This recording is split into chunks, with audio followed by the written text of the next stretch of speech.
just jumped out the plane. Don't matter what we landed, cause I'm about to bring pain. You don't wanna push me, John Wick with the aim. Told my girl that I'm asleep, but I'm really on the game.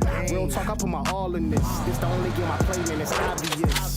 Treat this game like it's really a sport. About to put your boy on the PUBG report. Oh, he did it! You absolute mad lad! It's pans, crossbows, and explosive. You want to see that? Let's go. Oh yeah! Let's get you leveled up!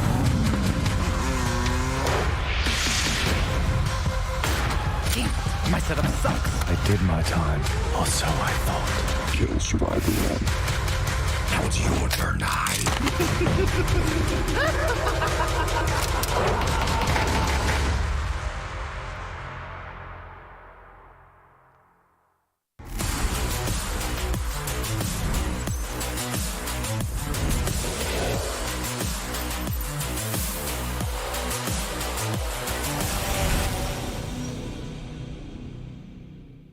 Hi, it's Clover. Let's get you leveled up. Are you too focused on shooting to give your teammates proper callouts? Then soft marking is your friend, and your key bindings set quick marker to the desired input. I set my secondary to shoot. That way, when I fire, my squad knows where the enemy is. It's me, Alex the Dinosaur. With a new game to play. Stay away from me. I'm scared. Can you find my prey before I do? Oh, I'll give you 10 seconds.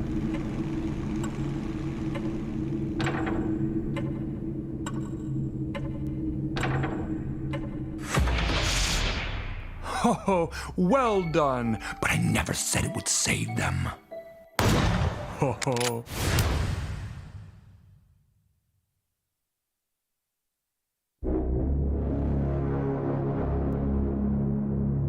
What do you know about him? What has he told you about his plans? What you are about to see is real. The battlegrounds, the Russians selling chips and putting them in the back of people's heads. The breadcrumbs are out there, man. And I'm the big bad wolf scooping them up. Yes, my friend. Everyone is searching for themselves. We have a lot known for Squad 4. Blade, Malhotra, Lunch Meat, Angeli, the Blue Chips Offline, all of them. Will you embrace who you're meant to be? What does he want with Garagan? He wants it for his game. Or will you die? You would rather go extinct Than to ever live. We're gonna crack this open. We're gonna expose it all. Mysteries Unknown is coming back. Believe it.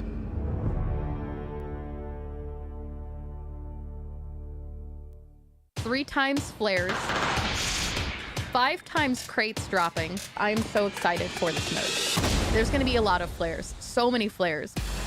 This game mode is the most chaotic game mode. The cavalry has arrived. Expecting some good shoot and some good killing, but Viking Princess is not going to let them go down easy. Oh, Joey Brenton. Say it isn't so. Team 17 eliminated. Whoa, that is the circle shift. Motor Soul pushing ahead first, but ooh, good shooting. Team 1 is eliminated 4v4. Trying to stay alive, but C4 thrown by Karuna. Excited knows exactly where he is. Team 4 takes the victory. The most chaotic game. GG's, everybody.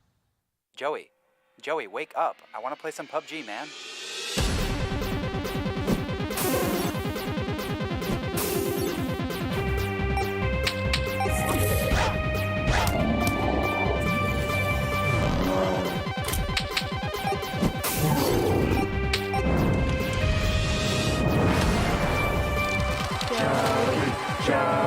Joey, wake up, man. Yeah, I'm play ready. Some games. I'm ready to play some PUBG, man. I'm John Lonnie. Let's get you leveled up. Gas is only for vehicles, right? Wrong! It's for holding and taking buildings, too. When a squad rolls up, set a trap to secure your position and light the wick to get rid of the intruders. Or if you're dealing with a stubborn rat, use it to easily burn them upon exit.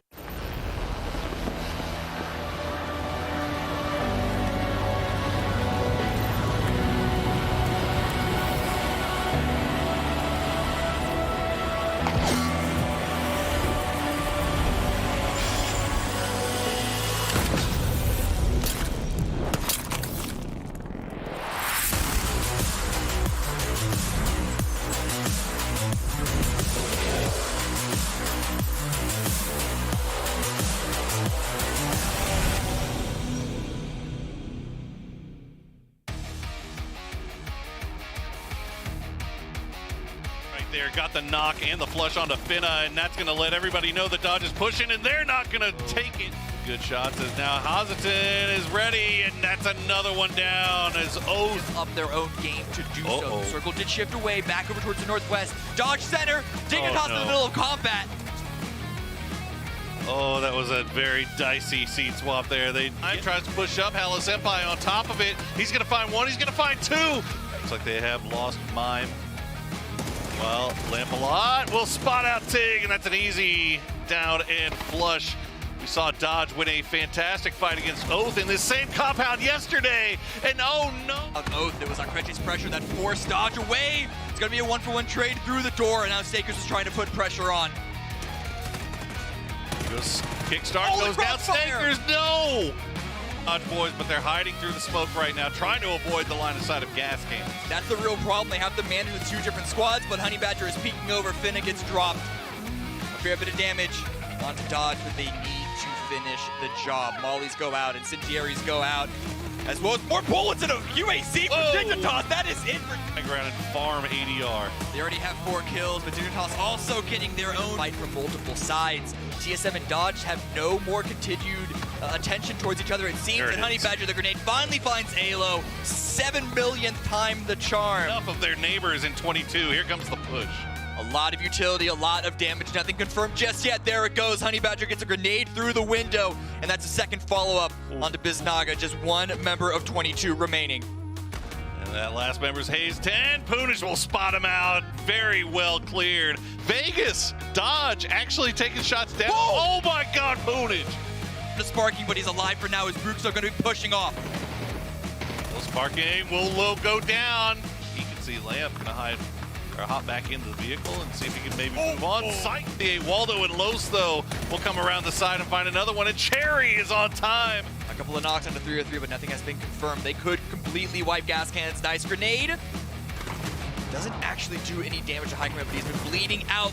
Forces the push, and that's what? They're going to peek the edge of this smoke as much as they can as two. They do not want to give Shinboy 2 1v1s, and that's exactly what they're going to do, though, as Adam will find him. Molotov from Reload there is Raven getting close. That's style. You're giving him 1v1s here. This is a 1v1 chess match here. Zealot still having some smokes. Both doing big damage. Reload. Full send as Balefrost goes down. Kickstart's going to go down. Snakers will get one. Balkan is one bullet away, and he gets it. Still down the stairs as Michael tries to make a run, but Raji's so. Now it's on to Danny G and Ethan to try and run, Danny, run, now Danny, run, G Danny, run. Stopping the revive, and now that's suddenly 3 down for 22. Oh my goodness, Danny. President versus Danny, Shoddy versus Ump. Don't let him reload. You like? Oh no, Danny! Don't swap your gun. Oh, as it to get into the western side of this circle, Shinboy and Poonage are going to be the last roadblock. They find Los. They see Cherry takes a shot. Cherry going down. Quickly try and bandage himself, but no, not enough time. Is the spray gonna work out? It's a buggy too, and yeah, that's about as easy as they come right there. Because they need to move themselves. The blue is about to take over this entire area and force them out to the open. Running back to the vehicle, Cherry and Valiant are both going to be going down. Jazza rushing forward, drops Los. It's trailing from Sonic, so let's check in back to talk to Diaz and TSM and Necro with another seat swap. We'll see where Wildcard decides to go. Given that smoke wall right to the center, that's pretty rough right there. Zealot will get picked out, taken down. Troglodytes turning it back, and T-Sock gets taken down. Necro waking up here in the late game. Now Stray runs out to the open. Rusty does go down, and Stray. This could be Troglodytes making a huge play. Tickleton spotted it out, but it doesn't matter.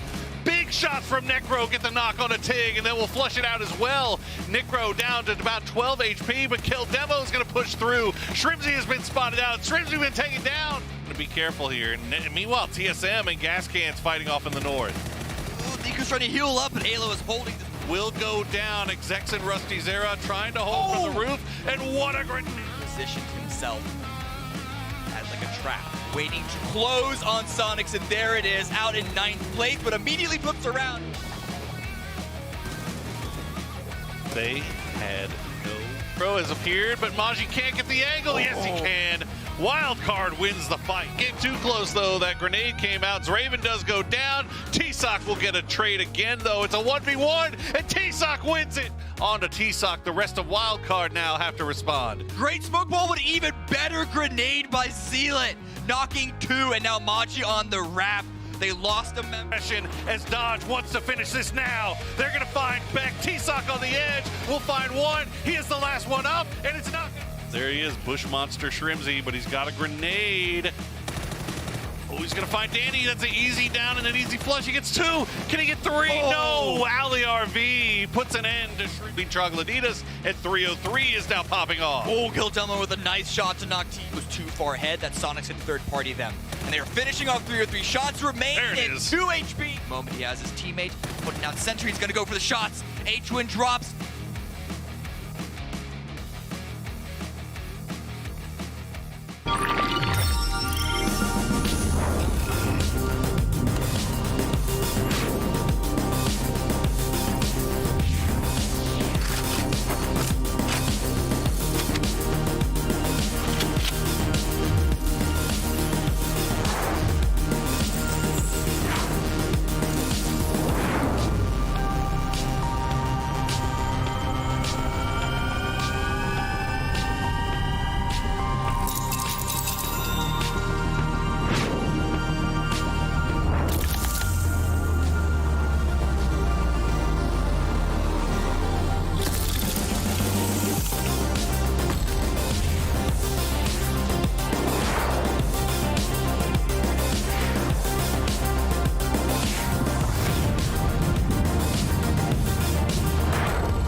Welcome back to PUBG Pull-Ups. I'm your host, Matrim, and the first week of PCS4 had some amazing plays, but we're going to be taking a look at Dignitas's astounding 13-kill victory on day number 2, match number 2, to be the first team to get 2 chicken dinners.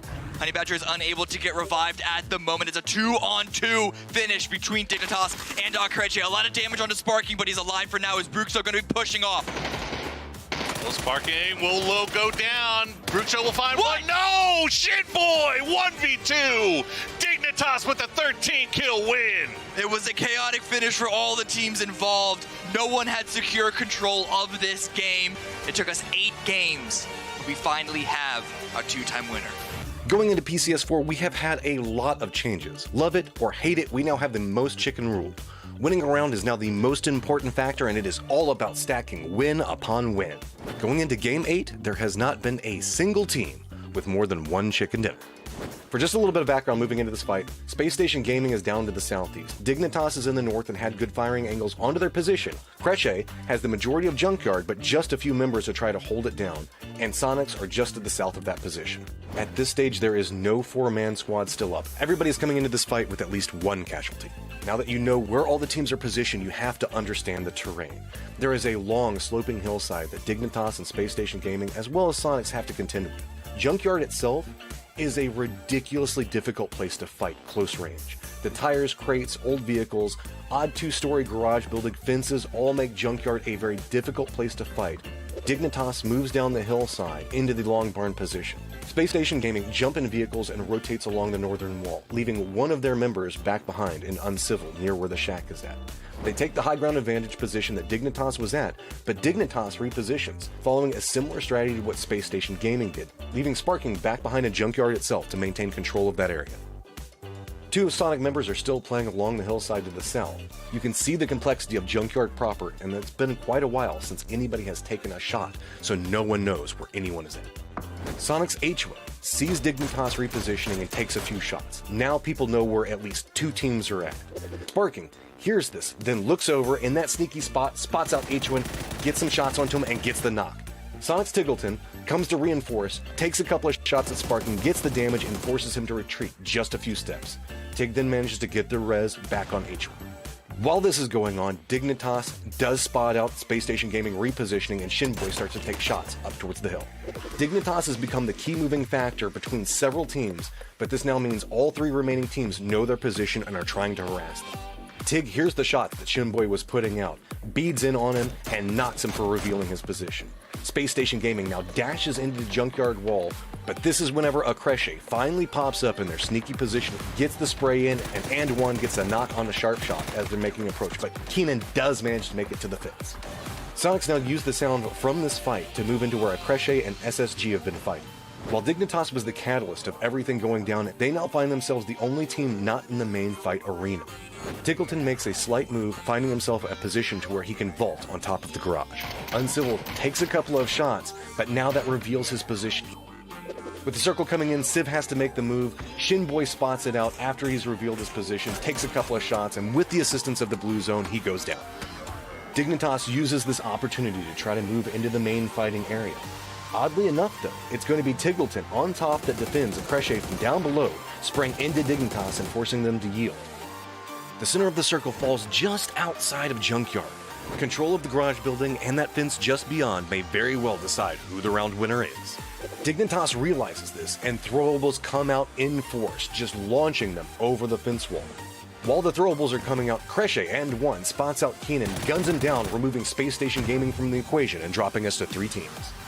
Dignitas' Shinboy realizes he has an opportunity here, steps away from the wall to throw a Molotov over it to see if he can connect some damage onto Akreshe, but it's going to be Tiggleton up on top of the garage that spots him out and gets the down hit.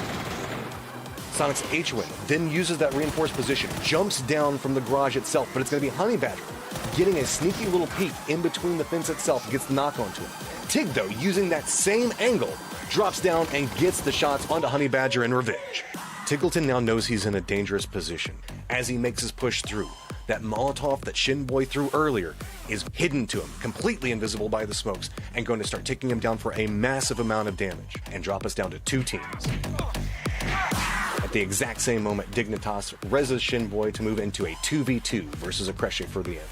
Akreshe steps away from the wall, spots out Sparking, and unloads into it, cutting his health to about 40%. Akreshe feel this is their moment to strike. Brucho steps forward, gets the knock onto Sparking, but it's going to be Shinboy after the Molotov, after the res, after everything that pops up on the hillside and gets a knock onto both of the members for Akreshe to finish it off with a quick flick and Dignitas to get their second round win. Dignitas wins the fight after weathering a storm of difficulties, showing PUBG perseverance pays off in the end. Now the first team to get a second chicken dinner. For more amazing displays of skill in casting, make sure you tune in to PCS4.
Hello, everyone, and welcome back to week 2 of the PUBG PCS Americas PCS4 Grand Finals. I'm Porzois. I'm going to be your host this week. Week 1 saw some incredible action. A lot of teams had a shot at it, but in the end, Sonics took home first place. Will they be able to repeat this time?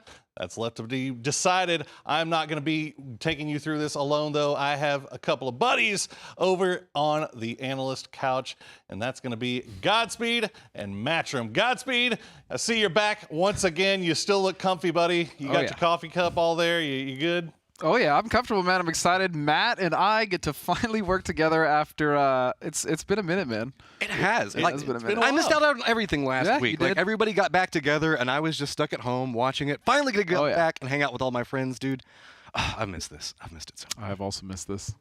Look at that. Well, I'm excited for you. I mean, excited to see Godspeed back again. I'm excited to get Matcham in the studio. Matcham, I know this is your first shot getting a look at this brand new studio. What do you think, man? What do you Dude, this is sick. Everything about it is absolutely amazing. And plus, I'm over here next to this like new super sexy Godspeed. Okay. I know we've been talking about it online. This dude has breaks. just been killing it over COVID, and I've like been putting on weight. You're putting me to shame, dude. No. You all look fantastic. Thank you. Well, we all look fantastic. We all love each other very, very much. And you know what we also love is a new Godspeed. We got new Godspeed. We got new Matcham, new studio. We also got a new format. So let's take a look at what these guys are working with here. Now, we've been 1 week into this Godspeed, and Sonics came out on top, but it wasn't that easy for them, was it?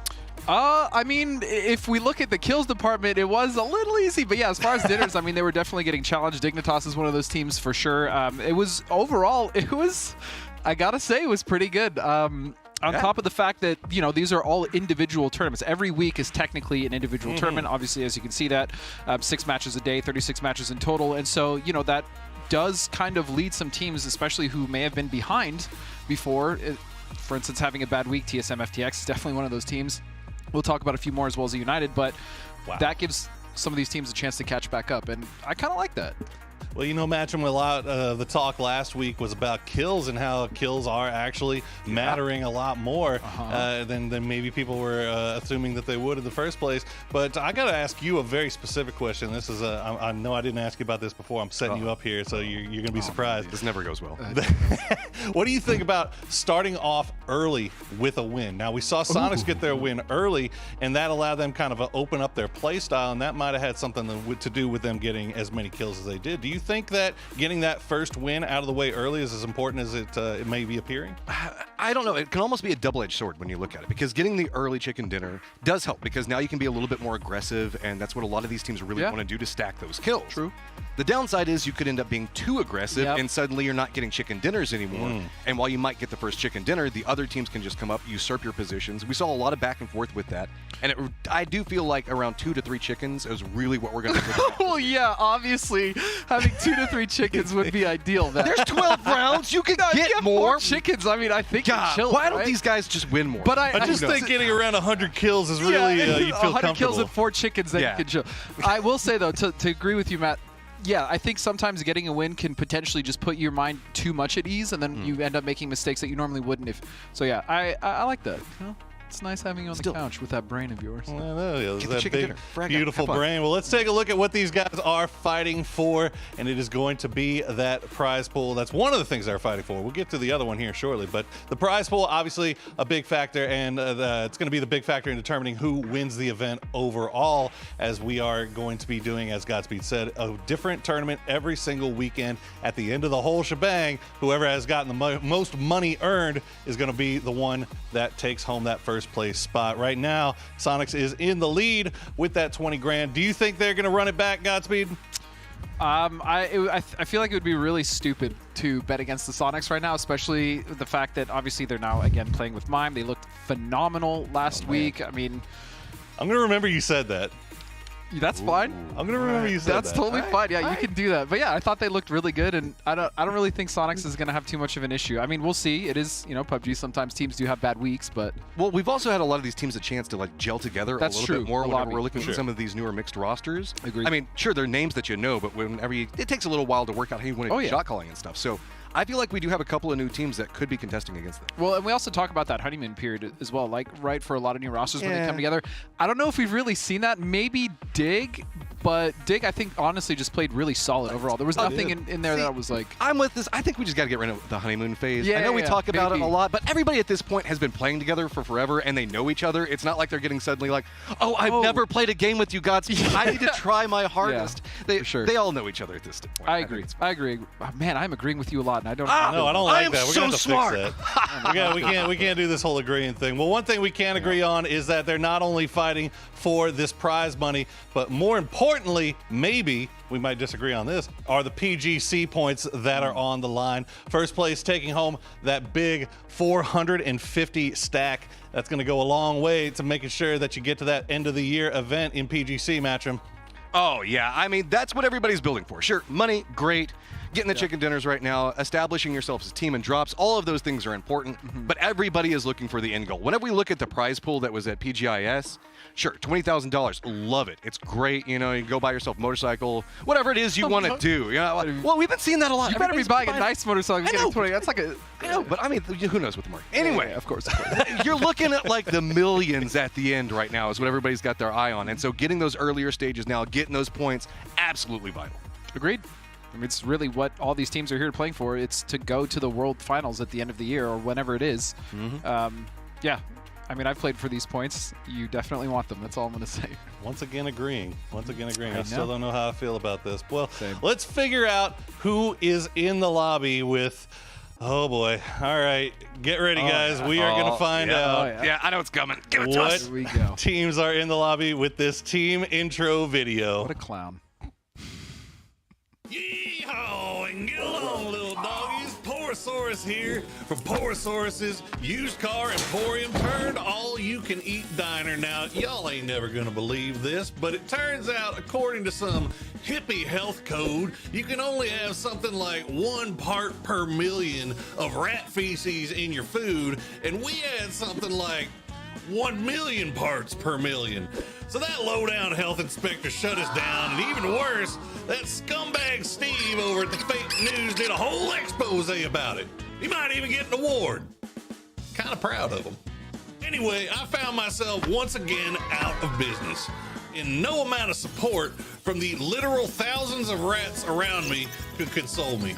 But eventually it hit me, I had to get rid of all these dadgum rats. So I bought a nest of snakes to take care of the problem, but it turns out the snakes are also against health code.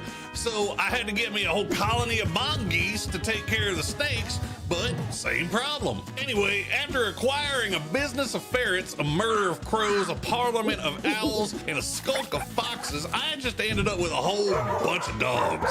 So come on down to Porosaurus's Used Dog Emporium and check out the finest dogs that PCS4 America's Grand Final has to offer. Now, first up, we've got the reigning champs of ESL PUBG Masters America's TSM, formerly known as Shoot to Kill, the Pit Bulls of PUBG. Now, these boys were the top dog in ESL and have shown no signs of slowing down during the group stages for PCS4. They're super sweet if you treat them well, but get on their bad side and it's chomp chomp time for your butt. Now, people love a winner, and if you're looking for the top dogs from Latin America, then you're going to want to check out Latin Dominus. They took first place in the LATAM group stages, and they are looking to get that top spot again, but this time in the finals. Now, these aren't recommended for people with small houses, because this is a big dog. You better show up with a big car if you expect to take this big bad boy home. Looking for something a little bit more compact, but still just as powerful? Try Dignitas. This pack of dogs runs together like the wind. Previously known as Zenith, when Shimboy and Poonage start fragging, you better call the dog catcher because no one's safe. Now, thousands of years ago, wolves started hanging around humans and eventually became what is now known as a domesticated dog. But not these guys. Troglodytes still live in caves and eat bones and are wolves. They will bite you to death and they will not play fetch. When Troglodytes is around, watch out. Tried and true, a group of classy guys who are always near the top. Oath is like a good hunting dog.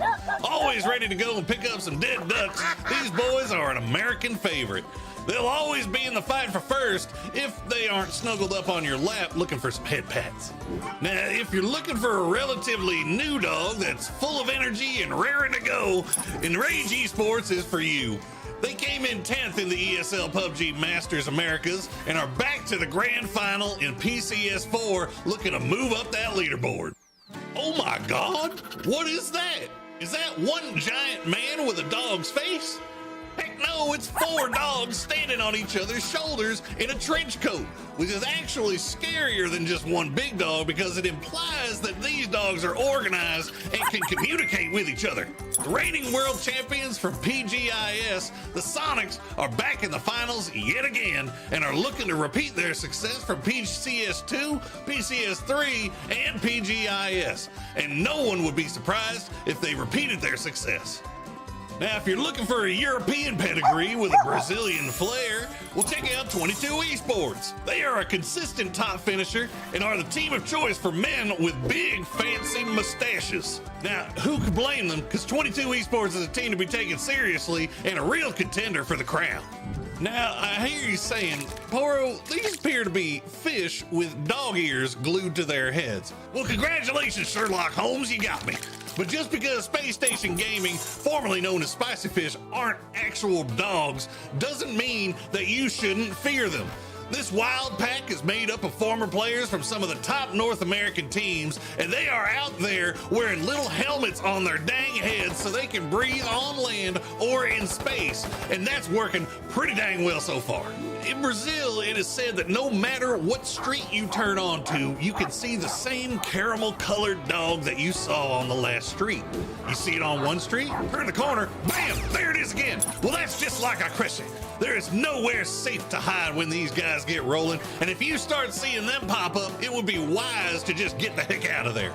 3 parts American setter, 1 part Canadian moose, Wildcard Gaming moved up the leaderboard nicely in the group stage where they competed as Ascendants, and now they are ready to take a run at the big dogs. Now, if you put a collar on a turtle, to me that counts as a dog, as far as I'm concerned, and I don't care what that stupid old Steve down at the fake news station has to say about it.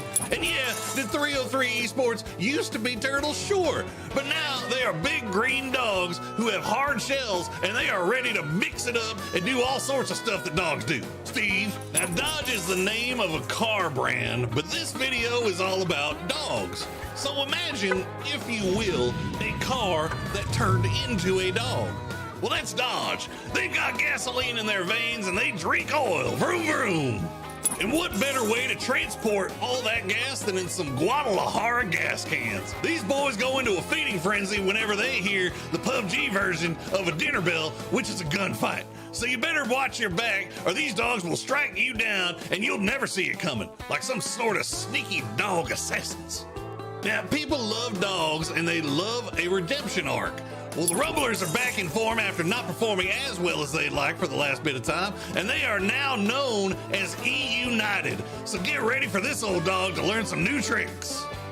And last but not least, Team Veritas is back in the finals, with Michael consistently pumping out damage in the last chance qualifier to help ensure his team's advancement. They are looking primed to make some moves and hopefully chow down on some chicken dinners. So make sure you come on down to Poro's Used Dog Emporium and take one of these little cutie patooties home with you. If you adopt one dog, I'm putting a second dog in your trunk. That's what's happening. 2 dogs for the price of 1. This is PUBG PCS4 Grand Finals, baby. Let's get it.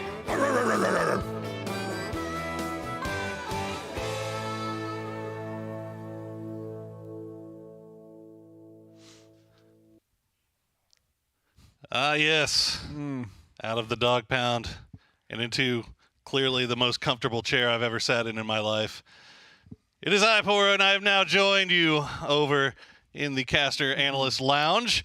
What did you... I don't even know if I... Dude, you said you wanted me to ask you. I'm just going to say right now, we have to address that is by far the best team intro video that Poro has done so far. Yeah. He is finding that character's momentum and he's inspiration. finding a lot of things. Yeah, I need more of this, whatever is going on inside those videos. Like, I want you to almost host in that voice at some point. Like, we need to do something with that. You know, eventually we're going to get somebody else in there to join the used car salesman. We're going to have maybe a long-lost brother. There's a whole lore developing. I'm afraid of where this is going. I mean, it might be me, you know? You never know. Oh. It could be. It could be. Are we getting leaks right now? Is that what's happening? You never know. Let's talk about week 1. Again, we touched on the fact that Sonics did end up getting that win, but it wasn't that easy. There were 3 other teams with 2 victories when you look at Dig, Dodge, and Oath. So Sonics got the kills, Godspeed. Yes. You said it was easy for them because of all the kills they got. Do we expect to see, again, kind of a repeat of what we saw in week 1 where you see just a bunch of teams with 2 and maybe a 4 or 5 way tie for first? Or are we thinking somebody might grab a hold of this thing, maybe win more? I have a feeling that it's possible one of the teams potentially grabs a few wins, whether it's Sonics or another one of the, maybe even TSM FTX. We'll talk about them in a bit, but I could definitely see that happening. But I do feel like with the strength of this lobby and how kind of the format's been, I don't really see a team running away with it. It hasn't really happened yet, really, in any of the regions even. So didn't you just pick on me for saying the fact that somebody might be able to get more than 2 wins a second? Yeah, but the way you said it was like, look at this. No, the way you said it was like, oh, just get 3 wins and have 100 kills, and then you'll be chilling. It's like, obviously. I forgot that was hard for you. Okay, some of these teams can pull it off, though. Wow. That's hurtful, man. Why you got to go there? Let's take a look at where everybody's sitting on the prize leaderboard after that first week. Again, we said Sonics did come in first, and that's going to obviously put them in first after 1 week, 20 grand in the bank so far. And you can see where everybody else is sitting right after that. Now, Matchroom, I want to ask you a question. Okay, so look at keep this up for a second, because there are 4 teams that got 1 win in week 1, and they were so very close. So very close. Okay, Gas Cans, Acreche, Enrage, SSG. If you're one of those teams that got that 1 win and you see yourself kind of sitting on that leaderboard, you got, 3 grand, 4 grand, whatever, you're happy, but are you looking to come into this week with a little bit of a chip on your shoulder, thinking you could do better? I 100% agree with that in some of these teams. Gas Cans always wants to play in that range. I actually have my eyes drawn to Space Station Gaming. I think the fact that they're, just from what I've been seeing from them, we have a lot of potential to see like some big plays coming out of them this week. We were starting to see it. They were getting into the late game very regularly, but not getting the wins in those like top 4 situations here and there, like in the pull-ups video I did a little while ago. Yeah. Like, I just want to see it just kind of find that little gel moment in the firefight, whatever communication hiccup they might have been having, and just really push it a touch further.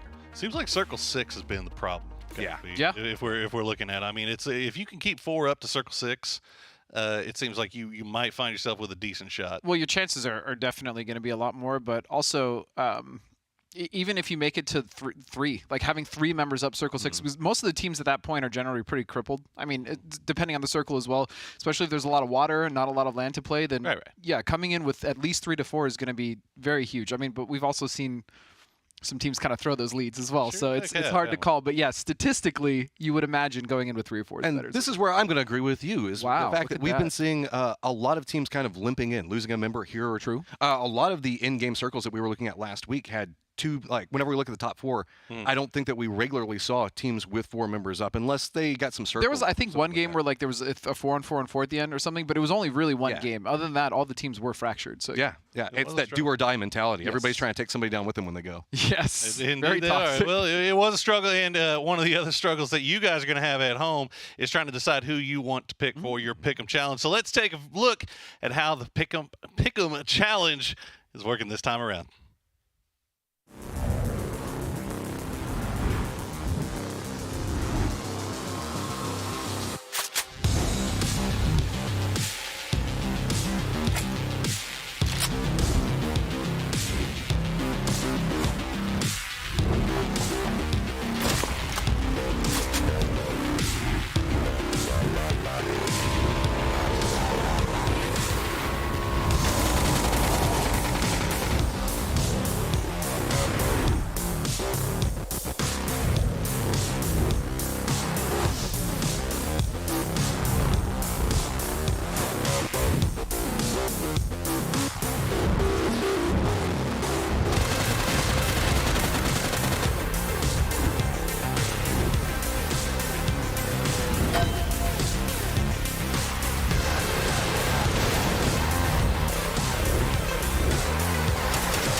And there you have it, guys. The Pick'em Challenge once again is on and popping, and I know a lot of y'all are very interested in when and where those codes will be applied, so make sure that you're tuning in after every game at the beginning of the next analyst desk segment. I will be reading off a code that you can go and enter for 850 EP.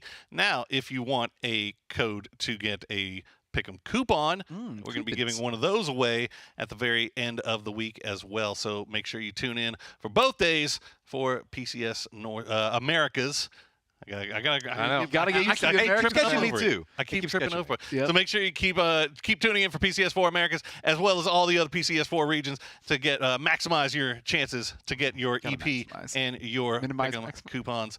But that is going to be going. So if you're in chat right now, if you guys are watching right now, anytime somebody comes in and they're asking, "Where's coupons? Where's coupons? Where's coupons?" Make sure you let them know it's going to be at the analyst desk after the game. Analyst So lounge. top 5. Look at that. That's your pick'em top 5 so far. Everybody's going with the Sonics, man. There's a little bit of favoritism. Yeah. You know what I'm saying? Just a touch. Hey, look at TSM FTX, man. They crawled up I know, they don't 2.3%. Don't earn a single solitary dollar in week 1, and That's true. They're second overall, huh? I mean, it's really hard to vote against the Sonics, especially with the way they played last week. But I mean, we'll see. I mean, it is shoot to kill though too, and then you add in like the TSM momentum. You know the fact that this is a team that's going to get some. It's always been a community favorite, and then you add in TSM on the name. Boy, they should. I'm surprised that we're looking at that percentage right there. I was expecting to be way higher. Well, could end up being a little bit higher. And people have a few more weeks to figure out, or a few more days anyway, to figure out who they want to spend their pick 'em coupons on. Just make sure you get it in before week 3 because that's going to be the deadline. So, okay. Let's talk about. What do I want to talk about? TSM. TSM. Actually, no. Tournament schedule is what we're going to talk about. So let's take a look at the tournament schedule for all the regions, not just here. We talk about the fact that we had PCS APAC on this morning. I didn't get a chance to get in there just yet because we were flying. We were. Unfortunately, we were all traveling. So we were all. I know all of us were traveling. Yeah, we were. Right, we were in a big all of us. We were in a big old cuddle puddle at the hotel. Oh, just, yeah. Getting ready and prepping for today's show, make sure we're all bright and perky. But there you go, APAC Americas on Thursday, Friday, and then this weekend you can watch PCS4 Asia and Europe. And again, you can also watch those to maximize your chances at getting your 850 EP. And you want to find out who's going to be setting themselves up for a PCS4 championship, because we will be more than halfway done after this thing is done. And I want to know. Here's what I want to know. Here's where the arguments are going to really start coming in. All right, let's go. I'm ready. They're out there trying to get their points for pick'em coupons. They want to know who they should pick them on. We're going to start now. We're going to do this week, right? We're not doing the Just whole thing. This week. That's what they're there for. But who do you think Matchroom is going to take home the championship this week? Well, the first place this week. All right. So we all know that I tend to curse whoever I pick. And I'm sorry. I'm going to pick a team that I actually do think is going to do well this week. Not the Sonics. I think that they're still going to keep doing well. But I'm going to go ahead and dig a little bit of a grave with my caster curse on it and give it to Dignitas, because I think that they're a phenomenal team. We saw so much coming out from them last week, and I think the fact that they can really step it up. And I think that while they were competitive last week, I think that they're just going to excel this week. Yeah, I mean, Dig is not a bad choice. I think they did play very well last week, and they showed us actually a lot for a relatively kind of new roster being thrown together. So I think mechanically as for Dig is not the worst choice. I mean, I think they were in a spot to they were in a spot to potentially take it. Yeah, for sure. Yeah, they played very well. Close. Easily gotten 4 wins. Well, okay, so we agree that Matchroom's choice is not bad, but it's not the best choice, Godspeed. The best choice is. The best choice is the choice that I'm actually I'm gonna stick to my guns, so to speak. Respect. It's gonna be I'm sticking with TSM FTX, man. They did not get any wins, and to be completely honest, they played a little lackluster for me. I'm sure they would probably say the same thing. Regardless, now Penta is back home, so he's in a place where he's going to be a little more comfortable playing. And I know how Kurt and Owen operate Gunner, and I know that they looked at these games, and I guarantee you they did a lot of work. So coming into this week, I feel really good about TSM FTX, and I'm sticking with that pick. I already know that Chad's going to be doing Owen. I call him Gunner. That whole thing is going to be coming through right now. Sorry. Well, you know what? Both picks are not years, terrible picks. I think both of those are good. But I'm sticking with Sonics. I'm sticking with first place team. I'm sticking with the PGIS International Champions from North America, from the Americas region. They are not slowing down, boys. They are not slowing down. They're going to get 2 back-to-back, run it back. We were supposed to. But you know what? Do better at that. We don't have to sit around and talk about it anymore. You know what? We don't have to be about it. We can look about it. We can find out about it, because we're going to send it over to map number 1 with your casters, Cameron Davis and Clover. Yeah, it's map number 1. Get the whole pan out. Get this whole picture in, because this is the beginning of week number 2. Points are all set aside. They earned the money from last week, but we are starting fresh again. Will Sonics continue to barrel forward and just be the mechanical outplay monsters? In fact, wow, okay, we're just going straight into it. We're not even going to bother to even hypothetically look at this situation. Erangel, game 1. Let's get into it. I mean, no, but it's a good point. The guys, just kind of picking their picks of who they thought. Last week, I got to pick, sit there on the couch. I picked Dignitas. They came in second last week. They had a great performance. They just didn't clutch out enough wins. In fact, it was kind of spread out evenly last week. We had 4 teams that won 2 chicken dinners each, 4 teams that won 1 chicken dinner each, and then all the teams that might have gotten a lot of kills but didn't get a single win, unfortunately placed out of the top 8 and thus placed out of the money. So with that in mind, Cam, I mean, I'm curious to know, if you had to pick a pick'em, what team would you pick? You see, this is why I like being on the casting team, so I don't have to do that. No, I think it honestly is very, very, very difficult to pick against the Sonics because they looked so good. And this isn't even talking about the fact that they were BGIS International World Championships, won the most money out of anyone else at the event, USA. Even beyond that, they are just some of the best teams in the world consistently, one of the most consistent North American teams. They look so great on week 1. But Dignitas, their approach to this new format, I think, is incredibly exciting to watch. And so when you compare how long these teams have been together, Dignitas arguably has more room to grow, so I'm really excited to see what they're going to bring. But looking at this first circle, I was about to say it was a nice plain path.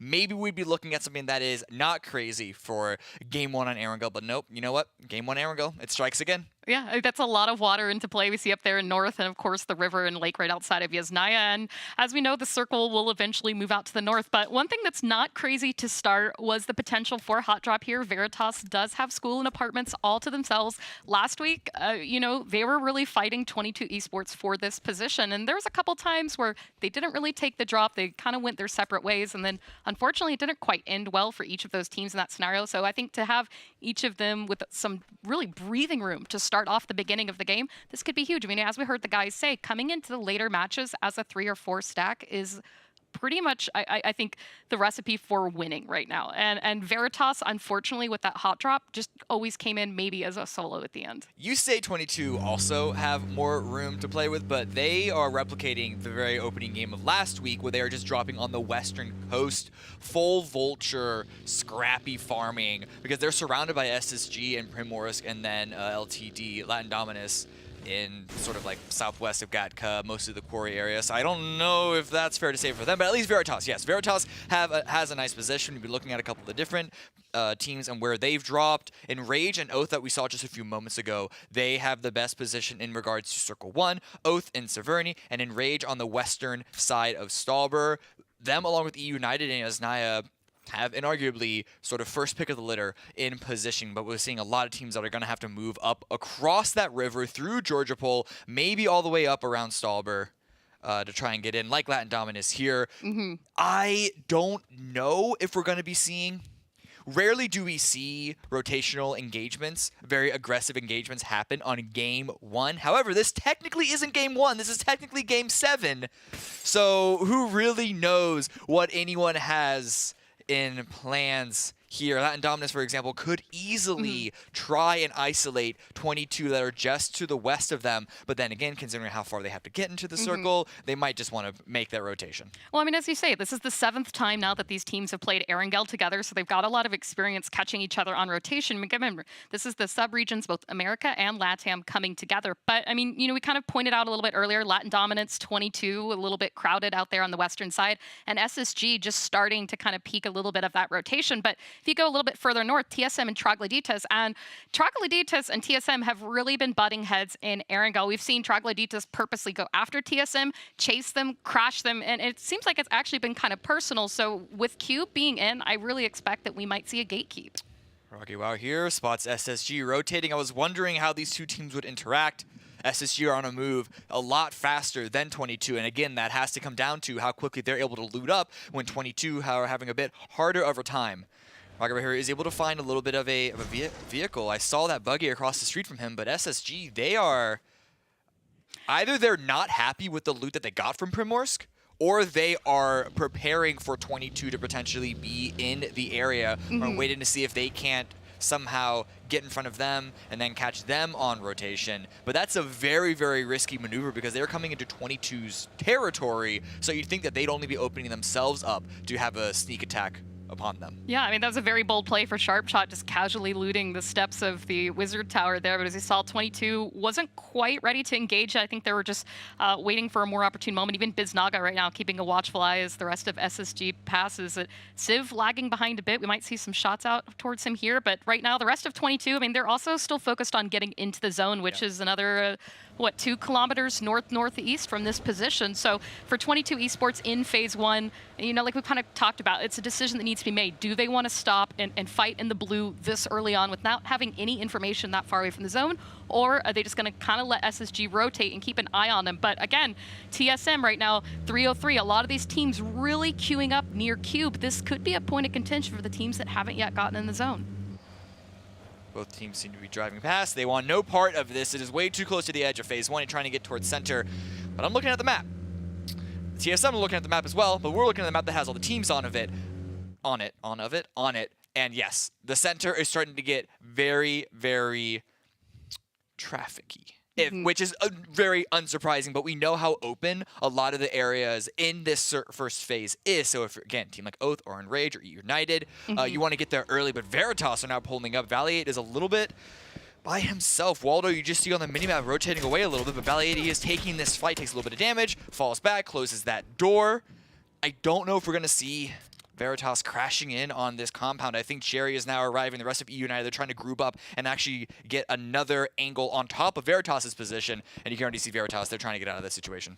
Yeah, I mean, Veritas is a little bit curious as to what was going on with Valiant. This is a prime position to have in circles like this, but Cherry coming up just the right moment is going to keep that pressure. We could see hitting a few shots onto Ether right now as he's going to pull back onto the shack. The rest of EU finally leaving the no-lean compound to help out Valiant. But again, I mean, for this position, for circles like this, you want some of these as central as possible positions, especially we'll wait to see where those circles pop. Enrage finding themselves up here onto Troglodytes. Good shooting here by Guven. Yeah, Troglodytes trying to go for a crate, which is a great find, obviously in the very beginning, but unfortunately Necro does get knocked. Fortunately, Exex is there to go for the revive, and they can continue to use that new equipment to an advantage. Hopefully the smoke should be giving them enough cover to get out, but Guven, he's not going to stop until he is sure that they are long gone. I think this smoke's going to last just enough time to get back in the vehicle. I say that, Necro still needs to get in.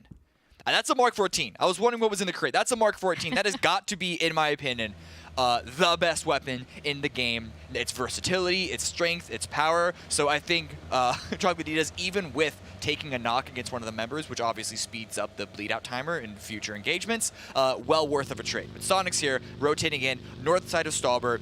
Very, very empty area. So they're going to be able to spread out, get themselves a nice little foothold, hoping that the circle comes in their direction, but also get some nice information on the rotation.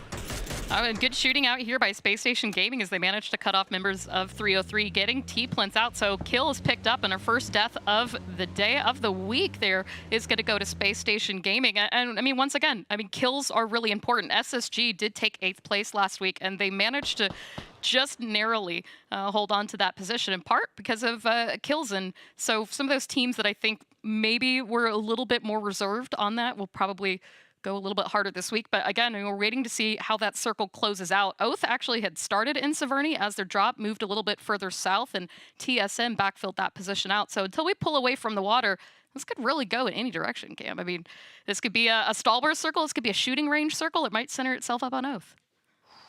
Man, if it does center up on Oath, that's such a tricky area.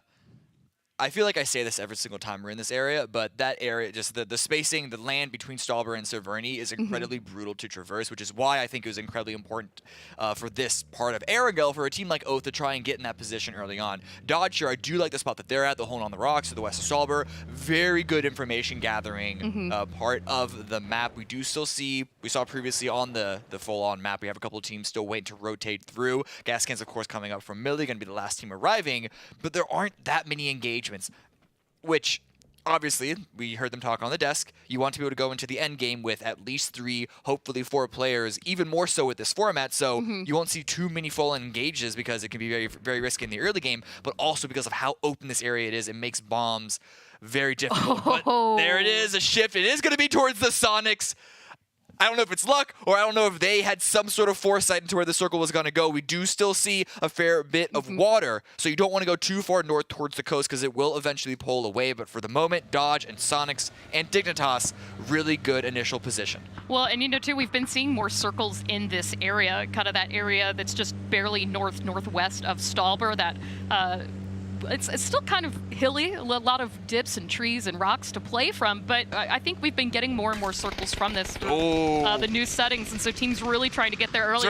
See good shooting out right now coming into Veritas, almost getting that one, but 2 members of Wildcard but just can't connect enough to find a knock out of this. Ethan actually extended a little bit too far. You can see a Crashe getting some pressure here onto Veritas as well, so as multiple teams trying to play the southern edge, it is getting a little bit crowded, Cam. It is, and I think it's because of the river and the lake making the rotation counterclockwise around Yasnaya incredibly difficult. Everyone is funneled into the same position that we see 5 teams there, but that's not the only place that fights are happening so early on. Troglodytas is approaching Dodge's position, but they are incredibly split, Troglodytas. You can see in the kill feed, actually, that's the entirely separate duo of this Latin American squad. Kill Demo is already down. It's all into Necro in a 1v1 against Sharp Shot. And of course, you can see Uncivil and Keenan also on the minimap.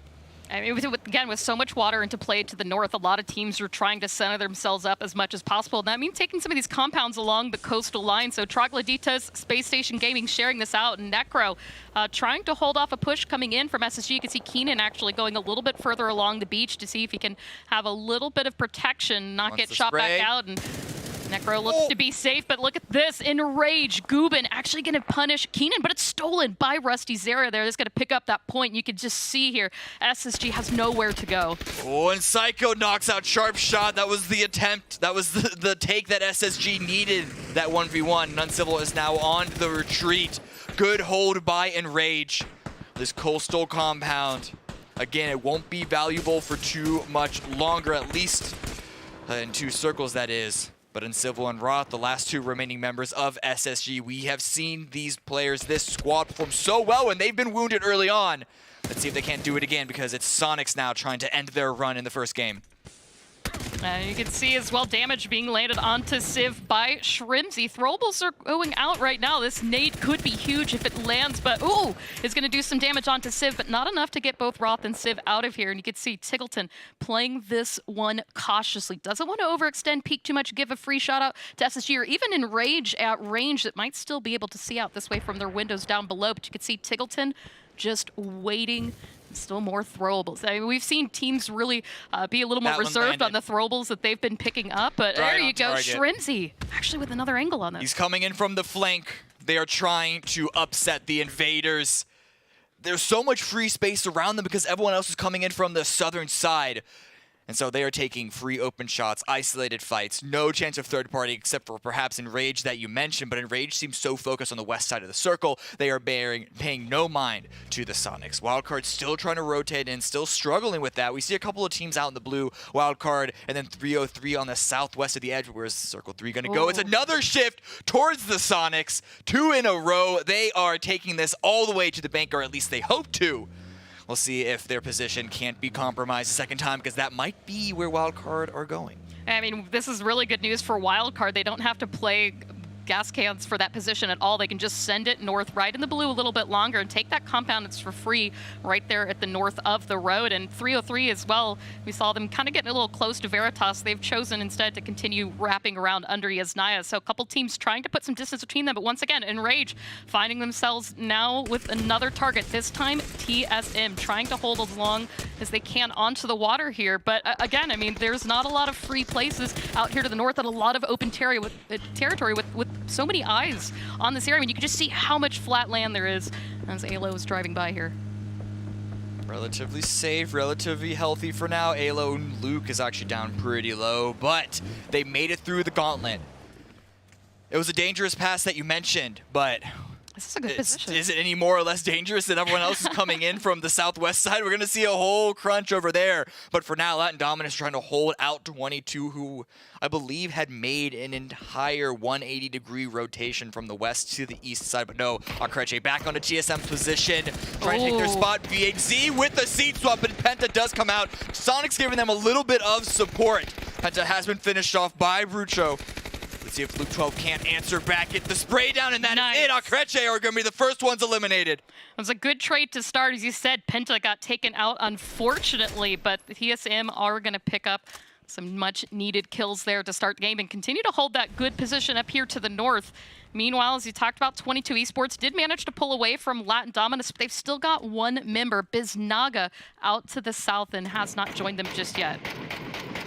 Shots from Necro, the last remaining member of Troglodytas, and when you have the entirety of Oath bombarding onto your position, I think you just need to start praying to the gods, and there it is. Kickstart with the grenade is gonna end Necro's run. Survived one more placement than I think a lot of people have expected, considering their early game engagements, but they're gonna be out in 15 minutes. Jazza? Oh, hey, you know what? Hey.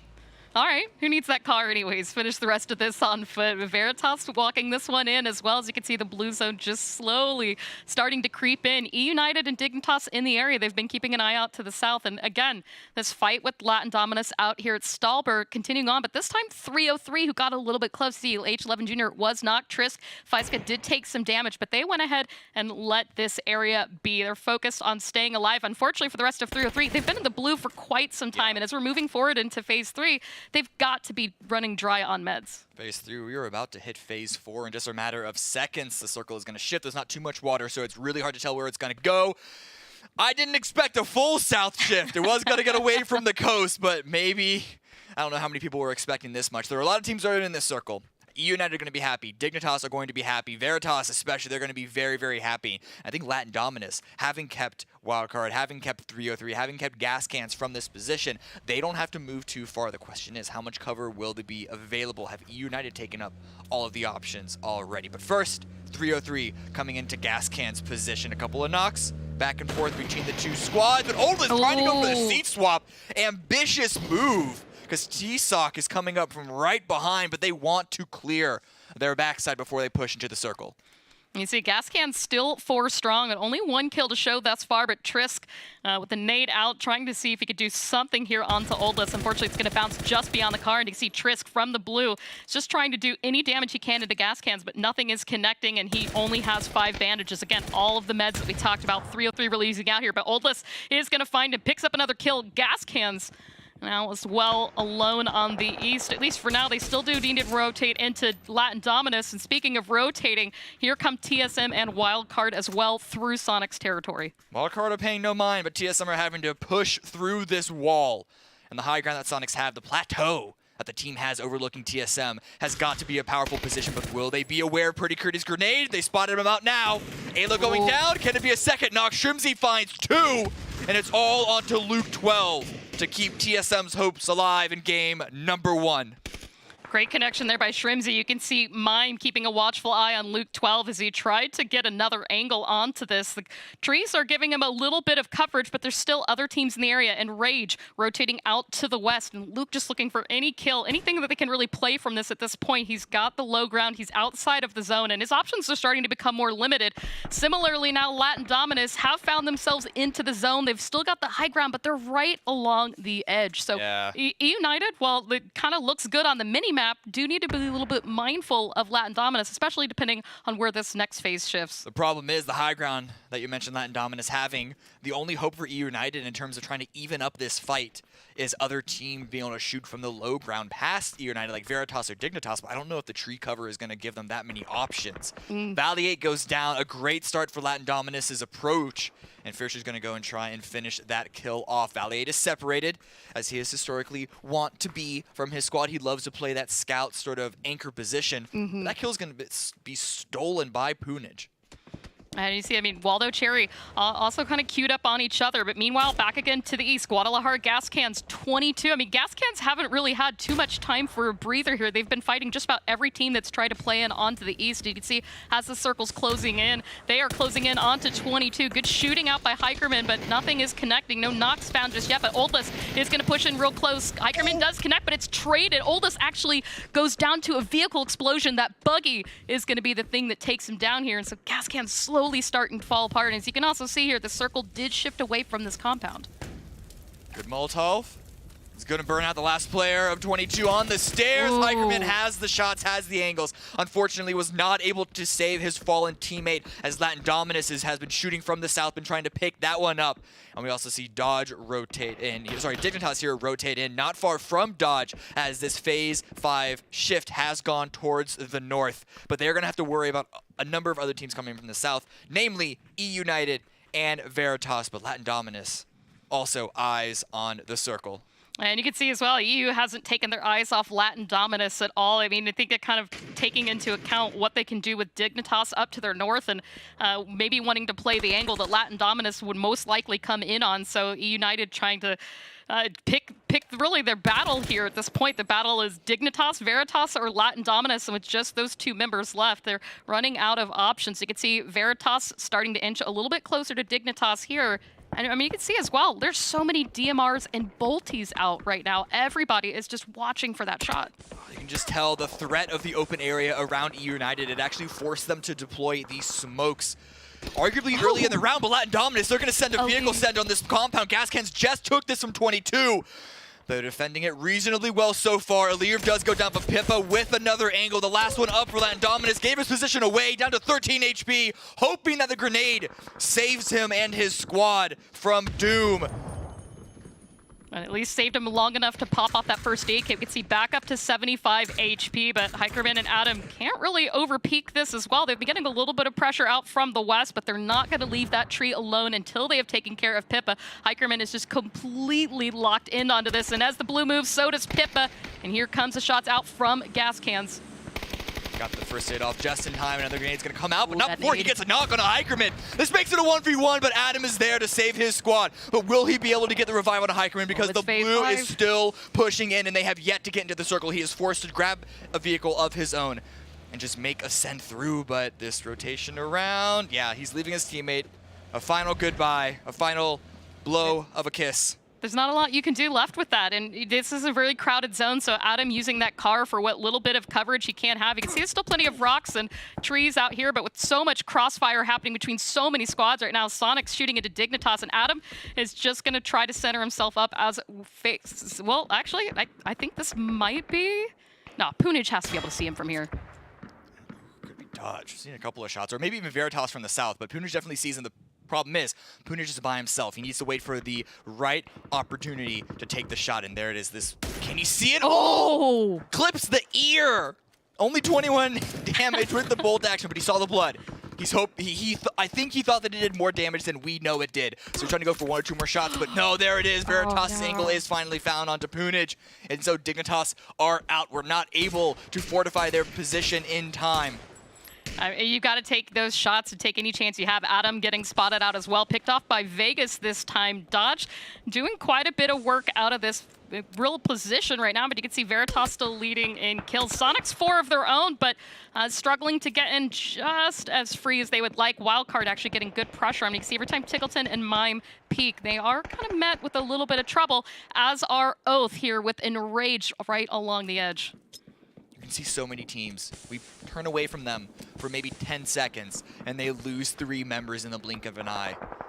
The approach to these circles have been incredibly difficult. First it was Dignitas, now it's Oath, and it's down to Kickstart. 10 HP, lying in a smoke, hoping that Enrage or Dodge don't spot him. Fortunately, Luke 12, the solo sneak up the north, has taken care of at least 1 member of Enrage, and Halo Senpai has taken some damage from, I have to assume that was Veritas. Is going to open up Kickstart's area just a little bit, but unfortunately not. Vegas still looks that direction, but now Sonic's being approached by Wildcard. This nade could be huge right now. You see still plenty of throwables left for Sonics. Tig's going to use one more and see really any peek that they can get. Mime holding an alternative angle onto this, but the damage being traded back out. Wildcard just playing on this ledge right now, and Veritas still above them, but doesn't have the angle to really assist in this. In fact, we saw Veritas really, if anything, helping out Dodge to the west, where they've had better line of sight onto things. So as the last of the throwables that Tig has are coming out, there's really not too much they can do past this until they can clear out Wildcard to play this position. But Zealot with a beautiful nade, and it is going to be traded. Win picked one up for that as well. We've seen Zealot toss out a couple of great grenades last week, and it is not stopping now, but Tiggleton, he's not stopping either. Pushing forward, pressing forward, trying to assist his squad, allowing H-Twin to get the revives on Mime and Shrimzy. And it's all up to Maji in a 1v1, in a 1v2, and Veritas trying to find that angle that you said. The tree is making it difficult. The ridge line is making it difficult. The smokes are making it difficult. But they're putting so much pressure on this fight. You have to imagine no matter which team comes out on top, it's not going to be that comfortable with the position. But Tickleton, he's trying to answer back. He has eyes onto Jazza. He's focused on so many different teams. And Michael's also been approaching this engagement. Ooh, good shooting out right now. You can see Veritas has really been the thorn in Sonic's eye to deal with Wildcard. Anytime Sonics really get themselves a bit too open, they're punished for it, but that vehicle explosion absolutely annihilates Wildcard, and Sonics now can turn their full attention here onto Veritas, who are still a 4-stack. We can see as well, Dodge still has watchful eye on this, but Tiggleton getting an opening knock onto Danny G. This crossfire that Veritas had time to set up because of the previous engagement is working out wonders for them. However, Danny G has been removed, and the revives can continue to come through and make this a 3-on-3. We do see the circle shape on the minimap. No one is center except for a single crate, which would be great for the late game if anyone can grab it. But the run down from the high ground, now suddenly Veritas are the ones having to move into Sonic's position. I mean, we talked about all the teams and being up as much as possible. We have 3 teams with 3 up. Dodge still with 4 as well. And though Enrage has been very active in the fights, only 4 kills to show. I mean, this is kind of what we've seen from them. They find really creative ways to get into the late game, and then they let everybody else fight it out and wait for that last opportune moment to safely engage. Shots! A little bit of damage back and forth. No knocks in this 3 versus 3, but Tiggleton peeks up again over the ridge, over the smoke. Sees the flank coming in from the side. A headshot onto Michael is going to push him into the blue, and it's going to be the final Molotov and the shots actually, from Sonics to take out 2 of the members. It is just Ethan remaining down to 20 HP. I can show you that your advantage in this game can get taken away from you in a blink of an eye. But let's put our eyes back onto the west side as we see Veritas get removed. It's Enrage versus Dodge. I mean, Rage's really been fighting Dodge for a bit, and if anything, I think Ethan had just a brief extra few seconds because Enrage was really keeping Dodge's attention out of this. But you see Balkan with the and can't discount them just yet.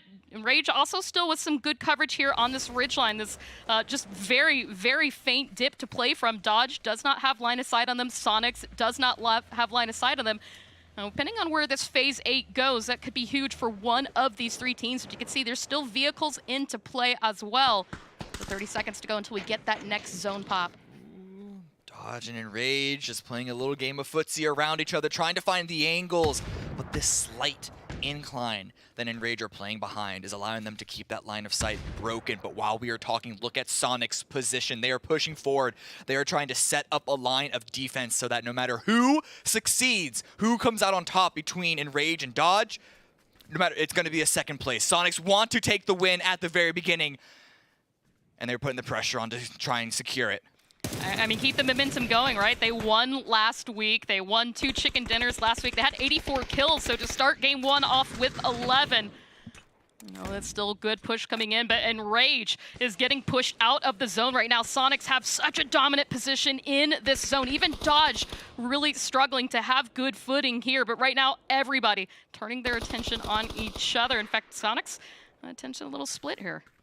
Enrage are the furthest from control of the circle, and Dodge have a flat road to play over. Sonics absolutely have the best advantage here, especially now that RDS has taken out Lamp a lot. If that can be secured, it will be 3 across the board for all 3 remaining squads. Balkan right now, one of the star players for Enrage, cannot commit onto the angle because the blue is going to push them in. They're going to have to take a fight, but they're trying to find the right opportunity to do so. Fortunately for Dodge, the revive does come through. They do stay as far, and we saw them use the vehicles as cover, but they are unable to push further into the circle.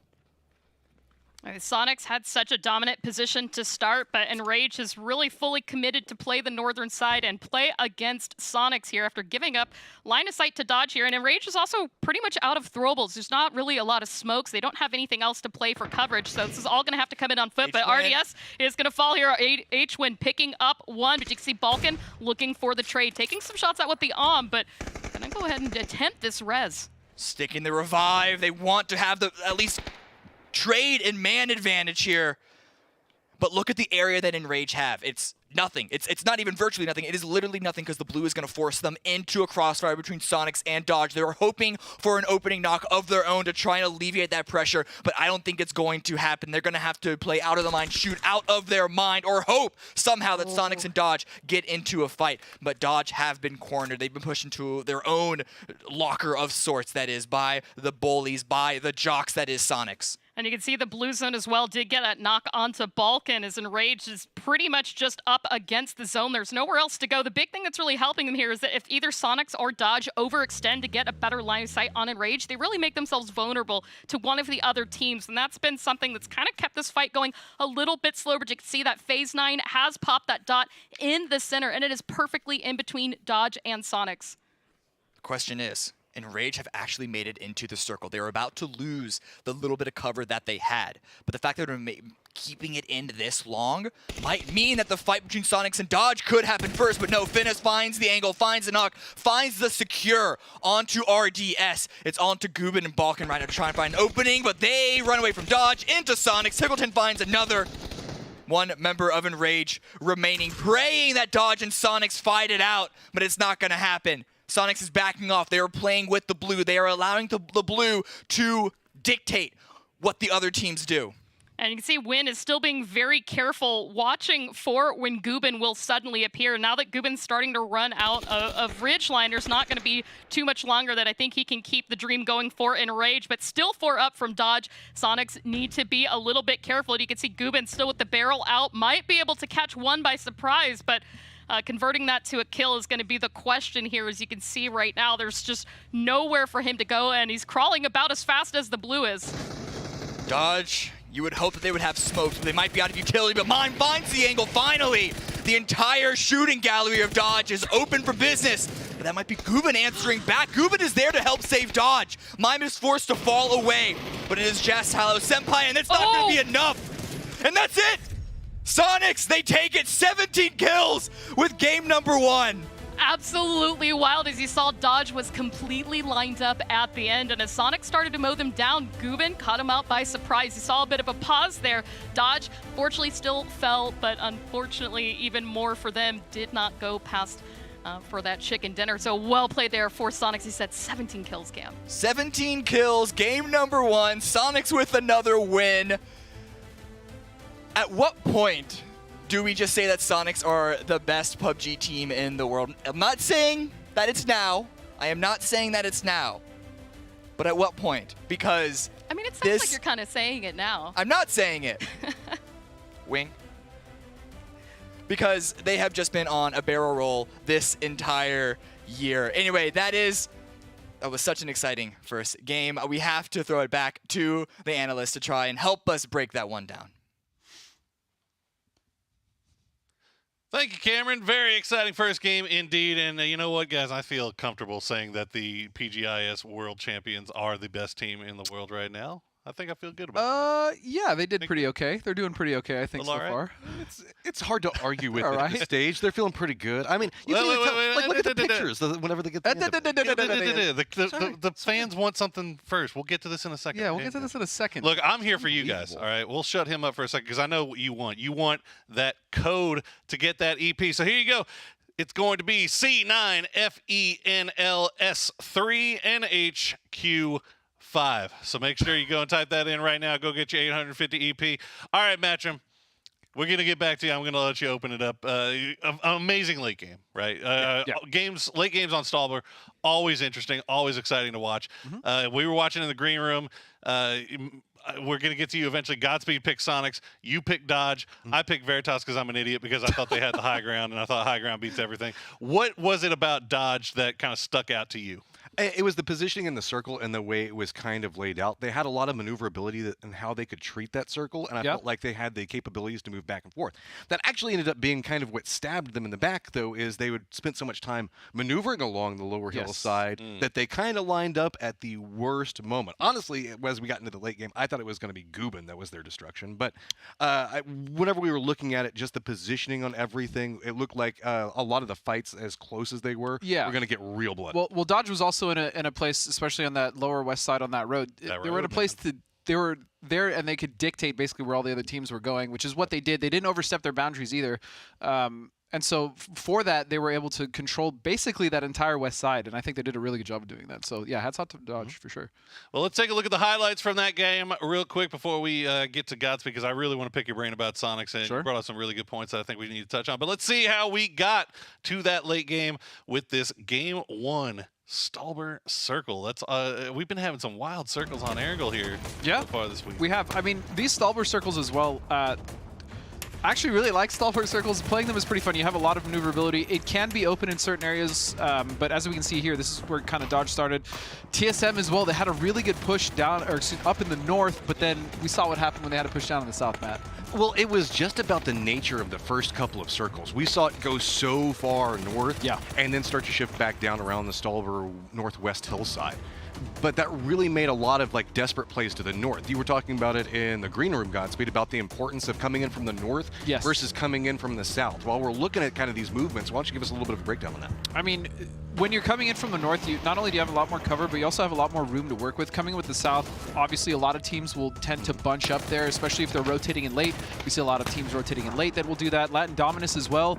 I feel like they were in this position for quite a while, and they had high ground, but they also couldn't really maximize because when they went for a fight, I believe it was with Wildcard initially, they also were getting third-partied. So having the high ground, especially on Stolber, where everyone is kind of looking up, isn't always the best. And coming in from the north, low ground, especially with all the cover available, is generally what most teams want to do. Well, that's kind of the thing one of the reasons why I picked Veritas with that high ground location is even recently, I mean, I've seen Fury over in APAC, as another APAC tournament on PCS, but they had that top of the Stolber position. But the fact that this circle in particular shifted a little bit more over towards the west, that's what you think gave Sonics more of the advantage here. Well, it is, and that's also because Dodge was able to control that west road so well. Well, also, let's be real, there was a ton of firepower that could look up that hillside. Once they revealed their positioning, there were so many different teams still in that low ground that was going to make it so difficult. For sure. Yeah, I know the thing. There you go. You can see the match leaderboard Sonics with those 17 kills, and more importantly, that first chicken dinner. More importantly, that 31-minute, 50-second survival time. Survival time. PGIS, baby. We're never going to forget, you know what I mean? I don't know what my survival time is going to be dealing with you guys, but look, so, okay, first question, two-part question for you, Godspeed. Well, I'll get to you. Well, actually, first part question, I'm going to go to you. I'll get you. You do you, Poro, you know what I'm saying? So, okay, so in particular, we were talking about that late-game fight. There was a certain terrain feature that you were kind of keyed in on as to why Sonics had such a good advantage in that fight. So, with the way the circle played out and how it closed, Dodge was actually kind of put in like a little bowl, if you guys noticed, right? And there were a little bowl, and because of that, Sonics actually had like this really minuscule like ridge or defilade, whatever you want to call it, and they were able to basically just abuse that and peak battle Dodge in ways that were not advantageous to them at all. On top of the fact there was still one member of Enrage that was still kind of hanging out on the bottom, which Dodge knew about and they had to deal with. And so by the time the circle closed with the ridge and the superior positioning, plus the fact that like Tig had spread out really well, Sonics played that pretty damn perfect. Like even from the start of the round, we can talk about that. I mean, a little later, but starting out from the north, they cleared out the teams. They waited for TSM FTX to come in, and then they actually pushed wildcard when they knew they had the most amount of room to do so, and they had the most amount of time because they were still getting shot, I believe, Latin Dominus from the south as well. So Sonics, I mean, that was a textbook game for them. Well, one of the things I liked about how Sonics does late game is how even in a low cover position like that, they find multiple firing angles to move in towards the center, and that just cements their success so regularly, especially with those ridiculously high kill counts. I mean, what, 17 kills in the last game? Kills. That's nuts.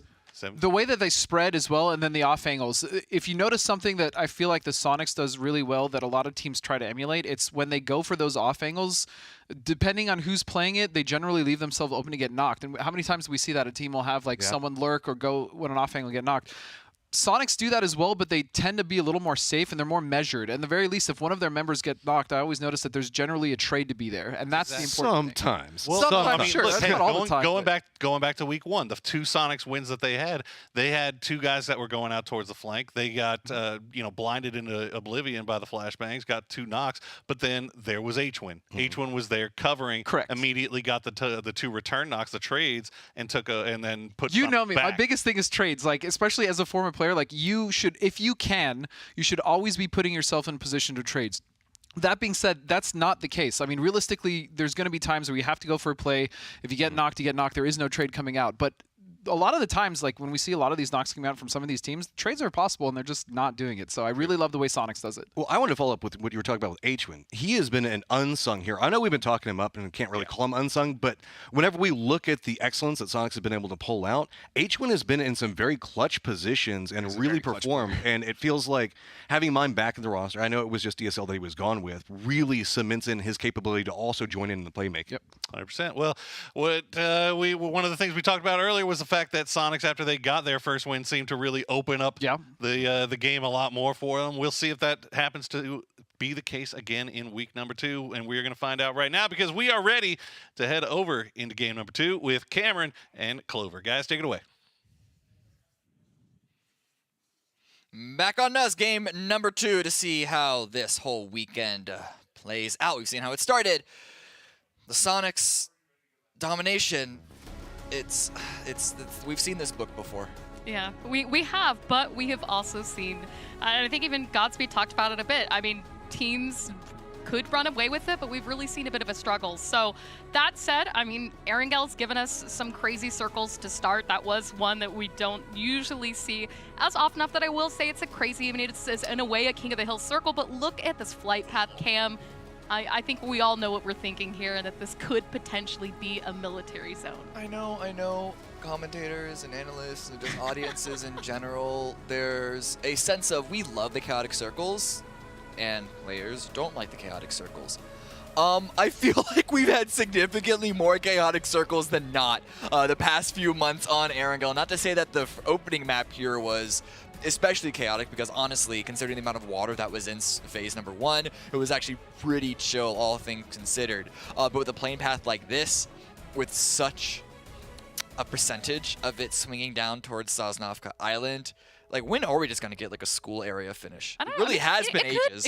It could finish Pachinki Hill. You know, let me cast a cursor right now. It's going to be on the mainland. We're going to finish Pachinki Hill. Like, that's let's go, Yasnaya. Right? I mean, maybe. I mean, we haven't seen, like you said, out of school. We haven't really seen anything in the Badlands west of school. There's been a lot of areas that we haven't quite gotten. Even Chopsticks. I don't think we've had a finish out in Chopsticks in a while. Yeah. Then again, I don't know if I'd rather have a field end. Oh. Okay. You know what? This is nice. This is a nice little middle ground. Thank you for being a lot more straightforward, shall we say. There is the river to be in play. There are a number of fields, but you know what? We'll get there when we get there. I think the biggest concern for these teams is how southern that plane path was. I do want to point out, second time in a row, 22.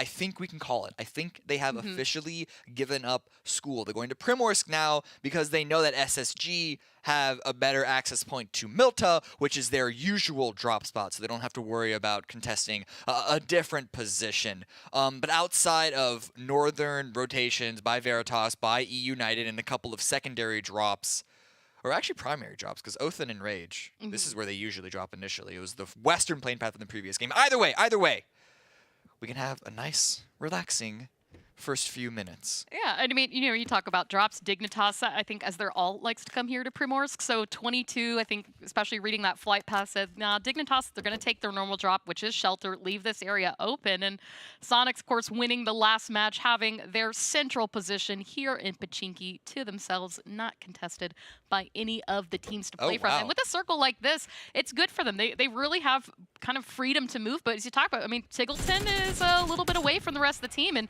speaking of away from the rest of the team, Troglodytes are kind of contesting TSM early on for this. Troglodytes usually takes northern Georgia Pole, but with the southern plane path, it's difficult for both squads to get up to the Georgia Pole area in general, which is why we're seeing a little bit of back and forth. It's almost like two packs of wolves really setting up their territory. TSM tried to go to crates. Not going to happen. Troglodytes just pushed them away. TSM sent a couple of shots, but mostly for the, what am I saying? You know what? For the most part, we're going to let you have that. There we go. Words, language, difficult. Well, I mean, what's difficult for TSM as well is it just seems like Troglodytes have been bullying them thus far through the event. I mean, you talked about Troglodytes have that northern position in George. Their alt drop is also north. It's Stallburns. They weren't really able to make either, and I think they tried to get that long drop in the same way that TSM did out for this position. Yeah. But we've seen Troglodytes really engage and bully and punish TSM in a lot of cases. In fact, we've had a couple of Erangel games, in fact, where Troglodytes have held back in the blue, taken over 1,000 HP of damage collectively in a single match to try and punish and get kills on TSM. Now, that was on the second day when the games that were remaining were becoming fewer. And I don't know that Troglodytes are going to take some risky plays to start like that versus TSM, but I also wouldn't discount it entirely. Yeah, we'll see. They do have a nice position to try and keep TSM shoved into the corner. We saw real quick Tickleton there with this central position being now joined up by Mime before anyone else can crash in their position. And now more rotations are coming out from the east. SSG and now Dodge, both coming up from Milta Farm-ish area, not far from the circle. Gonna have to go through that Pachinki position that Sonics are now leaving to get to a center spot. I think something, too, that's interesting for me is that out to the south, we did have 3 teams that landed Military Island. Enrage, Gas Cans, Akreche all took their military drops. So I'd say took their military drops. Gas Cans drop on military. So that's something that'd be expected. But the Western Bridge is just barely in. It's an area that 22 could potentially play from, or maybe even Dodge if they continued that rotation back around. You can see Wildcard actually getting a little bit close to comfort for Latin dominance, but just to the south of this position, just to the south of where Latin dominance is, could be the potential for some early fighting for those teams that coming in late on the edge. Wildcard now rotating up to Dumpling. It's what the chopsticks are picking up, if you can't put that together. I think that's my favorite name for a compound. Dumpling right? and Dumpling? chopstick. I mean, to be clear, I don't actually know if Dumpling is one particular one of because those are, is that the same compound or are they separate compounds? It's in this weird it's like sort dumplings, right? It's both. It's the clustering of it, but it almost looks like, I mean, wouldn't you call that like maybe fried rice when you look at like the scale of the chopsticks? Yeah, fried rice, and this is the individual grains, like left grain, north grain. But here is Akreche rotating across the bridge that you were talking about, the western bridge. They're inside the circle, and they are not going to press their luck. They're going to stop real quick, get a little bit of scouting ahead, just in case, as you mentioned, someone is holding that hill to the north. We can tell that that's not going to happen, and it will only take Akreche a few more moments before they themselves recognize that. Currently playing leapfrog from position to position. They know that they really want to focus on their safety right now. They're away from the blue. They're inside phase 1. It would be heartbreaking if they were to lose even a single member because of a rash push. So waiting on a few teams. United from the northeast, Oath from the southeast, and then 22 coming in from the southwest. Other than that, I've got an Enrage too, right? Enrage leaving Nova a little bit late, coming in behind Gas Cans. They were so far away, I forgot about them. This is the new update. Teams are, for PCS4 Grand Finals, playing on the 11.2 update, which has the new bridge. As you guys can see, it is much wider. It's got the catwalks down below, and it also has both robles and meds resources. So Akreche working on a bridge cam, but they need to be a little bit careful because you can see Guadalajara Gas Cans have the space to take this one slowly, and Adam's actually going to stop short, play the catwalk on here, maybe find another angle on this. But speaking of other angles, outside of Pachinki, Dodge, Space Station Gaming.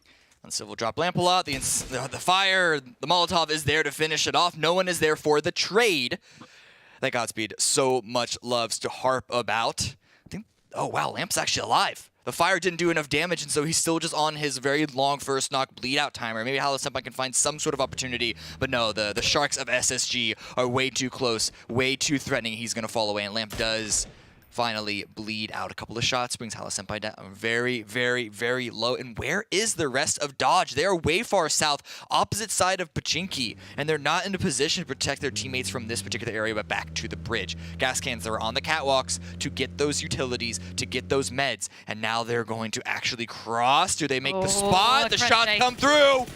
Oh, Brookshow is going to get some shots into Adam. It's actually Kaishin that gets the knock and immediate flush, but now Hikerman, the rest of the team have the time to slow themselves down. They can really pull themselves out to the coverage here. I mean, we even saw Adam kind of stopped, took a peek out towards Akreche, deemed it was safe enough to go, started to move, and Akreche got themselves, I think, a little bit too excited. If they had let Adam pass and waited for the rest of the gas cans a little bit closer, they could have potentially done some more damage, but now gas cans have the freedom to take this one a little bit slower. Yeah, the gas cans, I think it's in their best.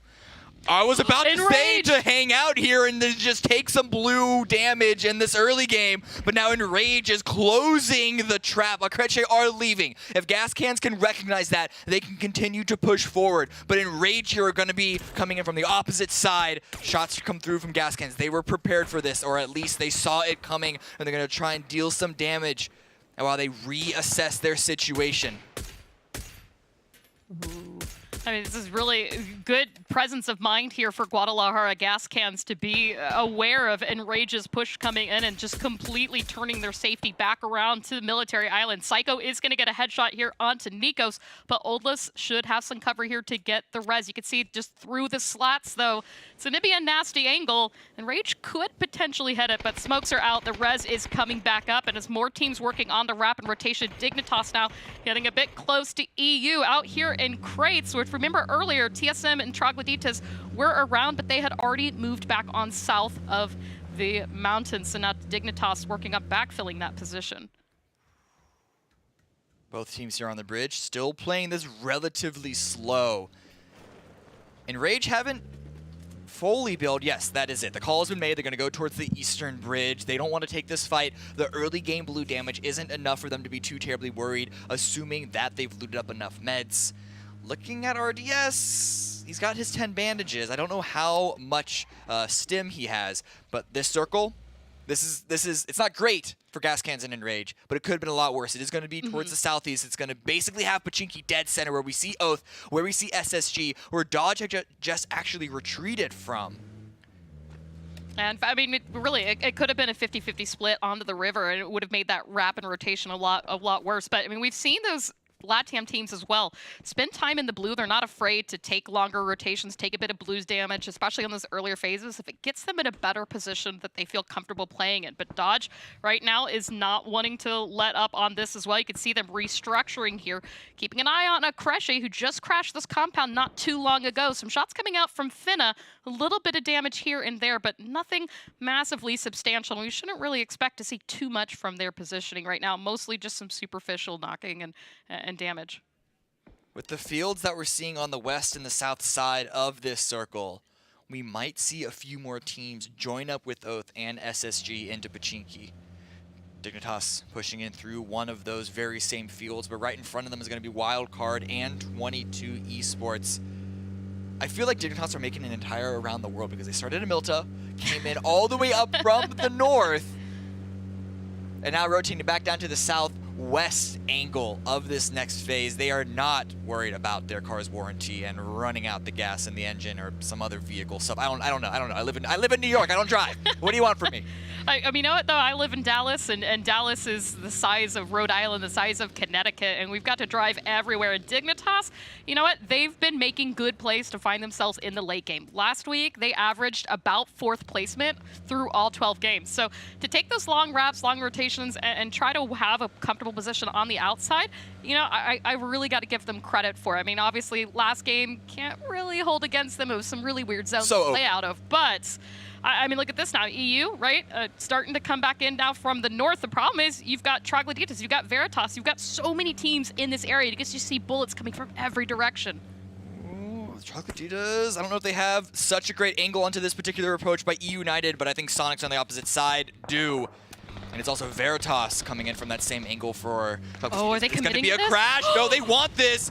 Luckily, Shrimzy does get a knock on Valiate. Does make this a 2-on-2 for the moment. They'll make that a 3-on-2 because everyone from EU United is here. Oh, and as this was happening as well, a couple other fights broke out around the area, so EU really only has to worry about Sonics to start, but you can see that worry is real. Cherry actually had a nade and is going to accidentally flush out Valiant as well, but you can see Shrimzy picked up one. Waldo actually is going to get Los down as well, and that is it. EU United not wanting to give the kills to Sonics. are gonna be out here. I mean, I don't even know what this is all on. No. That was not self-immolation. That was purely accidental. What it did do is pull the entirety of Sonics to try and defend this position. So we'll see if anyone else on the map wants to take advantage of Sonics, who are now limping. They've lost a little bit of map control because they did have a little bit of a 2-2 split of their own going on. But that approach, that crash, lasted about 20 seconds. I mean, now we're back to a calm rotational early game. Let's see where the circle moves to. Enrage are inside, Gas Can's inside, and it's going to pull away from both. I mean, E-United sitting on 0 kills for the day, 0 points for the day, and their day 1 last week was not a good day. I think they had 5 kills, you know? So EU, not a good start to the day, unfortunately. This next circle pulls for the west, and there are a lot of fields here. We are still looking at Chopsticks. TSM taking the northern entrance to the left. One of their own. Penta's going to be joining them in just a few moments, but there's going to be a lot of action coming in from the east, I feel like. SSG having to push out of Pachinki, approach onto Sonic's territory with Tog. The Ditas are also rotating through. Angle from Sharpshot isn't going to find any damage. Necro's the next target, and still the back of the buggy is enough of a shield, but Rusty does go down to Tiggleton. And you can see right now Troglodyta's trying to group back up, see if they can get the res popped off on this, but Sonics are keeping active. They're trying to continue the damage up. They got to be mindful of the windows. 303 has line of sight on them as well, and it is getting a little more crowded. There's a lot of open field in this area, as you can see just beyond Troglodyta's and in between all of the teams up ahead. But Faiska actually is going to get a headshot there onto Necro. TSM, meanwhile, still using Chopsticks for cover. And keeping a watchful eye on Wildcard, who's coming up to them, and Dumplings. TSM trying to find a nice little approach onto Wildcards. If they can upset Wildcard's position, take this building for themselves, or even just deal some damage, it will alleviate some pressure around their area. And the cover of the drain, as well as it being on the far side of the circle, away from a lot of the action, means that they can take this fight cleanly enough without that much of a risk of third-partying. A couple of shots have already been traded, so both teams know that the other one is here. Oh, and you can see as well, I mean, Penta and Zealot really trying to play the off angle here onto both TSM and Wildcard, see if they could do something out of this. Dignitas, though, up on the hill. Keeping a watchful eye on this, so neither team can really overextend themselves out in that position. Speaking of watchful eye, Alienware Observer Zone.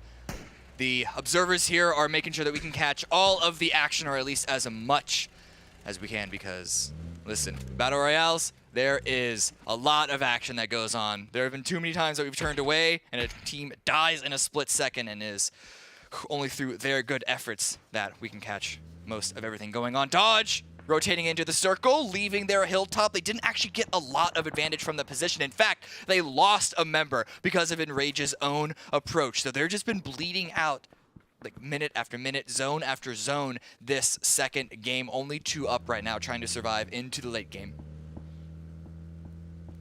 And as the circle is coming to a close, you can see a couple of teams still just setting themselves up around the edge, waiting to see where they need to continue forward. Gas Cans some information on 22, but that is actually going to be, I mean, I was joking when I said Pachinki Hill as a finish zone, but it looks like that where we're going to be going. Cannon, Oath, Enrage, Dodge, who've all got positions on this, are going to have to vie for, once again, another King of the Hill. This could be really good for Enrage. If they're able to recognize that Oath are trying to play in a low ground rat position just to the north of them, and they can take this fight, use the high ground to their advantage, take this engagement, they can then be sitting like kings while everyone else is coming from the west side. But at the moment, Oath are playing low and slow. And Rage now rotating a couple of vehicles around.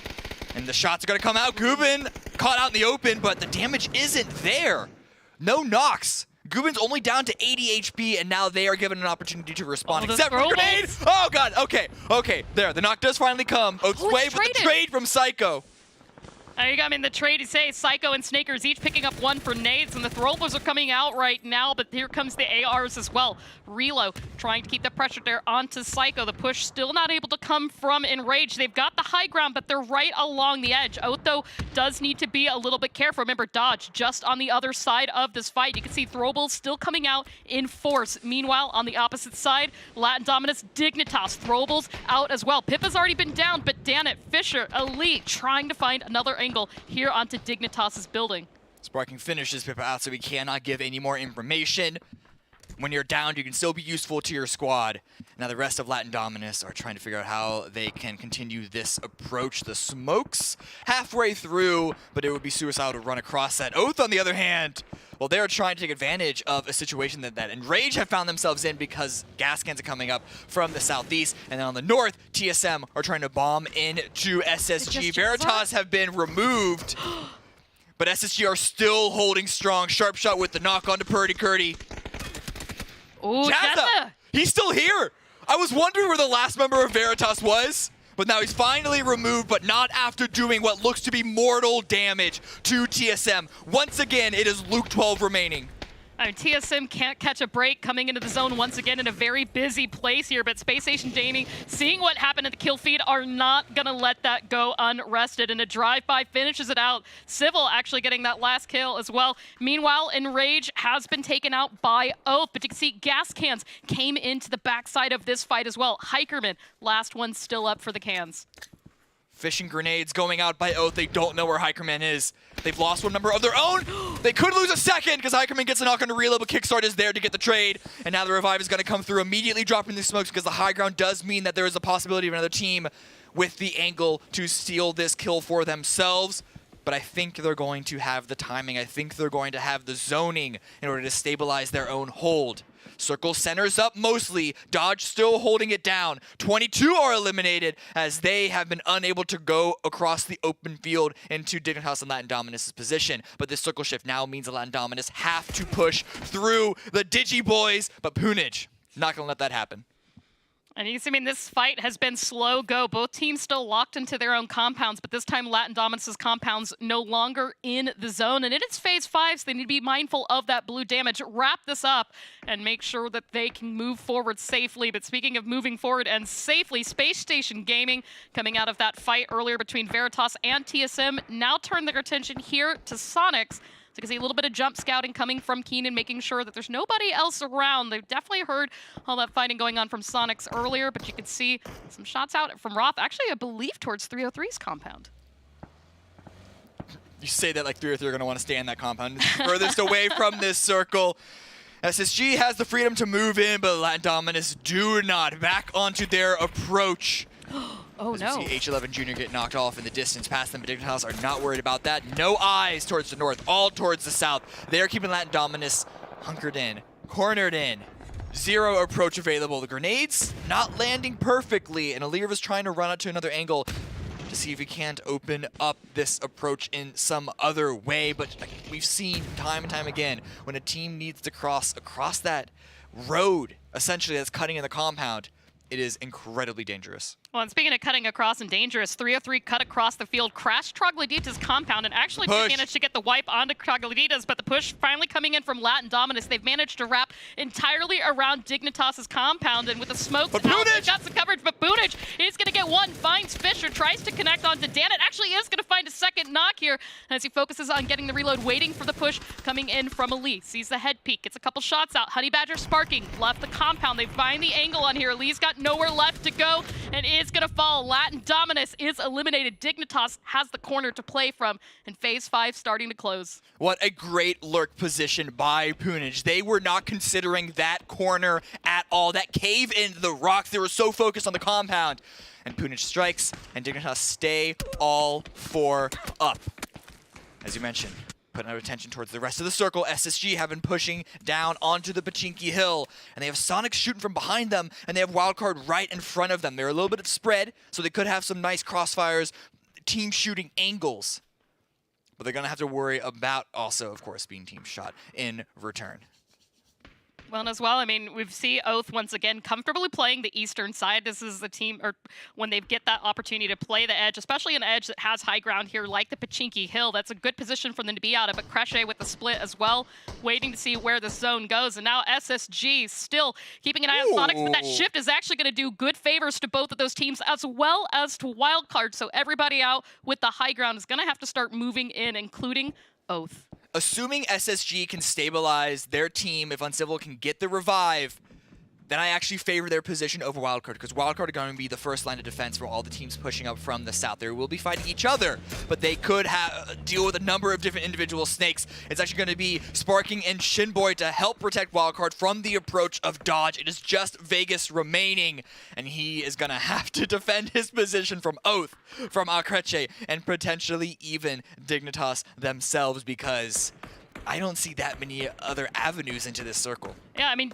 Oath can take this on foot. As we see right now, Relo is starting to creep closer and closer to Vegas. They've still got a little bit of the ridge line here on the hill, but Dignitas, they've got plenty of vehicles as well, so while they could fight this one out a little bit slow, especially as the push comes from Akrece, the question for me is, where are they going to enter the zone? Do they take an angle closer towards 303's little shack that's kind of in the zone? But you can see Throbal's out, guns are out ablazing as well. Akrece starting to crash here onto Dignitas. V8Z grenade finds Shinboy.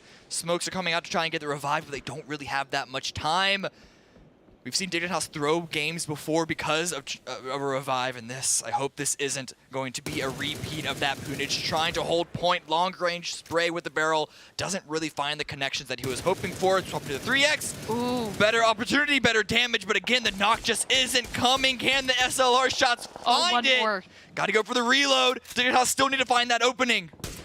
I mean, that smoke there is saving Akrece right now, but to see some spray and pray coming out from a Dignitas, trying to clean something up, and the kill feed is exploding right now from all the teams up to the north as well as to the south. There's not a lot of places left to go for the ones that hope to play the edge here, and you can see Akrece starting to feel the pressure now from Oath as well. They can't really get some freedom in any direction that they're trying to move it, and Brookshow is just going to go ahead and try to take back down into the smoke here and heal, as he knows this fight from Oath and Dignitas is coming. We saw a small vehicle sent by Dignitas that has allowed them to get them in front of Akrece to now try and be the ones holding defense. They know that it's a small, limited number of angles that Akrece could be approaching them, and Oath going to be pushing him from the opposite side.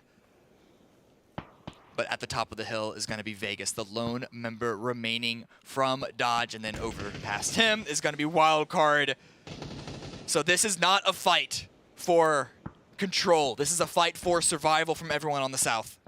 And you can see as well, Oath have this little ridge just to the right of Kickstart here that's keeping them free out of line of sight from Dodge. They could really turn their attention to Dignitas, but they're being a little bit careful not to overbreach or be peeked by Dodge. That was a good trading coming out. Akrece is going to go down, but you can see Kaishin was able to pick up one knock onto Oath there, and Dignitas turning their attention back to 303 now as they are stuck on the edge. And Vegas, a lone survivor here for Dodge, has throwables out, trying to do something here to Oath, but you can see a res comes up onto Kickstart. Balefrost, unfortunately, is going to be able to get Relo up. More smokes come out, but this is more to keep the last remaining members of Oath safe, because they suspect that Dignitas, well, if they don't expect they're on the push, they do now with the grenades falling on their face. Balefrost down to about 60 HP, and there's not a lot of room because here comes SSG from the northern side. Kickstart completely caught off guard, just as we were, as Roth finds his face with his own M4. Balefrost, the last remaining member, finds one, but can't even get the finish before Roth's grenade finds him, and that is going to be it for Oath, out in 7th. That's a good trade, and SSG unfortunately down to 2 as well. And you can see right now on the left-hand side, we've got a couple of teams that are still up for a full stack, and SSG actually getting that res up. So Roth and Civ still playing this one out, but you can see Dignitas still 4 strong, 6 kills in the bag, and keeping the pressure on 303, but also being a little bit mindful of Sonics, who have been doing a lot of damage on that hill as well. So T-Plins is going to go down. Trisk very low in HP, but he's able to pop off 1 first aid, and now the pressure coming in from Wildcard here onto Sonics might be enough to help out Trisk. Mime has been dropped. Oh, no, never Trisk mind. goes down. Shrimzy never forgets about an angle. And now they can focus 100% onto Wildcard. The grenades are coming through, but they're not finding the knocks. Mime is still bleeding out. But there it is. Machi does go down, but that is to Roth. But seeing it in the kill feed nonetheless, Sonics can try and capitalize. H-Twin does get taken down by T-Sock. Machi is finished, but his own team's grenade. But close comfort, close combat It's all exploding here on the northern ridge line. Ooh, and the smoke as well as Sonics get Wildcard down to just one player. Sell it, but look at that. He's nowhere to go here. Wildcard eliminated, and we've got our top 4. Dignitas 4 strong. Sonic have 2 knocks here, and they might be able to try and get some quick reses, but SSG is not letting them go. As you can see, Dignitas taking out the last member of Dodge, which was Vegas. Look at SSG on the map. Look at SSG on the mini-map. They see how wounded Sonics are, and they want to take full advantage of this. I don't know if they're going to be here in time. No utility, forced to rely only on flashes for the approach. And if Uncivil sprays through the smoke, he might be able to find a confirm or perhaps a second knock, but it's going to be Roth on the high ground. Oh, too short. That might just be the final nail in the coffin. Oh, too short. Next one is too far. No, there it's you not. go. It's just close enough to get the re-knock. Oh, Mime is so low. The Molotovs are coming out now, but they're just going too far. Gravity is working against Space Station as it's unfortunately taking the throwables a bit beyond Sonics, but you can see they were able to get 1 res up. Mime's still working on picking up win, and now we're down to just flashbang. Space Station doesn't have too much else left, but Roth waiting for the angle, the approach to continue playing the high ground here onto Sonics. But look at that, 3 now still standing for Sonic Space Station, needing to be careful, and you can see they've really taken their time with this. Sybil's gonna get another knock, but look at this. Dignitas has recovered, and they're coming on the backside of this. H-Win can never stay on his feet for more than half a second, but yes, this is the approach from Dignitas. They've been reading the situation, and even in the kill feed, he's been giving them all the information. That Sonic's taken out, and now 4v1. Roth, SSG have had amazing solo plays before. But his back is against the blue. The barrage, the Hail Mary of utility onto his position. He finds 1. Oh, a good flush as well. He makes sure to get the point, but Shinboy returns it. 9 kills, and Dignitas is going to take the chicken here in match number 2. Would you imagine? First place from last week gets the first win. Second place gets the second win. I am starting to see a pattern here, but nonetheless, a great game by Dignitas. Definitely favored by the chaos from all the other teams, but the only thing that allowed them to take full advantage of that is, as Godspeed said, and I'm pretty sure the desk really pointed out, Analyst Desk really pointed that one out, is keeping 4 up towards the late game. They knew how much control they had, how much space they had, and they took full advantage of it. Well, and you brought up a good point earlier on that game as well, that Dignitas took that really big rotation. We talked about the way that they really keep a mindful position to stay up as for late in the game, and we saw that as a prime example there. Dignitas had the best presence of late game last week, and we're starting to see that again today. So that's enough for us. We're going to throw it back to the Analyst Desk and see what they had to say about that match. Well, the more things change, the more they stay the same. Sonics with the first game win, and now Dignitas has followed it up with the second win of the day in what was a wild and crazy game full of crashes left and right. But I know what you guys want. You guys want a code. So let's get that out of the way, done and dusted. Get your 850 EP. It's going to be 7EX7KSMZ6JHK. Will be your code for right now. So make sure you type that one in. Get your 850 EP points. But okay, so we got to talk about this Dignitas point. So right off the bat, terrible plane. Hugged the South. It made for some interesting early game rotation choices. But we happen to see a couple of just wild and crazy crashes going on early on here, Godspeed. Yeah, we also saw it was some weird 3-way crash, I think, with TSM FTX and a couple other teams. Yeah. I mean, we can just start at the circle. That plane path was very south. I mean, I think it was you or you that noted it in the green room. And then on top of the fact that once circle popped, most of the teams were already kind of comfortable in the circle because of how bad the plane was, which led to a very claustrophobic situation very early on in the games. And then we got the first kind of not really hard shift, but the first shifts away from where everyone thought I was going to play down to the southeast. I think that's when the problem started to arise for all the teams. Just a little bit. Well, let's take a look at the highlights from that game as we continue to kind of break this one down. Matchroom, a lot of early game fighting. What's the deal, man? I've been told, I was led to believe that this format was going to lead to everybody just playing it safe and hiding in the middle and not ever fighting? What's going on? Well, I feel it's a lot of times that the players are now saying, okay, this is where we think that we can manage to make it into late game, so let's take the fight early, see if we can get that position, because I'd rather have it and defend it and only have to contest with like maybe one team than having to contest with like 4 late to try to claim this position. But that's what's leading to a lot of these kind of awkward fights. But you can see this is kind of also the catalyst for Dignitas really stepping up, starting to find kills, and again, high kill count victories for both of our teams today so far. The defense is impregnable. Well, not only that, but the compound that Dignitas found, that like barn combination combo that's just down to the southwest of Pachinki Hill, that compound, especially if you're the only team there, is one of the best places to play in that circle. Dude, I feel so bad for Sonics. They have to feel kind of shell-shocked. The amount of grenades that just land on them, knock somebody, they would res, another grenade would land on top of them, knock them. They were trying their hardest to survive in this low ground position, but it was like people were just kind of rolling grenades down the hillside right on top of them. Well, and then just quit. It was almost like watching him try to get up in wet mud. You know what I mean? He just kept slipping. He just kept getting knocked, man. I felt for him. And then this was actually a beautiful play from Roth. And also, I'm not sure if it was targeted, but if SSG knew they were 2 out and they were going against a strong dig, and they purposely targeted Sonics to kind of get rid of them, that is incredibly intelligent, specifically because Sonics already have a win. So if you can deny the team that's currently with the only dinner, and you can do it with Roth doing it impressively in that way, then that is a play. So very much like to see what I saw from Spacing there. Unfortunate for Sonic, sure, but I mean, that's just the way it is. That's the way that it's played. Yeah, I mean, we're still developing the overall meta for this new format, right? And I think that you hit the nail on the head. If you see a team like Sonics that's in the lead with that one win already, it makes perfect sense to try to sell out to go and try to get especially if you're crippled, right? It was just Roth at that point. So yeah, I agree. Yeah, exactly.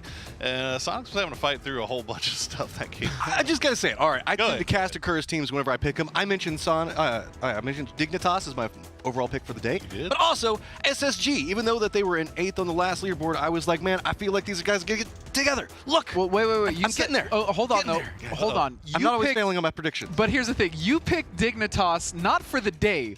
You picked them for the week. So if they have, let me have my moment. Don't think I don't see that. Let me have that you're trying to pull right now. That's my move. Let me have it right now. Okay. That is my move. All right, well, there's our match leaderboard. Let's take a look at the total leaderboard after 2 games. Sonics up there in first, 28 kills. Dignitas does get that win, but 12 kills. So game 1 was a little bit of a slow start. 28 kills, man. What Sonics?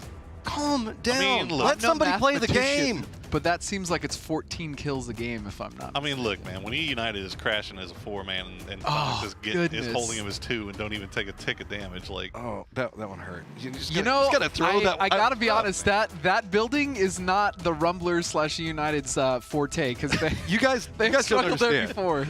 You guys don't understand. The cameras weren't on then. The look, like Poro straight up looked Godspeed in the eye and it was like, oh yeah, whenever United rolled over with 4, right over next to, and you could just see the pain in this man's face. I'm not hating on the U boys. I feel like hopefully maybe today, if not tomorrow, they're going to get it together. And yeah, I feel like that squad has not showed us what they're capable of. Truth. I mean, that was a rough one though. It was definitely sure. rough, especially when you're. It made sense. To crash that compound, right? No, I mean, taking that building. You assume that they read the fact that Sonics were in a 2-2 split and sending 4 to try to take the 4v2. It just, boy, that didn't work out well. Well, the other problem is that they decided to crash it all on the same side, which generally that building it is safer because you're open on the front door side, especially towards like Gatka. The problem is though is they also stacked for nades, and the nades that were thrown and cooked by Sonics were obviously done very well, but no one was able to pressure on the front door either. So that was less than ideal for you. My favorite comment in the green room was whenever you were like, the only knock that happened to Sonics was Tiggleton, who drove over and accidentally ran himself over. Yeah, what do you do? Hey, it's PUBG, man. It happens. Look, I guess that begs the question then, is any compound worth trying to crash when you know that you can be held out so easily with just proper utility usage?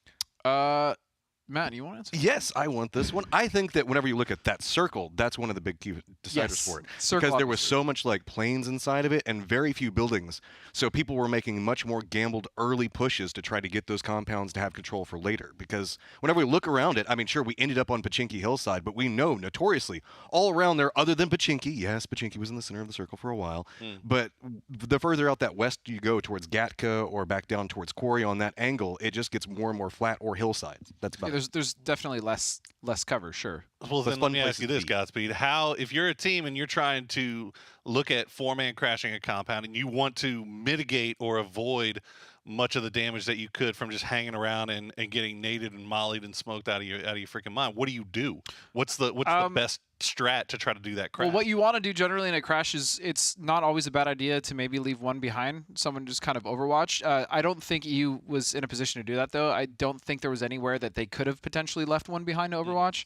On top of the fact that Sonics played that well, they had one in the upper level, I believe, and one in the lower. They had good grenades, and they were ready. I mean, they were fairly ready for that crash when it happened too. Like, let's not completely dunk on EU. Like, Sonics did a good job of making sure that it was very hard to get into that building, and because of that, the fact that EU kind of didn't have a lot of time to make that decision either, it didn't work out well. But yeah, if you're going to crash a building, it's always good to make sure that first of all you have as much information as possible. How many players are in the building? Is that team that's in that building? Do we know which team it is? Maybe you got a knock earlier, and you can ascertain whether or not they're down a player or two. So there's a lot going into a crash. It's not just, hey, get in the car and let's just go crash. Otherwise, I mean, basically that's going to happen. So that's how I play. What are you talking about? Yeah, and that's why you never make it past, top 20. Yeah, you're right. But still, it's fun. Okay, Yeah, sure. Exactly. Just get in the house and yellow. Yeah, just get in the house. Kill them with your grenades before they can throw theirs. Or I mean, you could also just Light work. seat swap on your way to the compound and get There a it is. knock. That You works could do too. that. You could do that. I works can't too. do. There's a That's- lot of things you could do. That's but, literally the answer to everything in this new meta. Just seat swap.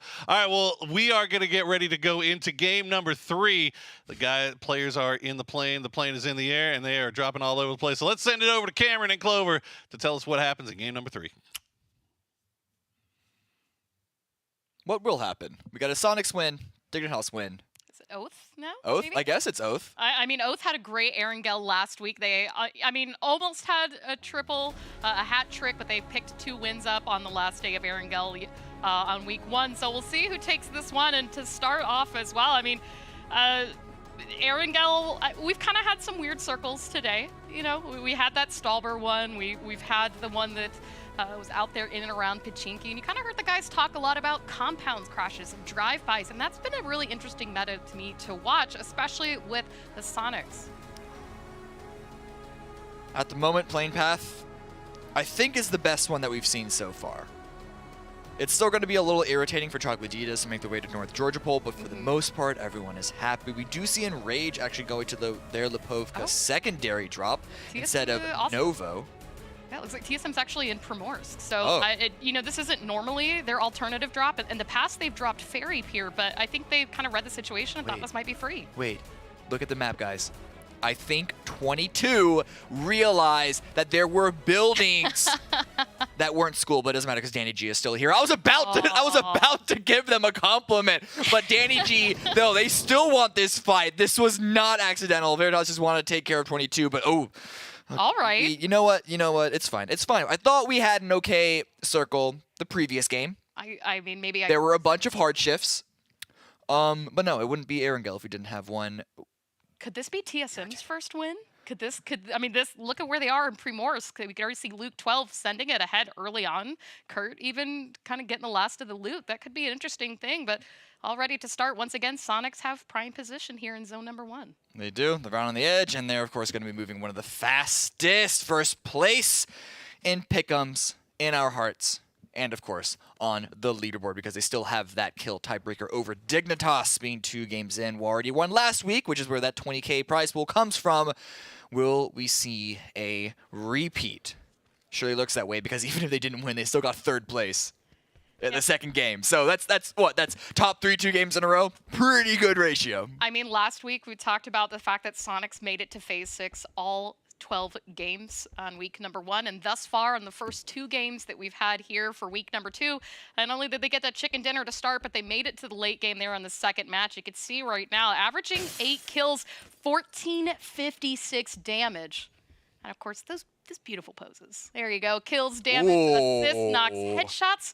And a winner chicken. Okay, so the dotted line, I believe, is average across everyone. Mm-hmm. And so you can just see how stacked their stats are. That is absolutely ridiculous. And I'm curious to see what happens after 2 weeks, how these numbers change, because of course they're going to be heavily favoring the team that was in first place for the majority, and of course at the very end of the first week. But still, that is a really, really good showcase of how strong this team is. Yeah, I mean, it's 112 kills overall, right? They had 84 last week, so 17 on the very first match, and I can't remember exactly how much they got second game. I am not as much a math wizard as Poro, but the work that they've really put in has shown that, I mean, again, wins aside, it is all about the kills, and they have not been slowing down on that. Perfect timing. Already on the move. Already in their vehicles. Shrimsies, okay, never mind. They're still finishing up their loot. Last few moments, but still, they actually need to hurry up because they're not the first team moving. You can see H-Win up in front, but we already have Dodge, we already have 303, we already have Latin Dominus, and even Wildcard that, yes, we're in this area just north of Fairy Pier already, but they are making sure to gather all of their resources, gather all of their armies, and put them in a single solitary position. You called out TSM Luke 12's immediate rotation out into a compound, not only to finish up his loot, but most importantly, plant TSM's flag, which could be dangerous. But fortunately, Penta is now arriving to give them the support in case another team starts to get a little curious.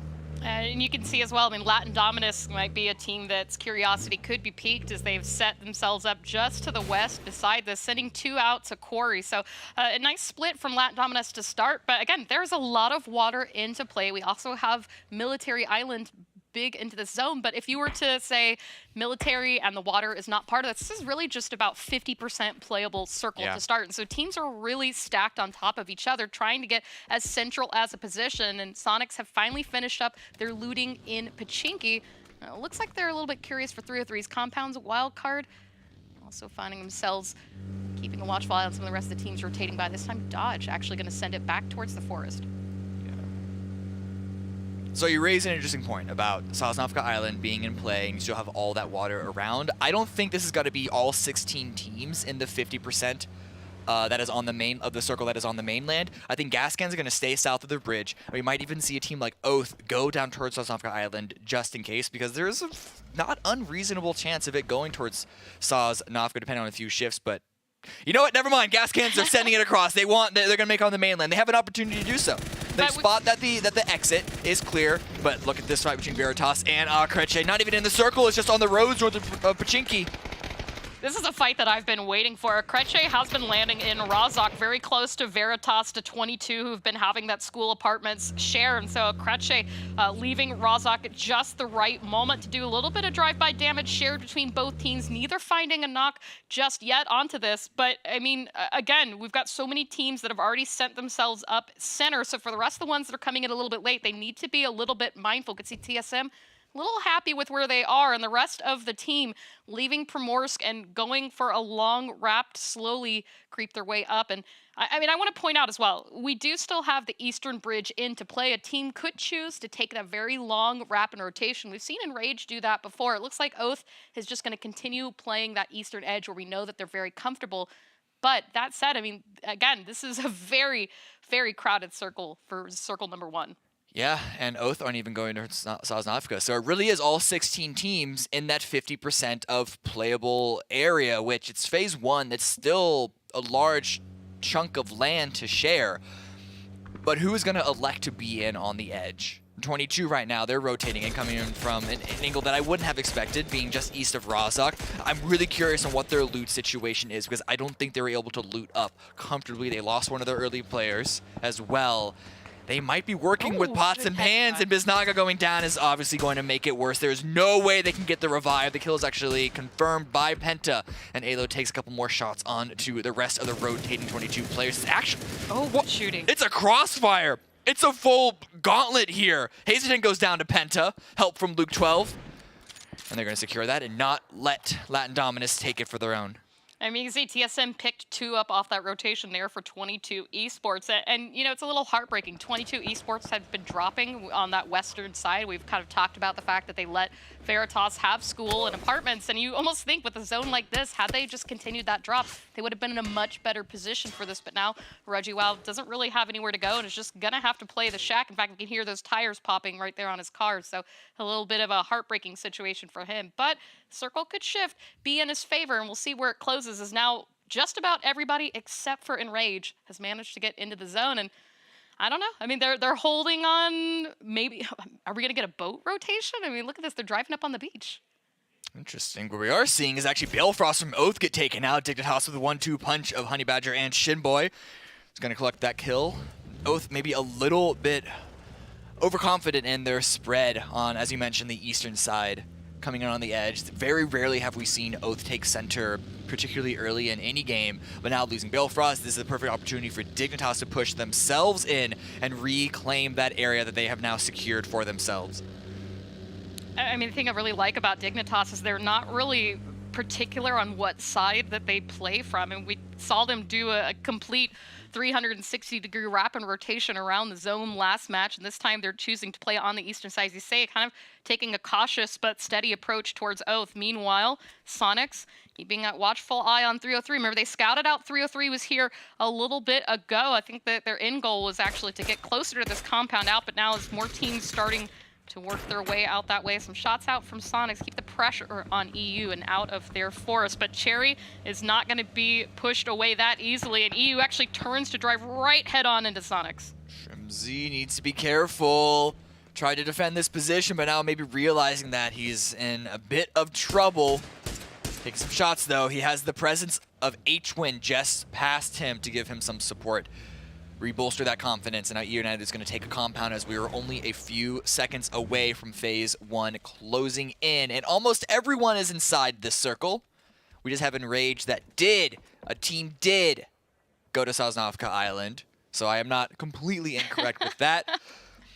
But phase 2 is very nice. Let's see it. Yep, shift all the way to the north. This is fine. Everyone is very, very happy with this. This is one of the few times that you see a hard shift be favorable towards almost everyone. Even Enrage shouldn't be too upset, though we do see them completely run 180 and go back over the eastern bridge, because of course that is going to be a safer path for them.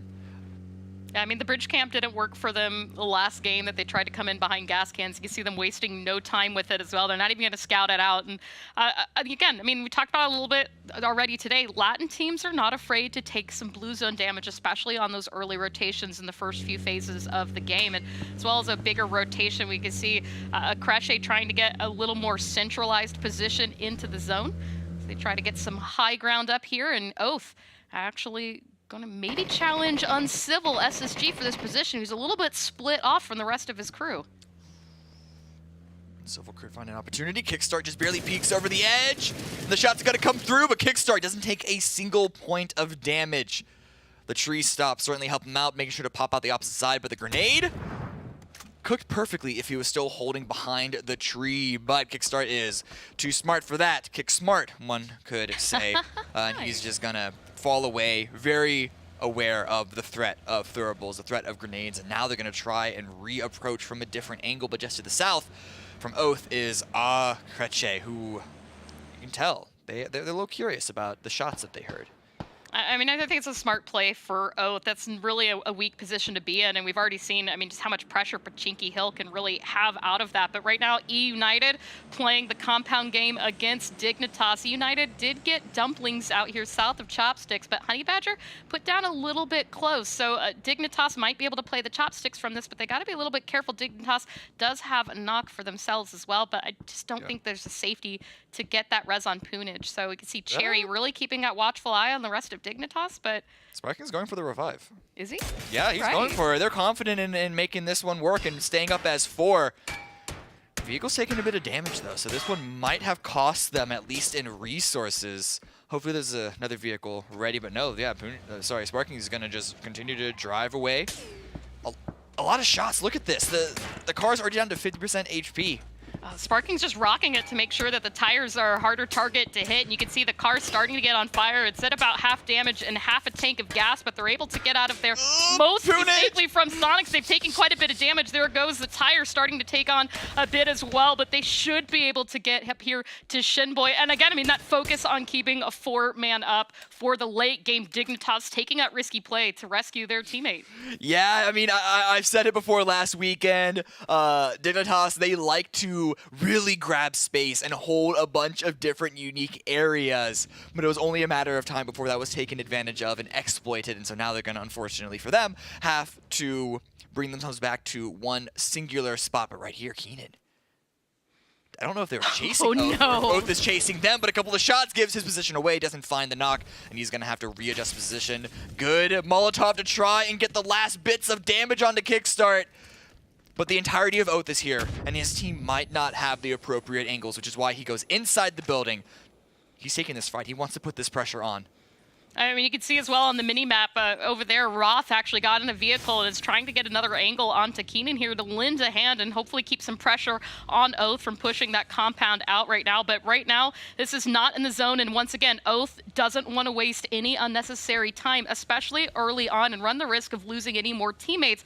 They're going to go ahead and rotate back out of this. But look, here comes Space Station to cut them off. Yeah, you could just barely see it on the mini-map, but the only option that Oath has is going to be into Space Station. We did see another pretty heavy shift towards the north, and we're seeing a bunch of rotations. Oh my God. Swing into Dumpling, swing into Chopstick.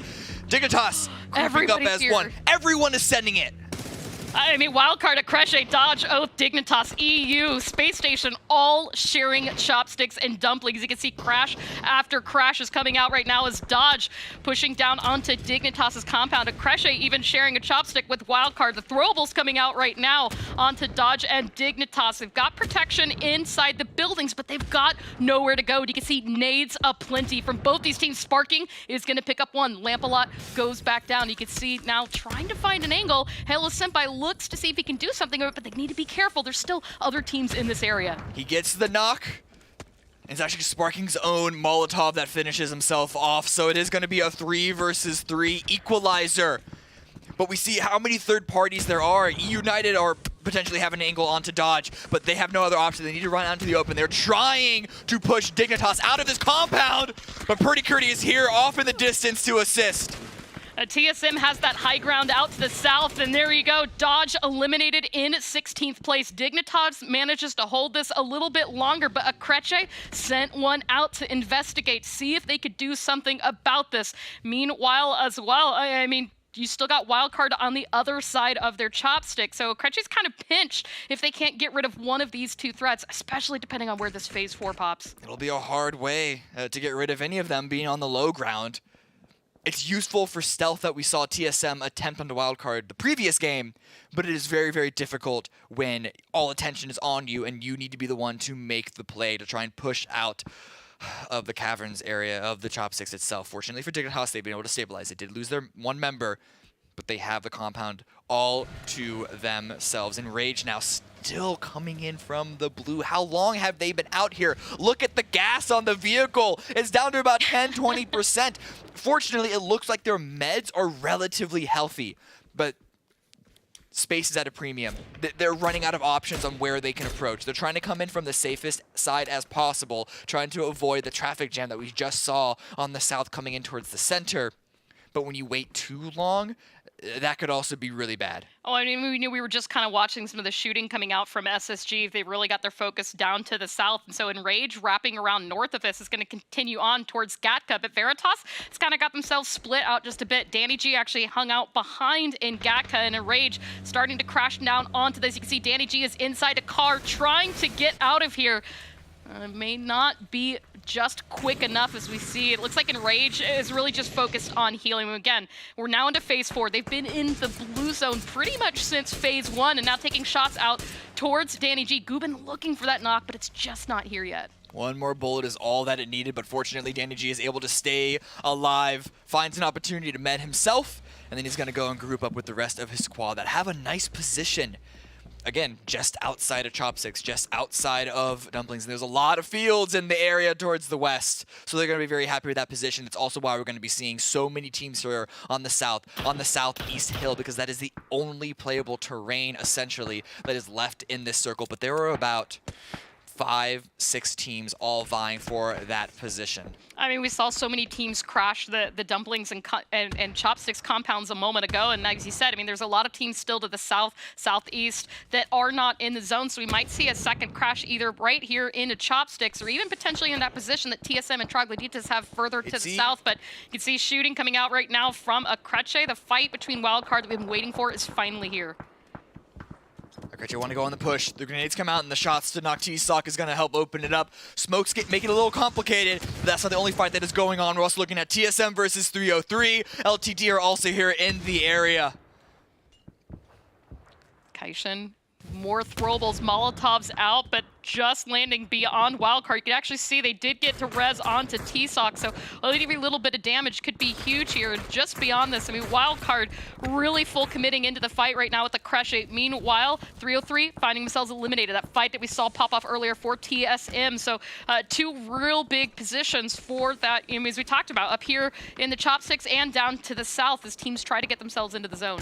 Flash forces Kaishin to drop down, but attention back on the south. Sonics are trying to stay alive, but it's being incredibly difficult as gas cans are swarming onto their position. Is Strimsy and Mime remaining, holding the edge of the smoke. The spray comes out, but doesn't find the knock. That's going to be Sonics eliminated in 13th place. Their top 3 series has been cut short, and they're going to go out early, but they're still sitting in a good place on the leaderboard, still in first. But how is any other team going to answer back with the opportunity? Wildcard here, trying to stabilize themselves, still 4 up. And Creche, they're also still in this, but they've backed off, at least momentarily. I mean, that's the earliest that Sonics have gone back out, but not the earliest that we've seen Oath and Gas Cans fight. Again, trying to hold on to that eastern position. Relo really looking to reposition here and push Gas Cans into the edge of the zone. The circle is going to shift. Still a lot of open field, but it's going to hold strong to the south. TSM Troglodytes have a good position in the zone, as well as the EU Dumplings compound.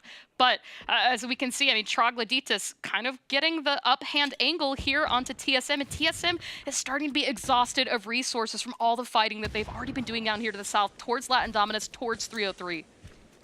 Good grenades coming through. Another Molotov finds Alo. There's only one member remaining, Birdie Curdy in a 1v4, trying to hide in the smoke. But it's going to have to be an overextension by multiple members of Troglodytes if he wants to find this. Going for the revive is going to be the only opportunity. 2 versus 4 is a much better chance. But while that is happening, look at this spread, this collapse. Ooh. But it doesn't matter. It's all on the grenade. I mean, Troglodytes have an absolute vendetta against TSM. We've really seen them time after time after time take this fight as if it's personal. And you can see Kill Demo really trying to keep the pressure on Gas Cans, who've been trying to wrap into the back side of this. Troglodytes want to get the finish here onto TSM, and only Kurt's left still in the smoke. And you can see more being thrown right now, but Kurt's really run out of options of where he can go as he's got teams on both sides. Rescue Zero landing some damage onto Kurt. He's only down to about 70 HP, but another nade is going to go out, and you can see Kurt really just biding his time, but I'm not sure if he spotted Adam just now. He's going to be able to get into the compound safe. He closes the door behind him and trying to play out the window. He's going to have to take care of the gas cans first. Finds Adam. That's one. Can he get Nikos? Should be hearing the footsteps. Has just enough time to reload. Molotov comes in. He's going to re-peek that angle. Fire is not spreading to him. He's able to find a small little corner of safety. Will he hear the last Gaskins member approach and enter the building? Niku's trying to clutch this one out for his team just for a few more moments, but it's not just Troglodytes that are here as the main threat. Oath are also peeking their head towards this area to try and clear out the corner of the map because the circle did go down this direction, but out in the blue, taking some damage. Pretty good. He has to grab some meds, and he's got some good healing options, but he has multiple teams in front of him. I mean, even if he pops this med kit off, and he is going to get it, and blue still is going to do quite a bit of damage, and it's really going to be a heal-off between him and Nikos. As you said, Oath has been able to creep up on the backside. It's Indignitas also taking the wrap out in this area, so it's really getting congested down here to the south, and it's just a waiting game to see where that peak comes. Nikos waiting for any bit of Kurt to show himself here. You can see taking another pause, pop that first aid kit, as is Kurt. We can see there in the X-ray. Meanwhile, Wildcard, who did win their fight versus Creche, continuing on past, and there you go. TSM is going to get one more kill. Kurt, though, trying to heal. I don't think he's going to make it past this. Fortunately, there might be a small option of him to run in from the blue because Oath and Dignitas have distracted each other.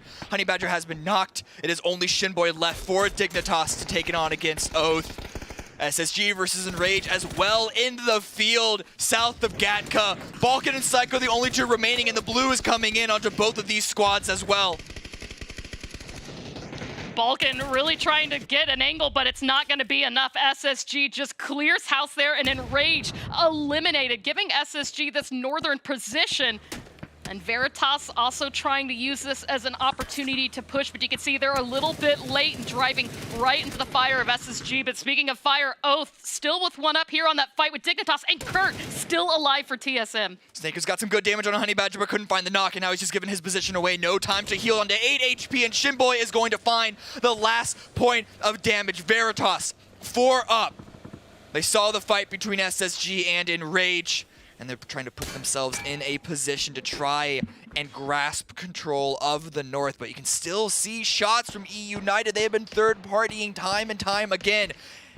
And that might just be what SSG need to get out of this spot safely. But Wildcard, they're the team in front of him. And of course, it's a field. There's going to be virtually no cover. They have vehicles to use. That is about it. You can see, I mean, Wildcard has a hay bale, an exploded car, a motorcycle, and a rock, and not much else with so much field into play. I mean, look at the mini-map. There really isn't anything for people to play off of except for Troglodytes, that pink little cluster down to the south. They've got themselves high ground and a compound that's inside the zone. Meanwhile, Dignitas still has a couple of players up, moving on from this position. I'm not sure if they lost track of Kurt or maybe thought that he had fallen in the kill feed. There was a lot going on at the time, and it could be a blessing here for TSM, but meanwhile, Veritas finally taking the push here onto SSG. It's just Uncivil up. 21 HP, forced to prone in the smoke because more grenades are landing on his team's position. Roth gets finished, the vehicles get finished, and it's only smoke, as temporary as it is, that is keeping Uncivil alive. His armor, I mean, look, that vest, that helmet, they're completely in the red and broken, and really there's not much here for him to play off of, except you can see the smokes and this exploded car, but every time he peeks, he's getting spotted out. This time it's actually Necro for Troglodytes, and Veritas reading the situation, drive up and take care of him. Clean house, Danny G picks that one up, and Veritas now on 5 kills, but a similar situation with Civil. There's not really much to play from this position. They might want to take Wildcard's position. But how dangerous could that be? Because Troglodytes are going to continue to use that high ground that they have. Purdy is finished off. A grenade by Los HD is all that it takes. Made it further in the game than I think a lot of people would have expected, but is still going to finish shy of the top 4 podium. And now E United, they have been sitting pretty at a compound. 4 up. One of the only 2 teams remaining that can say that. But the shift pulls away from both of those 2 squads. E United and Troglodytes, the 2 teams that need to approach essentially this open field of a finish. Oh, Los, a good idea there. Los trying to play the off angle, but right as he spotted Dignitas, spotted out first himself as Shinboy takes the headshot, gets the knock, and you can see Waldo and Cherry were already starting to make the move to capitalize on Los's position, and right now trying to return that back out to Dignitas as the flush, trying to come out there for Shinboy. Cherry just trying to get what few bullets he can left into it, but it's being punished just a bit by Troglodytes, who are putting damage and pressure back into E United. So the push isn't going to come as drastically onto Dignitas, but I mean, EU are running out of areas that they can play as well. Who has control? I don't think anyone has control in this circle. The closest thing we have is Troglodytes utilizing the high ground, but that's about to get removed as the blue is about to start closing in nearly 5 seconds here. So all these teams need to go for the shots, for the opportunities now. Maji still playing spoiler in this Troglodytes versus Veritas engagement. Smoke up, still more utility. He's got 4 more smokes to use to try and keep himself safe from E United's watchful eyes. I mean, this is Troglodytes' game to lose. A lot of the last solos has been found. Honey Badger, you can see Wildcard with 1 up, Veritas 2 up, and E United did manage to get the reses, but immediately is going to lose Waldo there as Exex. It's a nice headshot, knocking 1 back out, but Los trying to give a little bit of hard cover here with the car smokes out and get the res. Forgot to pull the E-brake, but it landed right where it needed to, and you can see Maji, Michael might be helping out EU just a little bit here with their Troglodytes problem. Ghost and Waldo might be able to make it across that road safely and get towards the field. And there's a small hill, small decline on the eastern side that could keep them safe. But it's going to be a game of inches. And Maji's inches are going to run out as we are looking at the top 3 now. Troglodytes with 4, United with 4, and Veritas with 2. But again, no one is in the center. No one has control. No one has domination. It's all going to be on who can shoot better.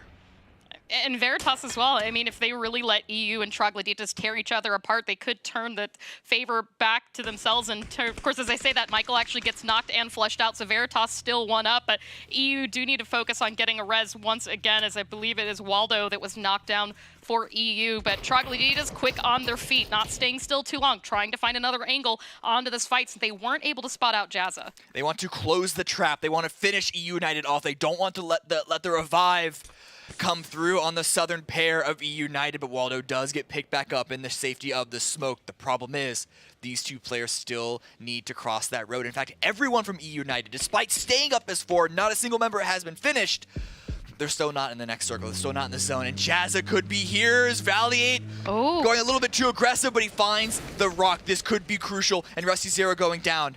I mean, this is a good position. Maji from Wildcard was playing out of here earlier, and we had a couple of blown-up vehicles to create that hard cover. So if Valiant can spot out Jazza and then really give E United the room to move around and keep that eyes all on to Troglodytes. Neither Troglodytes, EU, or Veritas got a chicken dinner last week. They've yet to get one this week as well, so this could be huge for all of these teams. Grenade from Lowe's takes execs out. More revives still coming through from the squads, but something has got to give eventually, and I think the Molotovs there are going to make it difficult for execs to get revived, and Necro takes a lot of damage as well from Valiate, but Jazza has been creeping in from the north this whole time, crawling, no backpack, as low profile as you'd want. And he's loving that EU United are pushing in towards Troglodytes. The utility comes through, Kill Doma goes down, Necro goes down. It is just Rusty Zera remaining. Rusty has nowhere to go. You can see the smokes are starting to dissipate and the pressure and excitement coming in from E United right now, sitting on 7 kills. The throwable still coming out. Execs is going to get res back up. Rusty Zera trying to keep the numbers somewhat in their favor, and Jazza spotted out, spells trouble for Troglodytes. As now E United can turn 100% of their focus back to Troglodytes. The opening knock comes out to Cherry. Headshot, quick flush out, and there you go. E United had such a rough week last week. Pick up their first chicken dinner here in match number 3. Listen, it's not just last week. This game was rough for them. You thought that Troglodytes, you even said, you specifically, Clover, said that it was Troglodytes' game to lose. But in a field ending, any semblance of control is only so slight. And so E United are able to get the revives time and time again. And it's more importantly, Valiate's wrap to keep Troglodytes pushed into the corner that allows them to have the spacing needed, to have the crossfires needed, to have the damage needed in order to take their win. What a glow up. Terrible first week. Terrible first week. Absolutely. I mean, that one game was better than their entire first day last week. So really exciting to see E United come back into full form as well. I mean, we saw quite a couple of knocks come out from that team, and we watched them work very creatively to keep those reses, keep themselves as a 4-man strong. And we've been talking about the importance of teams coming into the late game as a full squad, and once again, paying off now for E United. But that's it for us, as we're going to throw it back to the analyst desk to see what they have to say. 3 games down, and in the 3rd game, it's going to be E United. That's right. Wouldn't you know it? Wouldn't you know it? That's right. Hey, man, I said this squad has not showed us what they are capable of, and that was a very good game for them. Look, one of the things that you guys need to know, whenever you're watching let's get to what's important. Okay. I got very you set me up for this. I'm really excited. I got very important things to talk about here. Chat, I'm with you, all right? I'm with you. I shut them up. So that we can get to this code for 850 EP. It's going to be LMTRQGX2Q42. I was like, there's 3 more in there, man. It's fine. You're good. I thought it was beautiful too to late. pause. Make sure you go and enter that code right now and get yourself some EP. Yeah. But Matt, go ahead. I know I'm all sorry right. for cutting you off. So we sometimes, like, whenever we were looking at the last analyst segment, we were kind of like, okay, this thing that we're seeing from United make us unhappy. Usually whenever any analyst desk in PUBG does that, it's because we know the fact that the team can do better in the situation. Oh, yeah. So I know a lot of people are like, the analyst picked on a United last game, and I just can't wait to watch them have to eat crow whenever we come back I'm right to it. considering I played with half that team. So It's true. It's true. That being said, though, but nothing else makes us more excited whenever we're like, oh, we know that this team can do this, and it's annoying us, and then we see them take a round win. Well, that just well, not only that, but like you look at the addition of Valiant, right? Like, I mean, he's such a storied player in our community, and he's had success, and he's been on some of the best teams. So like, obviously, we all had very high expectations. Me being, the former Rumbler myself, like I know what Los and Waldo are capable of. I mean, Los is insane. He was literally one of the best players at the time we played together. So, seeing them struggle, and to be fair to them as well, like the circles have not necessarily been very kind. Even that game, they had to work for it pretty hard. And so because of that, like, when we saw United did poorly last week, it was kind of like, what's going on? But I think this is a good start for them, and I really like it. Yeah, absolutely. You kind of hope that this will be the thing that kind of gets everything clicking and everything. You kind of build a snowball off of. Well, let's take a look at how we got to that United win with some highlights. Game number. We'll do one for Steve, Obviously isn't here. Might as well give him. I gotta give him a little bit. Gotta give him one. Start us. Ooh, Penta, my man. TSM FTX, however. Dirty. TSM FTX, but this was actually a beautiful crash. Did not go well for Dodge, though. So notice what's going on around Chopsticks and how messy it is with the amount of teams. That's because the way that these circles have been shifting through here. And right now, all of these teams are about to vie. Like, look at all the way down the Chopstick. Everybody's posted up. And then the circle is going to be super cruel and then shift to the southwest. And that's where we just see massive destruction. And moves into what's going to be a very wide open circle with Neuron no cover yet again, similar to what we saw last time. And what amazed me about that game, or this game, is how United handles this last section, where there's like Neuron no cover. You see them using like tree lines, the rush that they make up with the car. Just break down all moving into that section and the things that stood out to you. No, and actually what I really liked as well is Los's play initially to stay on the south, right? We actually all kind of talked about it. He didn't know that Purdy was there at the time. I think it was Kurt, right? Yeah. He didn't know that he was there at the time, but the reason that Los did that was that split was smart because there was still a 50-50 chance whether or not the circle would actually come back down towards the compound and where Los was, or it might just go straight up to the field. And as we know, those field endings, specifically in Gatkid fields, I mean, there's really not a lot to play. We saw Troglodytes struggle quite a bit.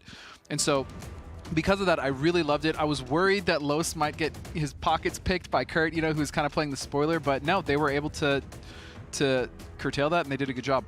And that's the thing as well. Kurt was up there as that solo snake. Yeah, Los was playing the south side. However, the three north. We're watching Los's back, and it was actually one of them that got the kill. And that goes back to what I was talking earlier. Like, even if you're isolated, there's still always the potential to either trade out or something. If Los got knocked, that would have been. Luckily, he didn't. But yeah. Teamwork, teamwork, teamwork. Well, we obviously got to give United their flowers for getting that win. Oh, yeah. And the 10 kills on top of it. Troglodytes, though, Matt, they're looking kind of spooky. Troglodytes is a scary team. Whenever it comes into team fighting, especially the run-and-gun stages, whenever they can kind of... This was not a good circle for them whenever they just have to hunker down, it feels like. Whenever it feels like they can just kind of roam around and start hunting is whenever we're finding a lot of success. Also, though, TSM in the positionals that we're seeing them at, get 10 kills. Hey, we're starting to see some kills stack up. We're starting to see them make it into the end game. Is it happening? I mean, I think it is, but at the same time, yeah, the win is eluding them. I still feel like TSM, for some reason, more than another, I don't know, I'm not exactly sure if it's really just the shifts if we look at the total leaderboard after that match, but I feel like they've been chasing circle a lot. I feel like TSM FTX has really been struggling to just stay in a decent position in the circle. And again, I don't know if they're coming in late. I need to really watch and figure out what's going on with that team, but yeah. I'm telling you right now, TSM is going to clip that, and they're going to put it up there, because how many tweets have we seen about the chasing circle coming up from the TSM players?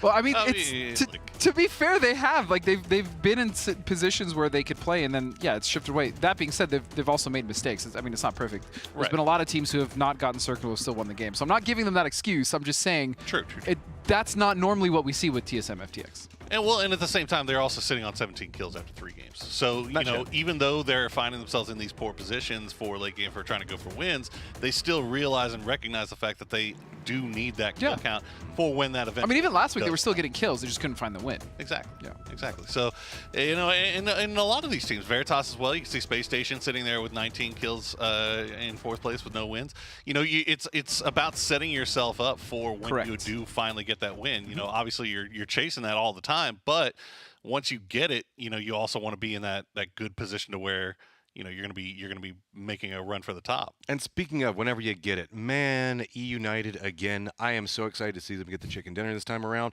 because especially the rebound mentality that you have to have. Whenever you have a rough first week, sometimes it's very hard to come back and say, okay, guys, this is what we need to clean up. This is what we need to do. But that's one of the things I really like about the way that we're seeing the system work out. Whenever like the leaderboard resets every week, if you have a bad week, it doesn't matter. It lets you go back, reset, and come back in. Well, you still and have go, a chance. okay, Exactly. you still got the capabilities every single week to come back in. And sure, it's going to be about overall money, so not getting a lot the first week does suck, but you still get a chance to get into the money every week. Exactly. Which I feel And that's nice. and the most important thing as well is like, yes, even though if you don't win, like obviously I'll just say it, if Sonics wins this week, I mean they're just going to win PCS4 because they already won last week. If they win this week, but that's not really the most important thing. As good as it is for Sonics, still the PGC points. We know Sonics will most likely, be going, but all the teams below, everyone is guaranteed 15 at the very least, and it's still 270 for second. That's a lot of points. So. Well, we might have we'll see. Bullied them a little bit after game 2, and we're praising them in game 3. But let's put our money where our mouth is, guys. We've got an interview with E United's Valiate. Valiate, my friend, how are you doing, sir? Doing all right. Yourself? I'm doing fantastic. I gotta say, you look fantastic in that beautiful blue and red jersey. He really does, doesn't he? Is that the same hat from MPL too, by the way? Are we still rocking the same thing? It might be. There is no masking tape on it. There is no masking tape on it. Can't be That's the same. true. No Oh man, I remember that. Yep. All right, well, Matchup, go ahead. I know you got some stuff to ask. All right, let's talk about the end of that circle, the last game, because, God, there was near on no cover. You guys made a gamble play to hop inside of the vehicle, push a rock to get control over the center. What was the mindset in leading into this? Like, what was your approach and how you wanted to handle that to get the victory? Handling that final circle, like once it shifted off our compound, that field. So the mindset was, I mean, the biggest thing in those zones is obviously we caught like 6 circles, like probably like 5, 6 circles. So we knew because we didn't really have much to worry about and we didn't have to rotate a lot, we were able to keep track of the kill feed a lot. And that's huge. And that's one of the biggest thing to catching one of the beginning circles is you're fully aware of what's going on around you because you're not taking new land. You know exactly what's going on and what's surrounding you. So we knew that there was 3 teams fighting on the north. And once we we saw the team leave our north and we pretty much saw like all the teams like wildcard and everything wrap the forest and then fight in. We're like, okay, Los can play solo on this tree. We just need somebody overhanging him and we need to control this field. So the second BTS ran to fight SSG. We took position of the field, and even though it looked like it was in the open, it really wasn't too bad. Yeah, not at all. I mean, you guys, like I said, you guys worked out really well. You had the vehicles, the smokes going. Obviously, I really love to play with Los. Val, my questions were like the roster, man. Like, so what's it been like, kind of slotting into this roster? I know you took a little bit of break as well, but now you're back, and now you're on United, which is sick to see. But yeah, how's it playing with Los and Waldo and Cherry?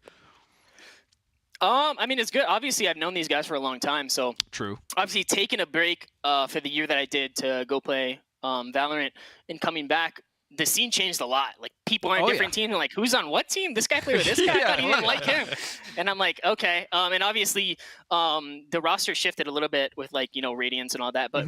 As obviously, the iteration was when I first came back. It was like me, then Vegas.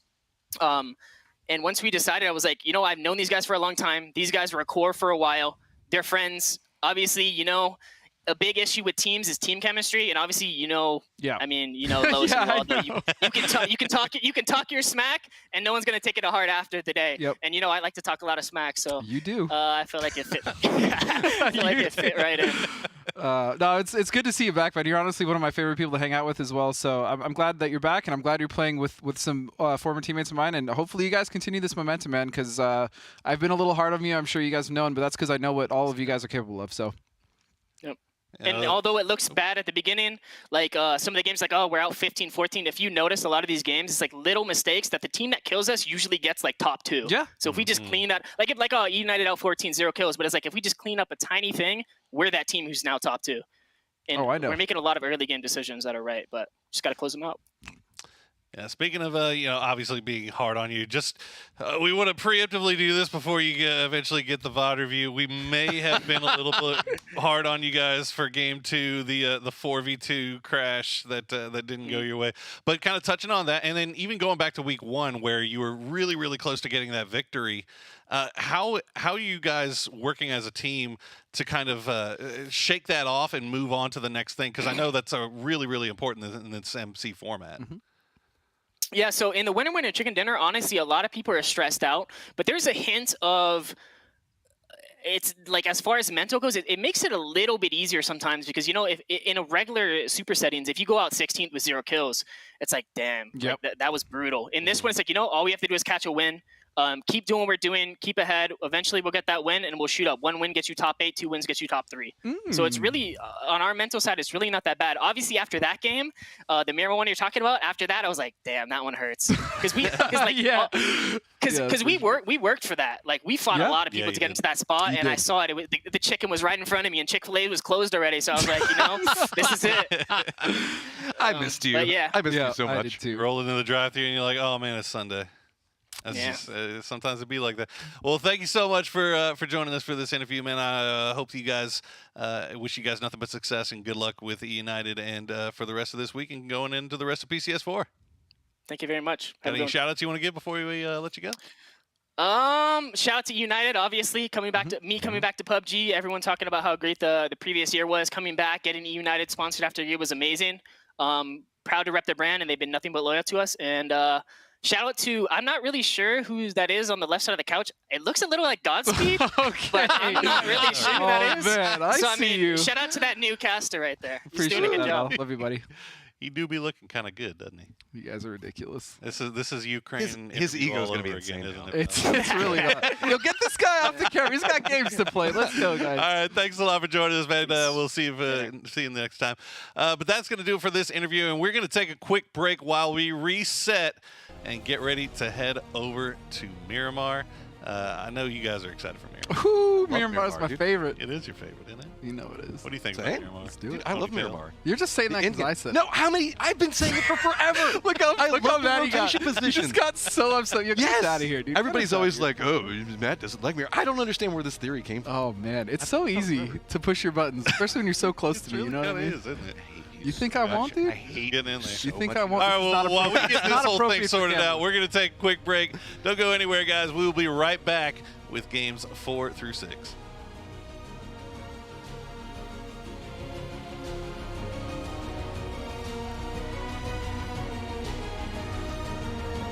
It's me, Alex the Dinosaur. With a new game to play. Stay away from me. I'm scared. Can you find my prey before I do? I'll give you 10 seconds.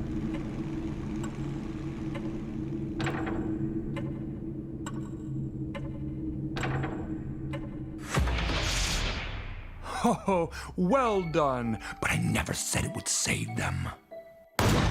Oh.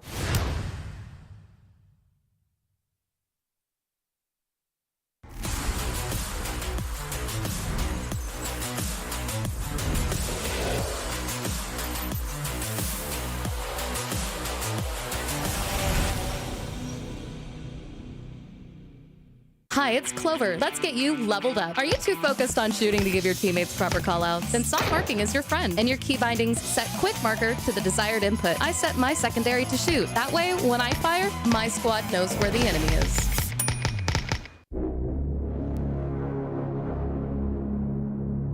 What do you know about him? What has he told you about his plans? What you are about to see is real. The battlegrounds, the Russians selling chips and putting them in the back of people's heads. The breadcrumbs are out there, man. And I'm the big bad wolf scooping them up. Yes, my friend. Everyone is searching for themselves. Do we have a last known for Squad 4? Flayed Malhotra lunch meat, Angeli, the blue chips offline, all of them. Will you embrace who you're meant to be? What does he want with Garagan? He wants it for his game.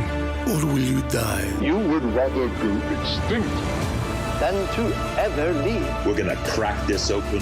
We're gonna expose it all. Mysteries Unknown is coming back. Believe it.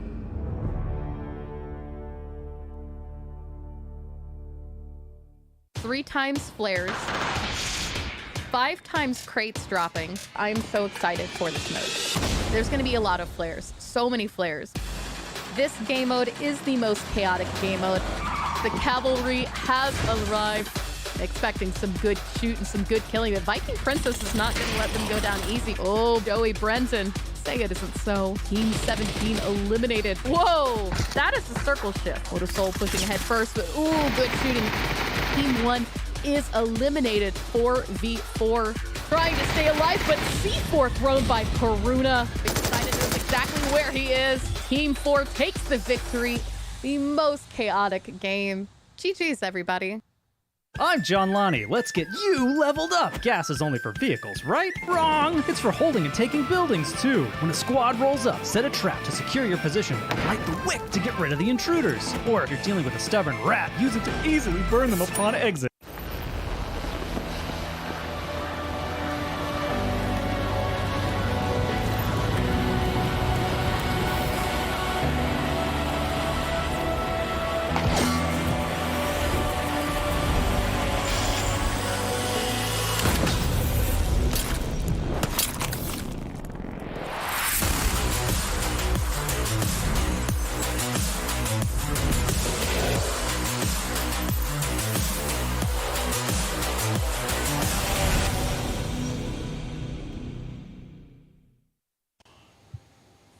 My name's Toffees. Welcome to the Coach's Corner, where I get a chance to chat with some of the prolific coaches in the scene and hear a little more about how they're approaching PCS4. I'm joined by the intrepid, the legendary, the man of mystery, Machine Gunner, the coach for TSM FTX.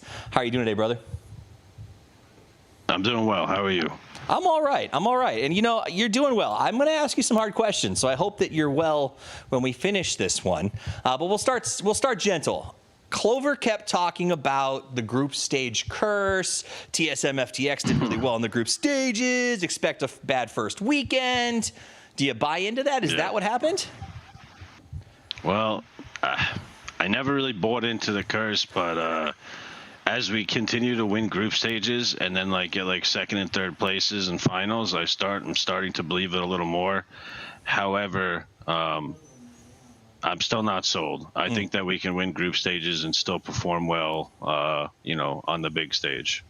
Weekend one, definitely a little bit rough. I think a lot of us expected more. I'm sure you, knowing you and the perfectionist that is your team, probably did as well. Tell me a little bit about your guys' strategy going into this weekend that we just wrapped up.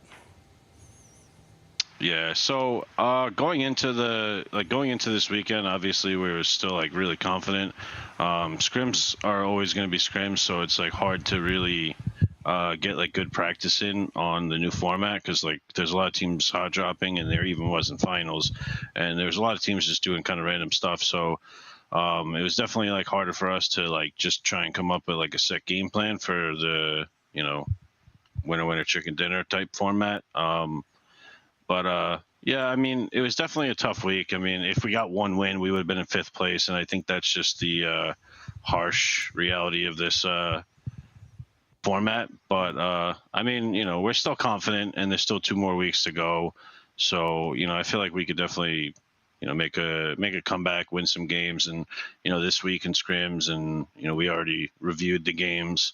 We know which games we could have done better at. We know which games we could have potentially got some wins in. So, it is what it is. And, I mean, it's PUBG, and it's a tough game. So we'll come back stronger. Nice. And since this is a bit of a coach's corner, I want to move us away from just talking about the team, which I know is always what we talk about with you, is what's the team going to do? What's the team going to do? I want to learn a little more about you. I want to learn about what you're doing with the team, sort of how you prepare to be the best coach you can, or what your focuses are. So tell me a little bit about how you see yourself as sort of that 6th, I'll say 6th because I saw Taryn is officially the sub now, so the 6th member of TSM FTX. Well, I try not to do too much work on my own. Typically, typically we just work together and like as a team, like going over VODs and doing everything just so like, if there's anything that I miss or if I don't catch, they can. So we typically I go over and watch the games like after we play them myself, but we always usually do it as a team, like just because, having them there and, seeing and bringing up ideas is always better than just me looking at it and be like, hey, in this situation, maybe we should have did this, because a lot of times it's so easy for a coach or a viewer or a caster watching the map stream or just watching and just getting kind of hindsight ideas. But a lot of things happen in these games, like even this week, like there was a winnable game that we had, but someone from another team flipped their car by accident, and then that ended up causing us to lose all of our tires and us being held out. And then, little things like that, like it's just too hard to catch on stream. So even for me, like obviously just listening and being 25 minutes like behind the delay as well, I'm able to just record the comms, and then we can kind of go and try and sync it up with like the map stream or the stream itself, and just try and figure out like what was going on at that certain time. But yeah, like I don't like to just completely reinvent their game. Like they're all experienced players, they all know what they're doing, so we really like to go over everything together, and just everyone kind of just has like a the same or like even input.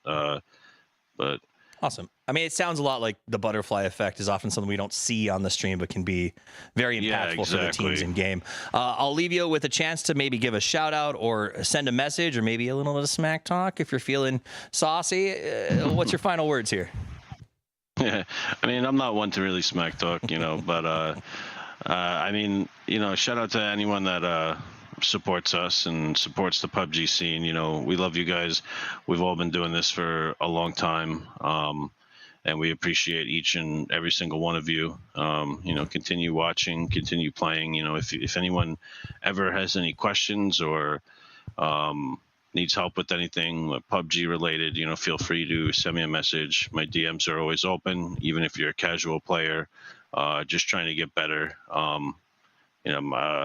In the Marine Corps, we said my door is always open, and my door is always open for anyone that's ever looking to try and improve and just take this game serious. Awesome. Thank you very much. I expect nothing less from you, Gunnar, a pillar of the community.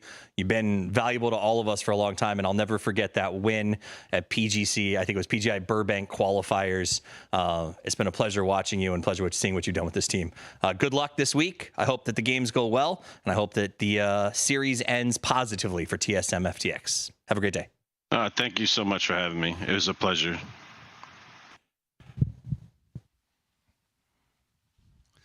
Welcome back, everyone. We are ready to get into the second half of the day, but before we do, we got a little something exciting to look at, guys. I know you're excited. Ooh. I'm excited. Chat's excited. They're beside themselves. What do we got? You know what? What do we got? Well, let's show you. Let's take a look at the brand new map for PUBG.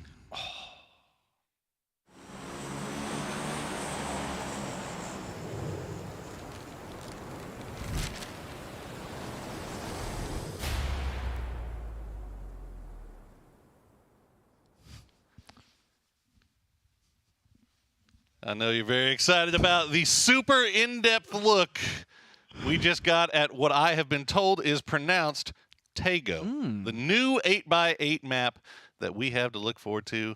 And by gosh, I'm excited about it. Let's go Tago. And the date, that's what excites me. The date is actually, Yeah, that's, the date and the layout of the map is interesting. So it seems like we'll have another river going through that bad boy, but Let me make sure I get all this in. You guys asked, and PUBG, listen, there is a new map coming to PUBG soon.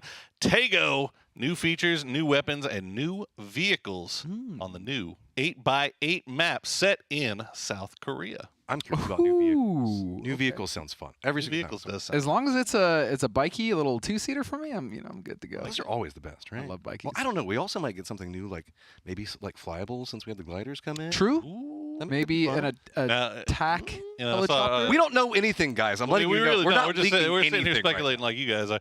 But Wacky Jackie was making a speculation. What if they have a ferry that goes down? Ooh. The river? I like ferry port. I like it. Yeah, you would like a ferry port. Yeah. Let's take a look at our leaderboard now that we are getting ready to go into the second half of the day.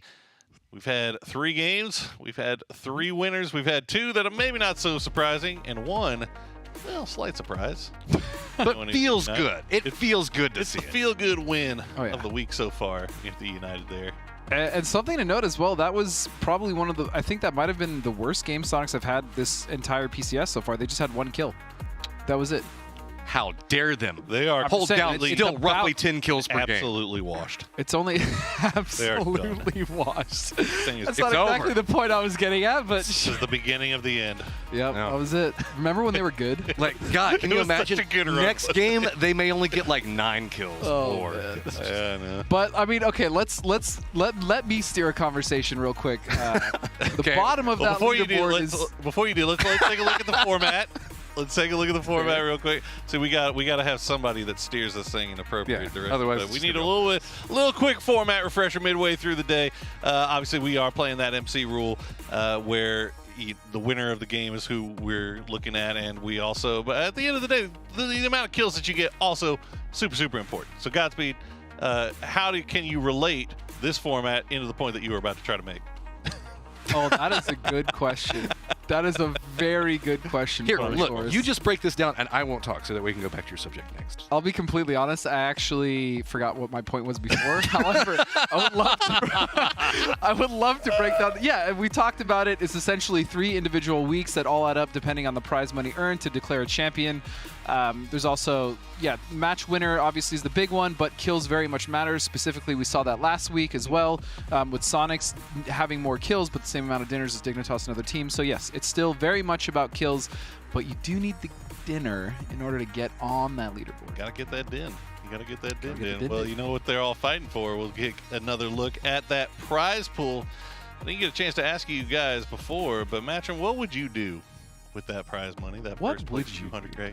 Oh man, that's a lot of money. See, like we always talk about the responsible things, but if I got that much money, it would be 100% irresponsible. That's what I'm talking like. about. I would probably just be like jet skis, man. Jet skis, huh? That is a very irresponsible purpose. Yeah, it is.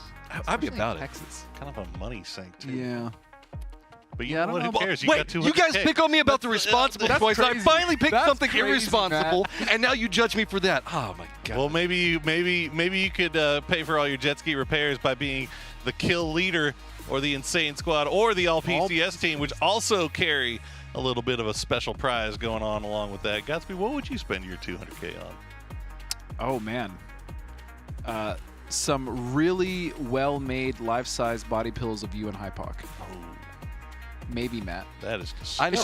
Matt felt awkward. I was just sitting there looking at you while you said that, so I just got to look away. Literally all of chat is saying, no. We want the Godspeed body pillow. You guys are out of control. I want NPL Godspeed body pillow. Ooh, that would be the most comfortable body pillow. It would be ridiculously comfortable. Let me tell you. All right, moving on. Moving Unbelievable. on already. Well, all right. So obviously we've had 3 games, 3 different winners. Yes. Sonics at the top so far based off of kills. Has that been your standout team of the day, or have you kind of had your eyes on somebody else, Matt? I mean, let's be real. Okay, yes, Sonics, 100%. Yeah. We can't. We'll assume that we'll all say Sonics, but and I talked about Dignitas earlier, but I really do want to kind of look back into what we've been seeing with SSG and E United. I feel like we're starting to see more and more upsides between both of these teams. Sure, E United just got their last victory, but even then, it was how they took that victory. That was a very difficult circle for them to play out in the open, and it shows a lot of coordination. Even whenever we were in the interview, whenever we were hearing Valiant talk about it, they had complete and utter faith in Los to hold down one angle and how they approach. That's what I want inside of teams, to have complete and utter confidence in somebody playing an off angle and know that person can perform. I mean, it's also similar if you talk about SSG with Roth and what he did to Sonics that game, where he knew he was a solo. He knew that Civ at that point was out, and it was either his decision to push Dig or go for Sonics, and he just went for Sonics. That was a confidence play, and he got them. He wiped Sonics. Obviously, they were crippled and stuck in smoke, but I mean, he still made the smart play. And so SSG, I mean, they've still been accumulating kills and doing their thing, but yeah, it's been a little tough for some of the teams. Obviously, the bottom of the leaderboard, I think Akreshe has also been struggling today, although they've been getting in fights and been getting in scraps. The problem is they're just losing those fights. So it's a rough thing. Well, let me ask you this real quick. We are about to head over. I'm going to ask you just real quick, both of you, if you had to look, last week we saw Oath go off, have 2 wins in a row. Who do you think is your team that would be most likely to do that here on Miramar? Oh, on Miramar, whenever you threw that one at me. I'm going to say it. TSM. TSM. Who do you got? I was actually going to say TSM as well. TSM as well. Yeah.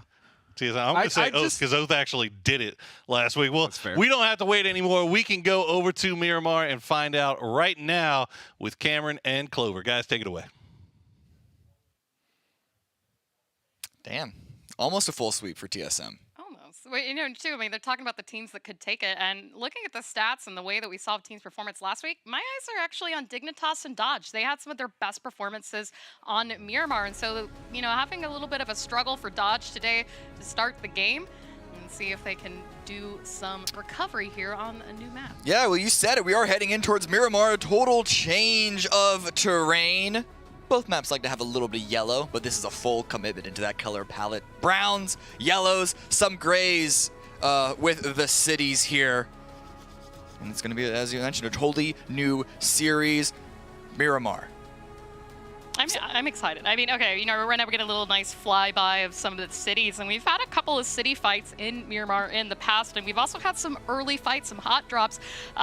Gas Cans and 303 notoriously last week through both days hot dropping.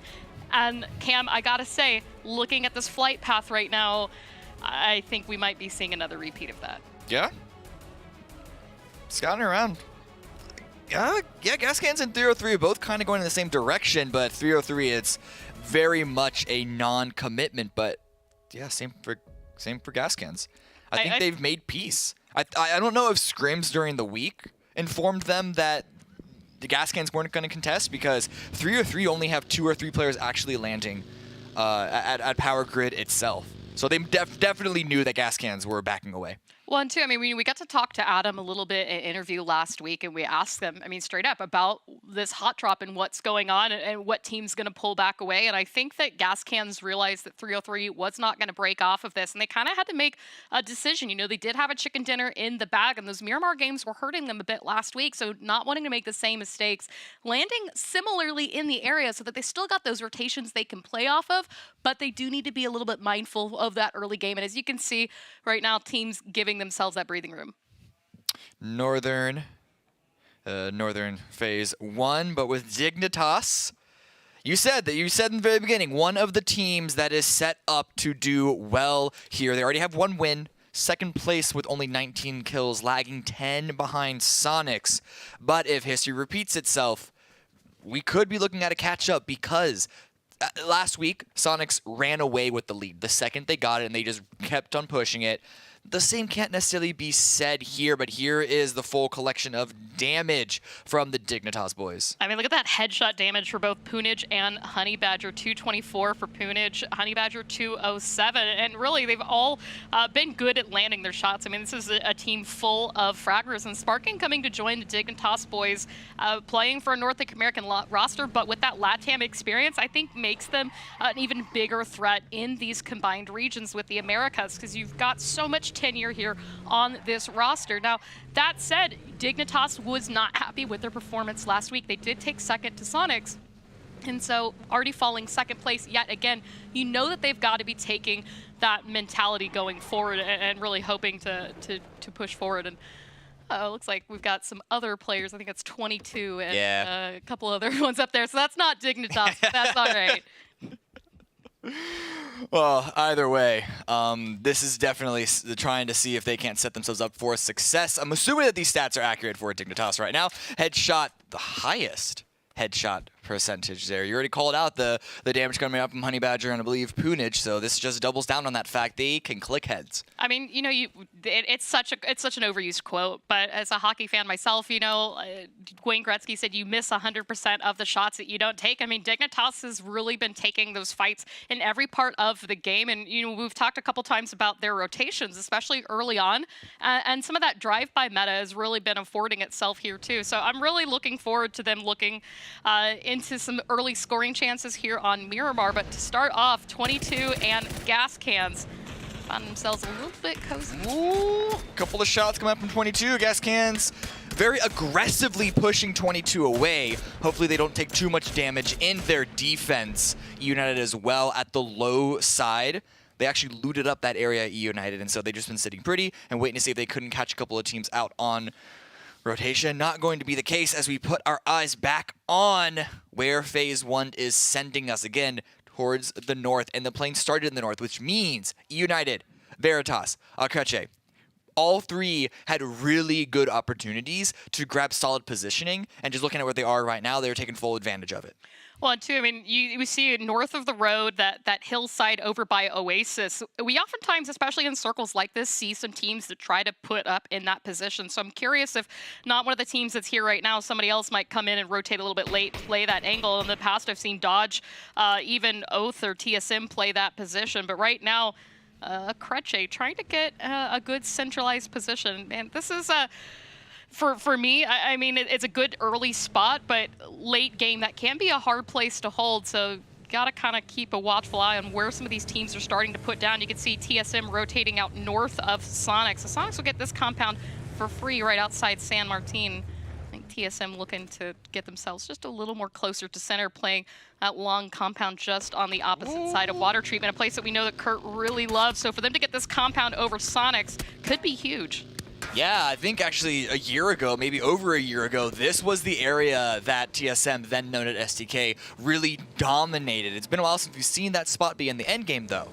So who knows if we're going to finally go a throwback circle finish. Chocolatitas and Wildcard shooting at each other on rotation. We have yet to get a kill, but this already is a lot more violent of a Phase 1 than anything that we saw in Arago. I mean, and this is all fighting happening well outside of the zone. They're both taking that wide wrap around El Pozo to try to get in, potentially even through La Cobb. And again, two teams, Trogloditas and Wildcard, that have not gotten a chicken dinner yet. They did get one last week, and they've come so close. Trogloditas were actually the top scoring team last week to not get a chicken dinner, and that made them unfortunately finish right outside the top 8. So you got to know that those teams that otherwise performed quite well, looking for those opportunities to stay alive. So get a little bit nervous with some of those early fighting. I mean, again, Dignitas, Oath, wrapping kind of close to each other, but I mean, it's only Phase 1. We're not going to see full commits to any of these fights yet. I don't know. We've already seen way more bullets than I would have guessed. So I think some of these teams are really trying to come in hot. Wildcard here,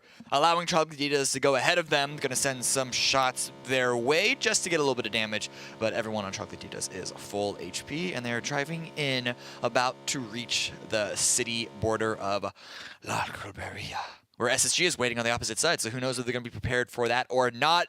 Only 2 teams remain once Trogloditas get inside to get inside the next circle.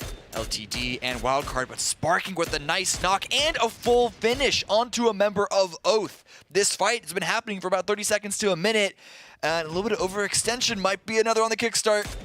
And you can see as well, I mean, Sparking was really quick to take out those tires so that Kickstart doesn't have an escape here. And you can see him trying to get, I think, as close as possible to his teammate, maybe to grab some resources off that body box. But that, I think, motorcycle looked like it still had his tires, and it is in the smoke. But the moment he tries to leave, I mean, Dignitas has an angle on this in every direction. So Kickstart may just have to make a run for it. Doesn't really have a lot of other options here.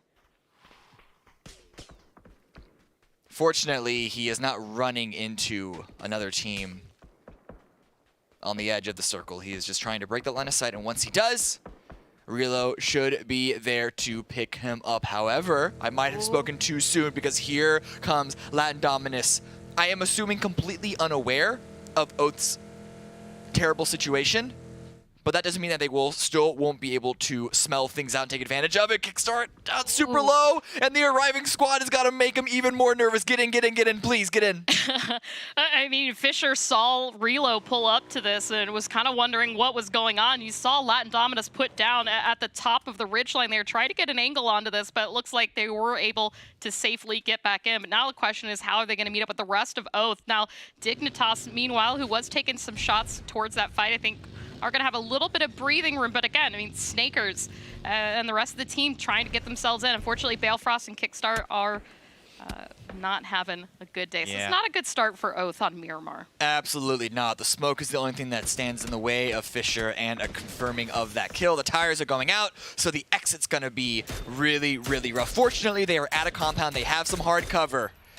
But Snakers all the way up on the northern side. It's going to be a really hard game for Oath to try and stabilize things. Fortunately, it is only phase 1. We could see a shift away from this area, which could potentially open them all up. Well, and unlike what we've had with our Erangel matches thus far, this is 100% playable on Zone 1, 100% playable on the start, and so teams have so much more room to work around. That was a big problem with some of the Erangel games today, is that very early on, we had 50%, 60% playable circles, and that really put teams on top of each other. So as you said, Oath does have a bit of room to move around from that fight, and Sonics as well, you can see kind of in the area of Dignitas, but I mean, looks are deceiving. They've still got so much space between them here. So as the circle closes, we see it's going to actually center up on water treatment. So Cammy, you might get that TSM circle after all. It's going to have to shift towards the south. But with the amount of unplayable land still, looking at the mountains to the north and the mountains on the east that EU United are now retreating from, could easily influence the circle and push it down towards the south. But this center shift is very helpful for Veritas, very helpful for EU United. And Alcreche, again, the 3 teams that looted up closest towards the center. The rich keep getting richer here. Sonics also restructuring their position there along water treatment, trying to beat Dignitas to the northern side of that. You can see Dignitas playing the ridge line as they're continuing driving on and around. Out of line of sight of Sonics, but can they get there quicker? As you can see, Puna just has the W key pressed down there on the motorcycle. Is going to take some damage from Tiggleton, but he's still at half health. The question is, does he realize how close Mime is as he stops to heal? This could be big. Mime is going to get the knock. Is taking damage from Shinboy. Doesn't matter, is going to find the flush here. You can tell that Mime was spotted right before he opened fire, but it was too little too late as Punich does get confirmed. I think Mime is actually able to get away. The covering fire of H-Swim. Shrimzy, unfortunately, has been knocked down to Luke, and there it is. Sparking is able to find Mime, so that's actually 2 down for the Sonics. Molotov going to try and finish Mime up. It's not going to reach. And I think Shinboy is going to get confirmed as well, so this is a really, really chaotic early game for our top 2 leaders. I remember, TSM is way off in the distance. They're across the road, essentially, from water treatment. So for them to still have line of sight on that and steal a kill away, it's pretty big here. But Dignitas can play this one a little bit slower if they want versus Sonics. You see Shinboy is going to get flushed out. Meanwhile, 303 walking up here onto 22. You can see Throbles coming out there onto Vinny. Feiska trying to keep that peak from coming in. The rest of the 303 out down to the south. So, but this Sonics Dignitas fight is going to keep drawing out. They've got the space to work from, but look at the minimap. Oath starting to peek in on this, Cam. Yeah, this is really good for Oath. As I said, the shift could have given them an opportunity to all group up, and that's what's going to happen, and they're going to easily take advantage of whatever is going on between Dignitas and the Sonics. Not a lot of cover. They have the high ground.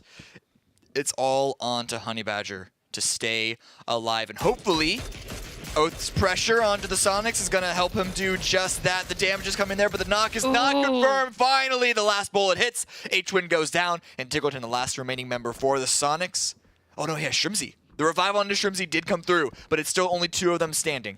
You can see just a symphony of mini 14s there. Oath on the top of the hill, all has DMRs and line of sight onto the fighting here in water treatment. It is essentially shooting fish in a barrel, in a bowl, in this case, inside the water barrels. But you can see as well, Sonics trying to play this one a little bit more cautiously, getting back into the buildings and keeping an eye on Oath, make sure they don't overextend themselves. On the flip side of that as well, Honey Badger has a little bit of time to get this res out on Sparking, but they're now down to just a 2-man squad. And that's going to make things a little bit difficult playing out here. So they can lay low. They're in good central position as we take a look at the circle getting ready to close. Now moving forward, it looks like just about everybody else inside the zone. And Rage is making their way in. They really, really like the blue, but they're gonna get out of it for now. It's really only Rusty Zero you can see on the north with Wildcard in between him and the rest of his squad. That could be in a rough patch, but this is a hard shift all the way towards the west. This is great for those teams in the circle. And now Dignitas and Sonics, who they've been fighting. It's going to be a rough exit for them. Oath could easily punish it, but Oath also need to move. Everyone's going to have to push west.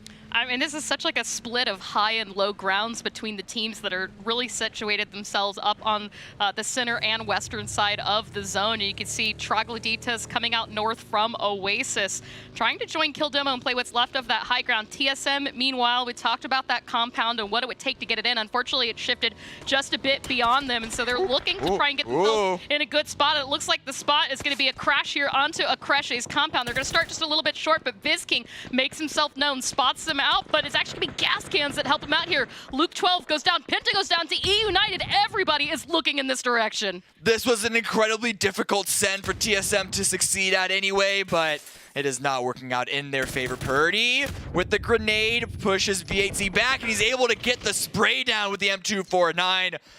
Alo, his last surviving teammate on the opposite side of this small compound. They actually are able to take it. Akreche's hold with V8Z on the low ground was spread just a little too thin for them to keep all four up, and they get punished for it. Now TSM, hopefully, they can stay here. They can defend this position, but who's to say another team is not about to come and join this fight?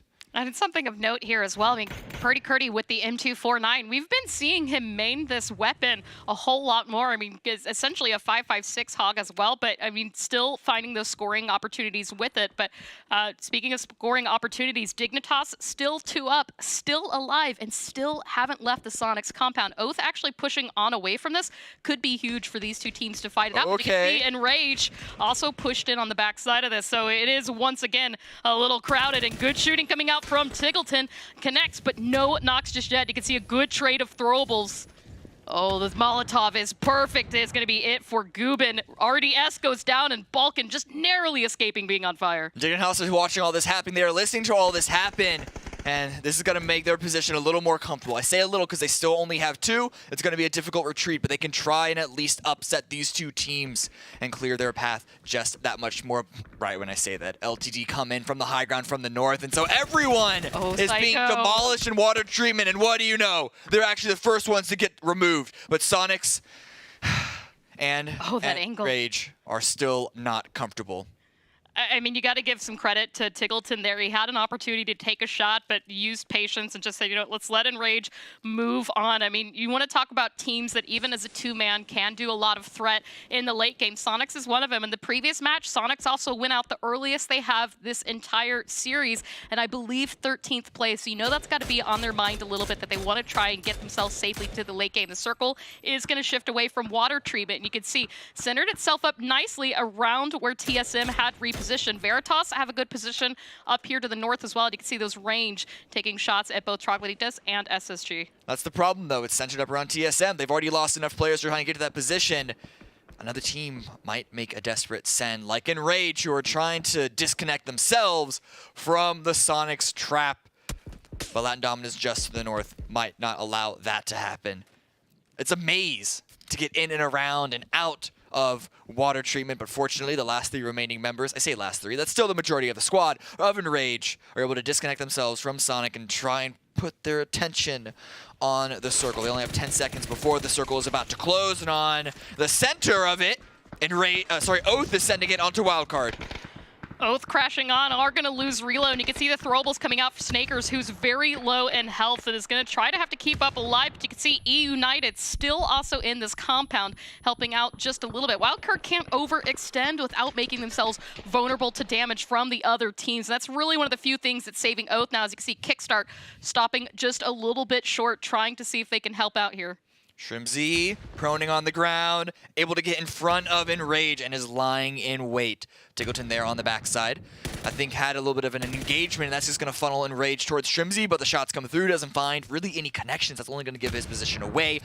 And now what are Enrage going to do to respond? Utility comes in from both sides. Enrage, their backs to the blue, forced to run into the fire, but Singleton is forced back into the blue and Shrimsy down to low HP. Not a lot that he can play with, and that's going to be enraged with the finish onto Sonics, but they are not out of it just yet. We have Latin Dominus who are going to be trying to rip the rug out from their Latin American brothers, and Balkan forced to med on in the blue along with Psycho. You can see Psycho just perfectly, popped off that first aid kit, almost died in the blue, but it is phase 4. They've got to be mindful of that damage. Troglodytes, meanwhile, managed to wrap themselves around Veritas. As you can see them taking shots out from the window, trying to prevent Veritas from pushing back in. There's really not a whole lot to play from on this angle coming in. We've got a lot of that open ground right outside the high ground. And speaking of high ground, you can see a Crushe still have it here at this compound, but Space Station starting to creep in.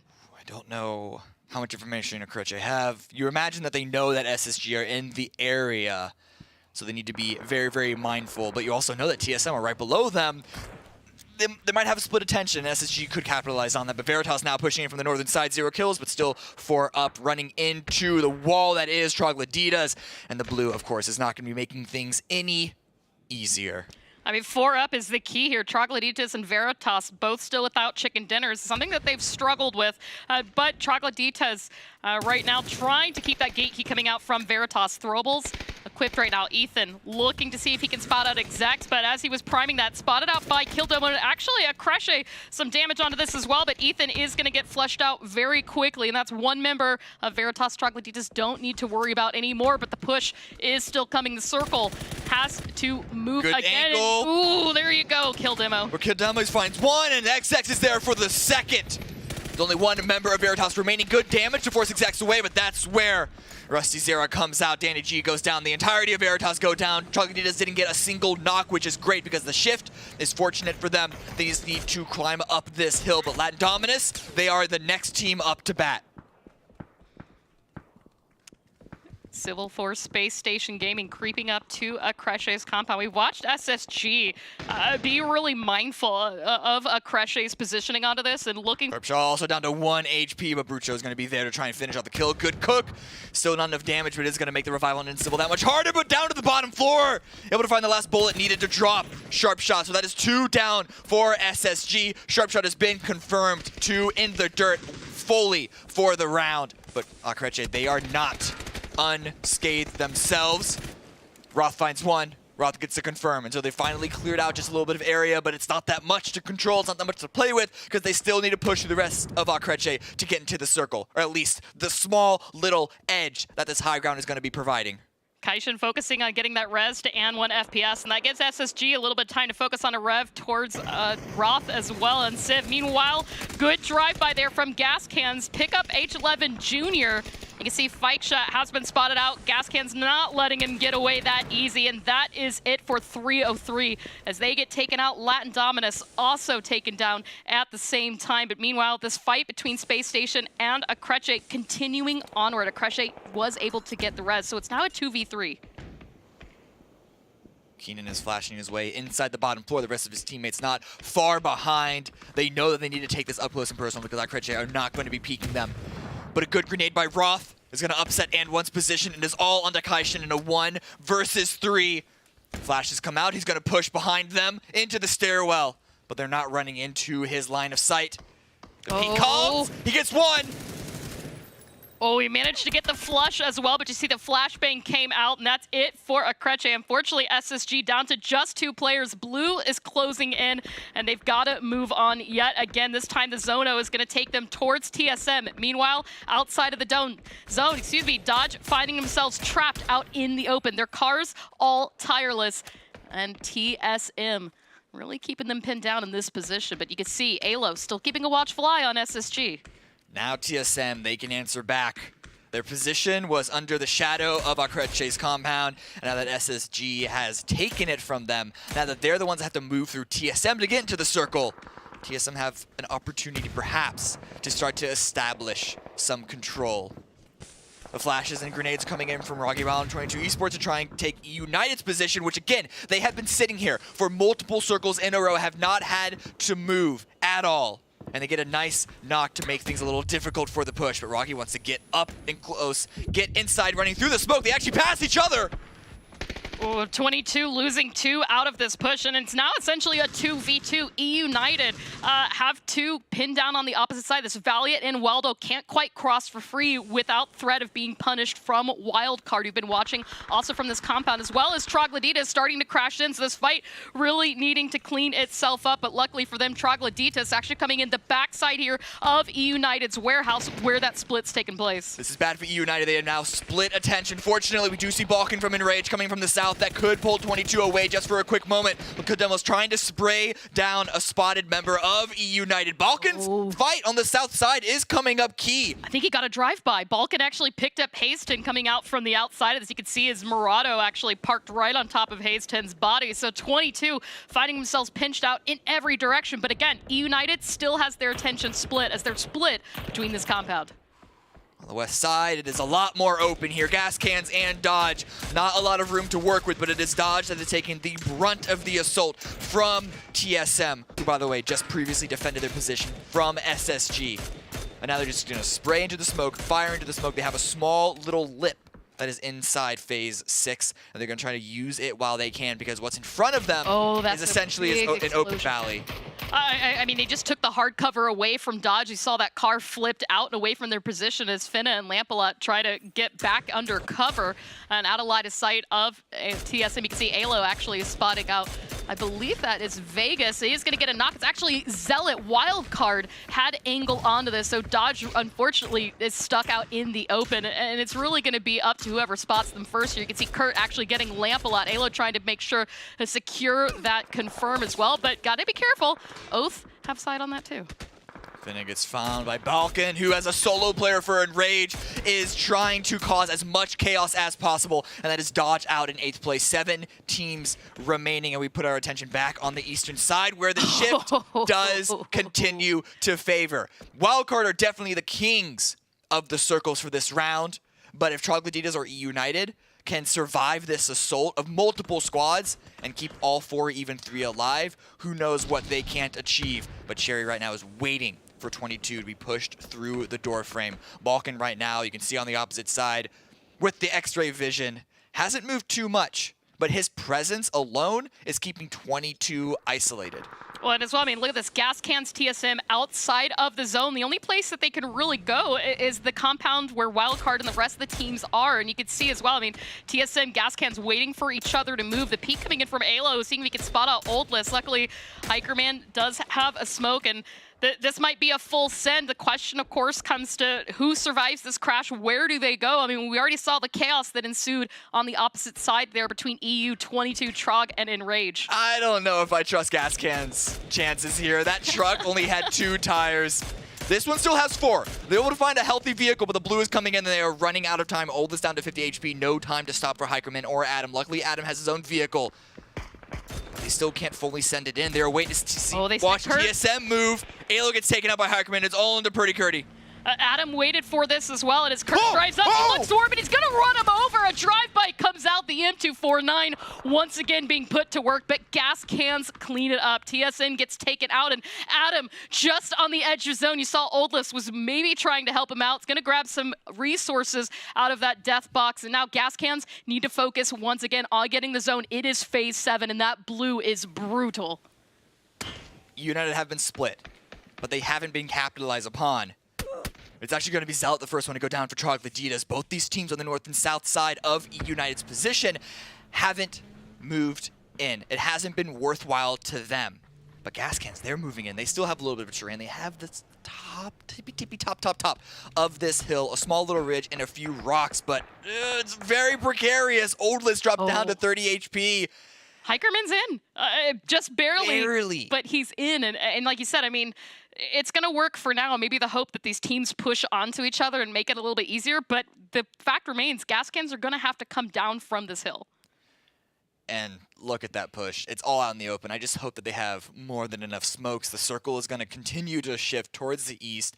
Pretty hard shift onto the compound. This is great for Troglodytas because 22 need to push into United. And that's going to put pressure on the team just below them that they can then take advantage of and be the dominant force in this round. They have the wall of the barn to play around. No need to go inside because the open side of that building is towards the south. Just play on the north and then pick up a bunch of third-party kills. I mean, this is good for United as well. Valiant in a really central position. This is phase 8, so we move forward to phase 9. That central spot will be closest to United, who, remember, just got a chicken dinner on our previous match on Erangel. This could potentially be our next double chicken, or excuse me, our first double chicken of week number 2. But remember, Balkan 22 still sharing out this compound that United's unfortunate 2-2 split. Another look at gas cans. The only option in front of them, if they don't have a bunch of smokes to make a wall, is going to get into the vehicle and make a desperate send, and that is going to be the play. How successful is it going to be? If they can make it to the wall, that can give them something to play around, and they do. Down to 50% HP, give or a take, but they're still not. Oh, wait, no, that corner is just barely inside the circle. Fortunately, Balkan had already retreated from that position, and this is just more pressure, stacking and stacking and stacking onto 22. Los is there.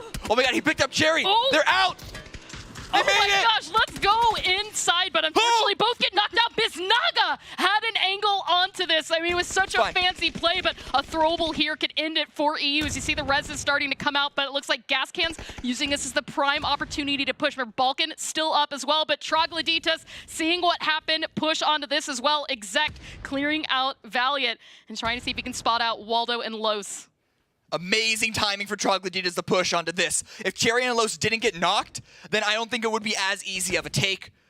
But you never turn down an opportunity. You never look a gift horse in the mouth, and so Troglodytes is going to take predominant control in this position. But yes, the residents of the southern side, Balkan here, knowing the fight between 22 and Gas Cans is where most of the attention is being deployed.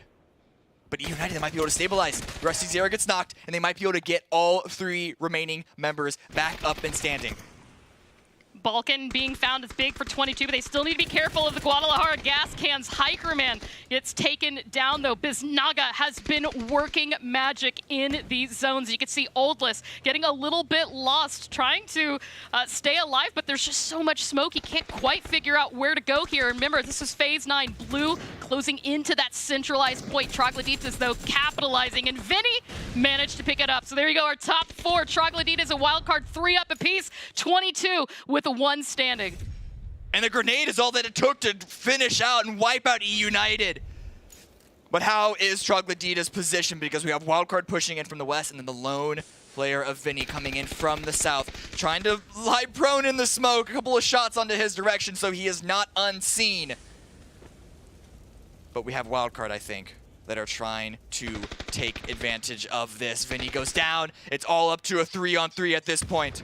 I mean, you said this was Troglodytes' game to lose yet again. It's not the first time we've said this. And again, Troglodytes had no chicken dinners last week, but now here comes the fighting. Shots out, kill demo onto Wildcard. You can see Molotovs and smokes aplenty, separating these 2 squads. The blue starting to close in as Rusty Zera taking a little bit of damage. You can see all of his armor is absolutely trashed, and the shotgun still out. You know Rusty wants that kill. Oh, yeah, absolutely. He's trying to go up close, and I don't know if Wildcard are going to be expecting it. And if he plays inside, however much smoke there is, but watch the flank. Watch the swing around by Execs. Oh, I think catch that's Zealot off guard. center Oh my god, point. it's actually on the roof. This could be huge. This angle could be everything. Zealot goes down. Luckily, there's enough damage traded that maybe another member of Wildcard could even this back up into a 2-on-2. Again, Rusty Zera's got such a great position on this, and Execs now on the rooftop. Kill demo spotting out T-Sock, did not connect any of the damage there. You can see it traded out as he's actually going to jump the shotgun! over the town, and there you go, shotgun kill. Rusty Zera feeling the confidence, comes for the push. He knows there's one last one, and Troglodytes, who have been putting so much work in, are finally gonna get a chicken dinner with 16 kills nonetheless. Pump action kill for the final kill of the round, and Troglodytes come out on top. 16 kill victory. They had 13 going into the end, and of course the final 3 from Wildcard is gonna round that one out. 16 kill club. Troglodytes, they do it. They've had multiple opportunities, and they are finally able to capitalize. I mean, Troglodytes, again, of all the teams that didn't get a chicken dinner last week, they had the highest number of kills. They were just outside the top 8 in 9th place. And, you know, it's so heartbreaking because we saw them so many times, I think, in good scoring positions last week. And even again today on those Erangel games as well. So well played by Troglodytes, who I think are a very big force to be reckoned with, and finally paying off. Finally paying off. Well, that was the first round of Miramar up and done. We're going to throw it back to Poro and the boys on the couch to figure out how that one worked out. Persistence finally pays off for the LATAM squad, and Troglodytes finds themselves with their first win of the tournament, and we're going to get into all the nits and grits of that one. But first, I know you guys are excited about another code. So here we go, 850 EP. For this one, it's going to be P4WPULH4YLY7. I managed to get through the entire thing at that time without missing a beat. Thank you, third grade teacher, for teaching me. And I didn't. You look like you were in third grade reading that. You have no idea. I was sitting here the whole time like, don't start a conversation until he does the code. Don't start a conversation. You definitely, you don't want to confuse him. You know we're what I mean? learning, guys. I am very easily confused. But you know one thing I wasn't confused about? Troglodytes just laying it out on the lobby that time around. Just a ton of kills to go along with a victory in a very, very awkward end circle there, Godspeed. Yeah, I mean, we've seen circles end in that warehouse compound just west of water treatment before. It's definitely a rough circle to play because it's almost like 3 compounds, like mini compounds in one. We saw United actually holding that for quite a while. They're doing a good job of fending teams off until they decided to go down south and push 22. Yeah. And that's actually when Troglodytes realized that. They saw the fighting, they saw the knocks come out, which is the importance of keeping track of that kill feed. They immediately went to respond. They took control of the warehouse, and because of that, I'm pretty sure that's why they won the game. And on top of that, they were fragging everybody. Troglodytes played that amazing, and I wouldn't expect anything less from a team coming out of PGIS with a brand new member in execs. Power boys. Let's take a look at the highlights from that one and see how we got from point A to point B. Matt, I know you have been keeping your eyes specifically on a lot of these LATAM squads, looking for, to be honest, there hasn't been a whole lot of good stuff, good signs, but now we're finally starting to see some of that persistent payoff. I am so mad at myself. A part of me, like my gut said, whenever you were asked before going into this, like, which team should we be looking at for Miramar? I was like, Troglodytes. I was like, no, okay, but TSM, we talked about shoot to kill Miramar back in the day. We talked about this before. I know he's going to revisionist history. The way that we saw Troglodytes play this from so many different angles, like you were talking about, they found a lot of very solid opportunities in how they wanted to move forward twice. Yes. They found very good opportunities for themselves while United was on full-on damage control for a little while there. They managed to pin them down. That shift up on top of the that little building there to get the new angle to really start closing out the game. And then, come on, man. The way shotguns. Yeah, the way shotgun victory. The way that Trog played that endgame was honestly, I think, the most impressive part of the game. This was sick, by the way. It was. This so. We gotta give Kurt. Kurt was absolutely boned, right? Like he really didn't have any plays, and so he got the knock with the car, but I don't know if he meant to drag him in the blue, but he basically got him killed. So Kurt actually got a kill, and then this setup, the 2 on the side, you were talking about this on the flank, one on the roof. I'm pretty sure T-Sock was worried about that angle on top the whole time, and then it was Kill Demo that was actually able to come around and put some more pressure. Then the shotgun play, Rusty. I'm not sure if Rusty found that in that compound and picked it up and switched, preparing for the end game, which we have seen before, and if that's the case, very smart, or if he held on to it the whole game. Regardless, that was phenomenal. He had to pick it up. Yeah, I think he did as well. I mean, you're not going to need a DMR or bolt at that range anyway, right? Exactly. So unless you're running a specialty like Kurt's been doing lately, where he's just running the M249 anywhere that he can. M249 is. Yeah, I don't. I think that was definitely a late game pickup. Yeah, just given the situation. Very smart.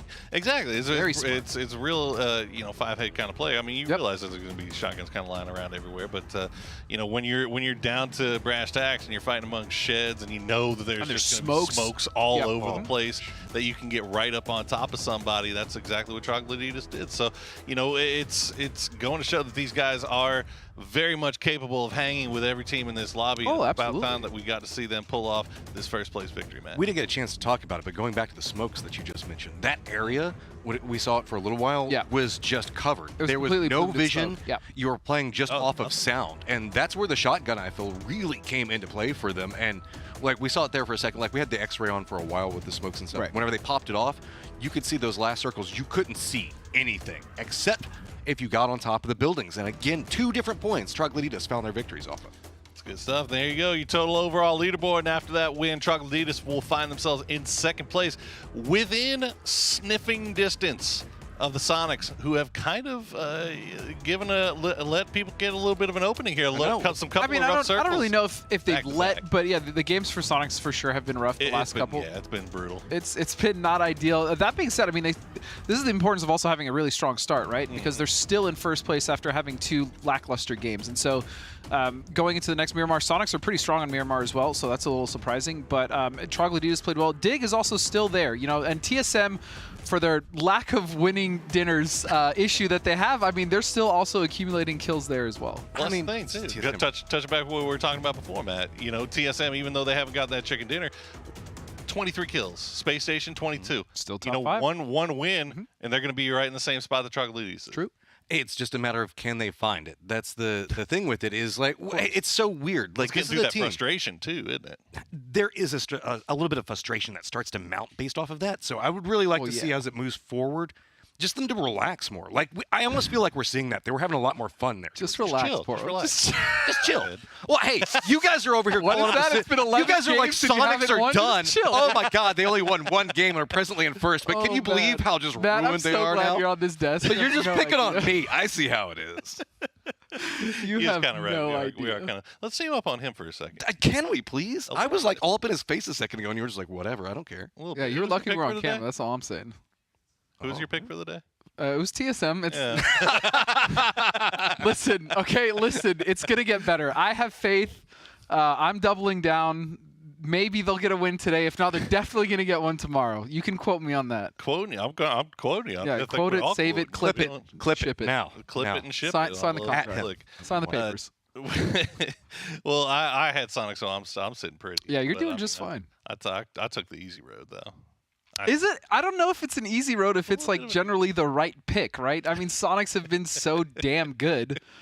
I think you'd be foolish not to potentially pick them. I know, like you two. You and me. But I still feel fine with my pick. I'm comfortable. Okay. Well, good. I got confident. Look, Dignitas has been looking good so far too, and Dignitas also caught some wins on Miramar, didn't they?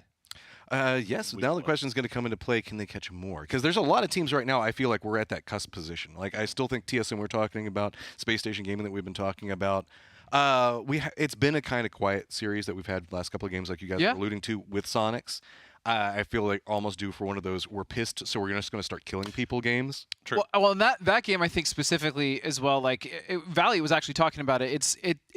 It's kind of worse now when you potentially you're in a position to taste that dinner and then you don't get it because there's no placements. But the other thing he said is also it helps reset, because if you go out in 16th or you have a really poor game, what ends up happening is it doesn't really matter. So you can actually go into the next game with a fresh mindset. And that aspect, I actually think it does help the players and the teams when they do happen to slip and fall and have some poor games. As long as you have that mindset, though. As long as you have the mindset, that's very true. But I do know too. I know half that team, and they do, and I'm sure, especially with like TSM or some of these other teams that have kind of been in these situations, they probably do have that mindset. At least they should. They need to. Wildcard has that mindset too, because Wildcard, I mean, after week 1, now they find themselves again in this game so close to getting that first. They were so close, and they played that well for the most part. Yeah, and that just hurts. Rough. That hurts. Well, we are going to get into game number 5 now, as the plane is up in the air and our casters are ready to bring us all the action. So, Clover, Cam, take it away. Interesting that you called out wildcard at the end, because Clover, you had something to say about this. Is a sloppy topic pull up, but still. It is, but it's a good point. Do we want to kind of back on to what you guys just brought up for wildcard? And is that last week, wildcard, again, one of those teams that had a lot of kills, did not have a chicken dinner, and was right there at the very end, second place, no chicken in the bag. In fact, last week they had 4 top 4 finishes. Cam, out of the 4 games that we've played thus far this week, they've been in the top 5 for all 4. Heartbreaking. I mean, you talk about those teams that need to frag out, want to frag out, and are feeling hungry for the win. And I really feel like it's going to be wildcard. And we've seen that behavior on both Erangel and Miramar equally. Yeah, again, to reiterate on what the analysts were saying, on what Valier was saying on his interview, that one of the things of this new format is that it's an equalizer of everything but the win, where 16th place is as valuable as second place. And so in a way, even in previous systems, you'd be like, okay, we're not getting the win, but we're getting like high placement, getting some kills. So like we're still performing well, even though we would love to hit that 11th gear and get that at least one win for us. Now it's like we're putting in all this effort to get into the top 5. What is it, 4 games in a row now?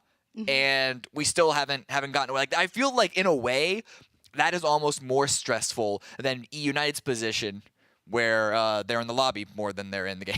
Well, and I think even too, I mean, talking about, I think we talked to Lamp a lot last week when we interviewed Dodge, and there was a similar situation for Dodge as what we've been experiencing with Wildcard and some of these other teams, and that's that they're finding themselves up in the late game. They're finding themselves in that close range position. They just haven't quite clutched the chicken, and another team struggling to clutch a lot, TSM, and we see some shots out early there for Luke 12, keeping that pressure into Gubin, but this is just some early distance fighting. That should be good for both those teams. But you know what? This circle, good for Troglodytas, right? It just came off that win as well right there in Chimera. It is. This was a very, very low plane path. The circle also towards the west. Anyone who's trying to push too heavily far north is gonna have a bit of a rough rotation of things. I think Oath is the one who has to travel the most. 303 get power grid all to themselves. And surprisingly, despite a couple of teams going to their secondary drop, we're not seeing any hot drops. The closest we have is Los Leones, where we say 2.5, maybe 3, but it's 2 and then 2 half teams in the area. That could be a little complicated as they go, as Veritas and Enrage and Nakache and Latin Dominus trying to get into the circle. But as you can see, Alienware Observer Zone, they're going to make sure that we catch everything that happens. Yeah, we absolutely love our observers, the eyes in the sky, and make sure that we catch all the action in these fights. And I mean, you guys can see all those tiny little monitors out there in the back, and everybody up there on a computer catching all of the play that you're seeing right here, right now, winning it all. And now, I mean, switching kind of back to what we're seeing here, and that is Sonics. And, you know, the guys were talking about it. They haven't really had a last 2 good games. They've gone out a lot earlier than they've wanted. They've lost their strength as a 4-man squad very early on, and you know that that's got to make them a little bit dangerous so that they can kind of fall back on those kills if they can't focus on those chickens. It's not just them.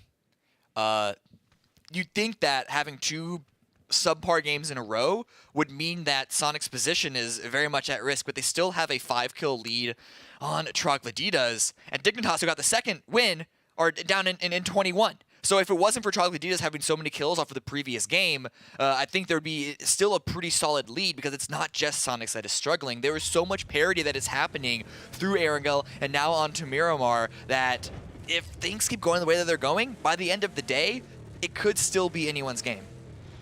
And there you go, Troglodytas, a quick view of all 4 members as they continue looting up, grabbing some vehicles, and setting themselves up for position. Now, an interesting note here as well, you know, currently ranked 9th overall from in the previous week. Remember, we talked about Troglodytas right outside of the top because they didn't get that chicken dinner.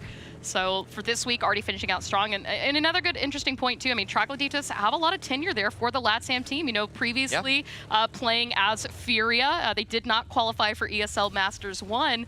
And then Furia kind of moved on from them. They reformed Troglodytas. They switched out Raspu for Execs. And I think that this has been a strong team. Execs has been such a great addition. And we've really seen them, again, focus on the kills and the chickens following suit. It's all about tightening that game. All about the small movements, small developments.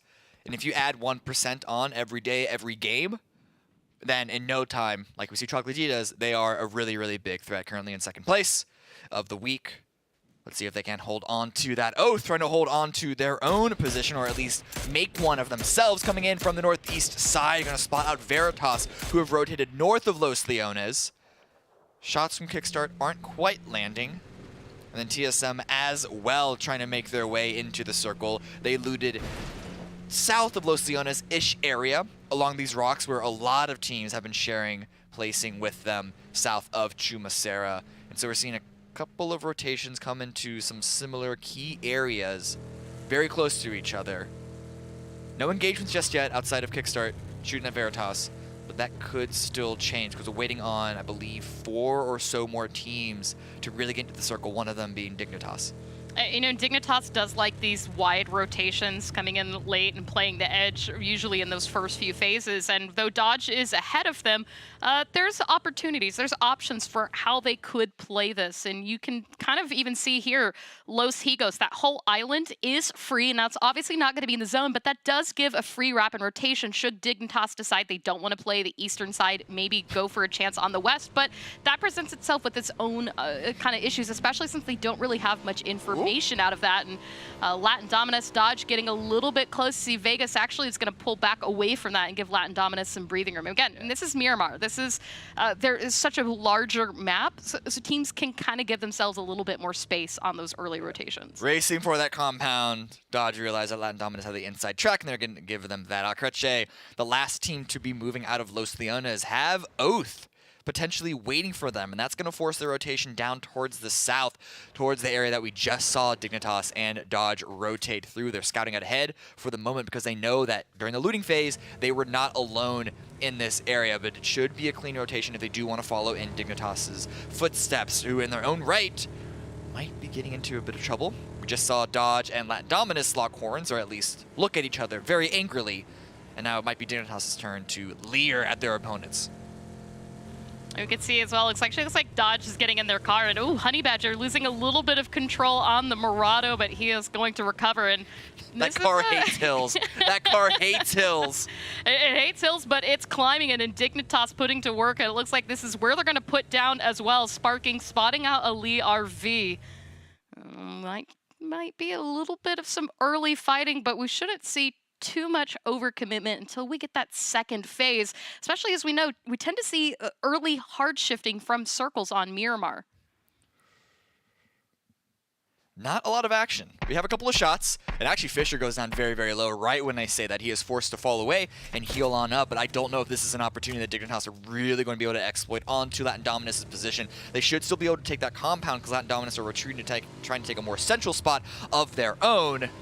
But then we still have Dodge in the area. We still have Wildcard just to the north of this. So the Dominoes, they always fall. It's just what direction do they fall into? And now Oath still not exactly chasing, but they are still putting positional pressure onto Acreche, who have rotated, again, south from Los Leones. And it's Belfrost here to be the lone scout for Oath. But he's going to pull away, doesn't want to overextend. We did see what happened to them last game. It was a very, very tricky early game, and so if they're able to get all four inside, it's already going to be a huge improvement. Well, as we know, Oath really does like to play the eastern edge on the zones, whether it's Miramar or Erangel. It's what they kind of try to hold. So leaving Balefrost behind just to kind of keep a little bit of extra information on Acreche and whether or not Acreche will take that position back to them or continue pushing out to the south and not really give Oath a threat for dominance. Because if that circle shifts and it shifts any direction to the west, Oath want to make sure that they're in that position, they're comfortable playing out. And, speaking of repositioning, Dignitas have kind of weaseled their way up here towards the high ground, playing outside of the warehouse. You can see the little central pivot right there in the field to play off of. So Dignitas kind of trying to get a bit of information, but Honey Badger's separated from the rest of the crew. You could just barely see the arrows in the minimap. Yeah, again, the spread of Dignitas. They like to grab land when the option is available, and that Dominus on the retreat just moments ago is going to give them that option, that opportunity, who Latin Dominus in their own right are now under Wildcard's position, but T-Suck is here. And actually, Zray is also on an angle. This could be really good for Wildcard to start to take control of this area. It's still early days, early games. Even if they get a knock and a full-on confirm on to Latin Dominus, it's not going to be a huge, powerful play just yet, but still. Small things can lead to big things. Who knows what's going to happen? Latin Dominus here, I'm actually worried that they've already sort of retreated from an area of potential control, maybe trying to rely too much on a shift away. And it is going to go away. It's going to swing all the way up towards Monte Nuevo. So all of this play on the rocky, southern, dark brown edge of the map, no longer relevant.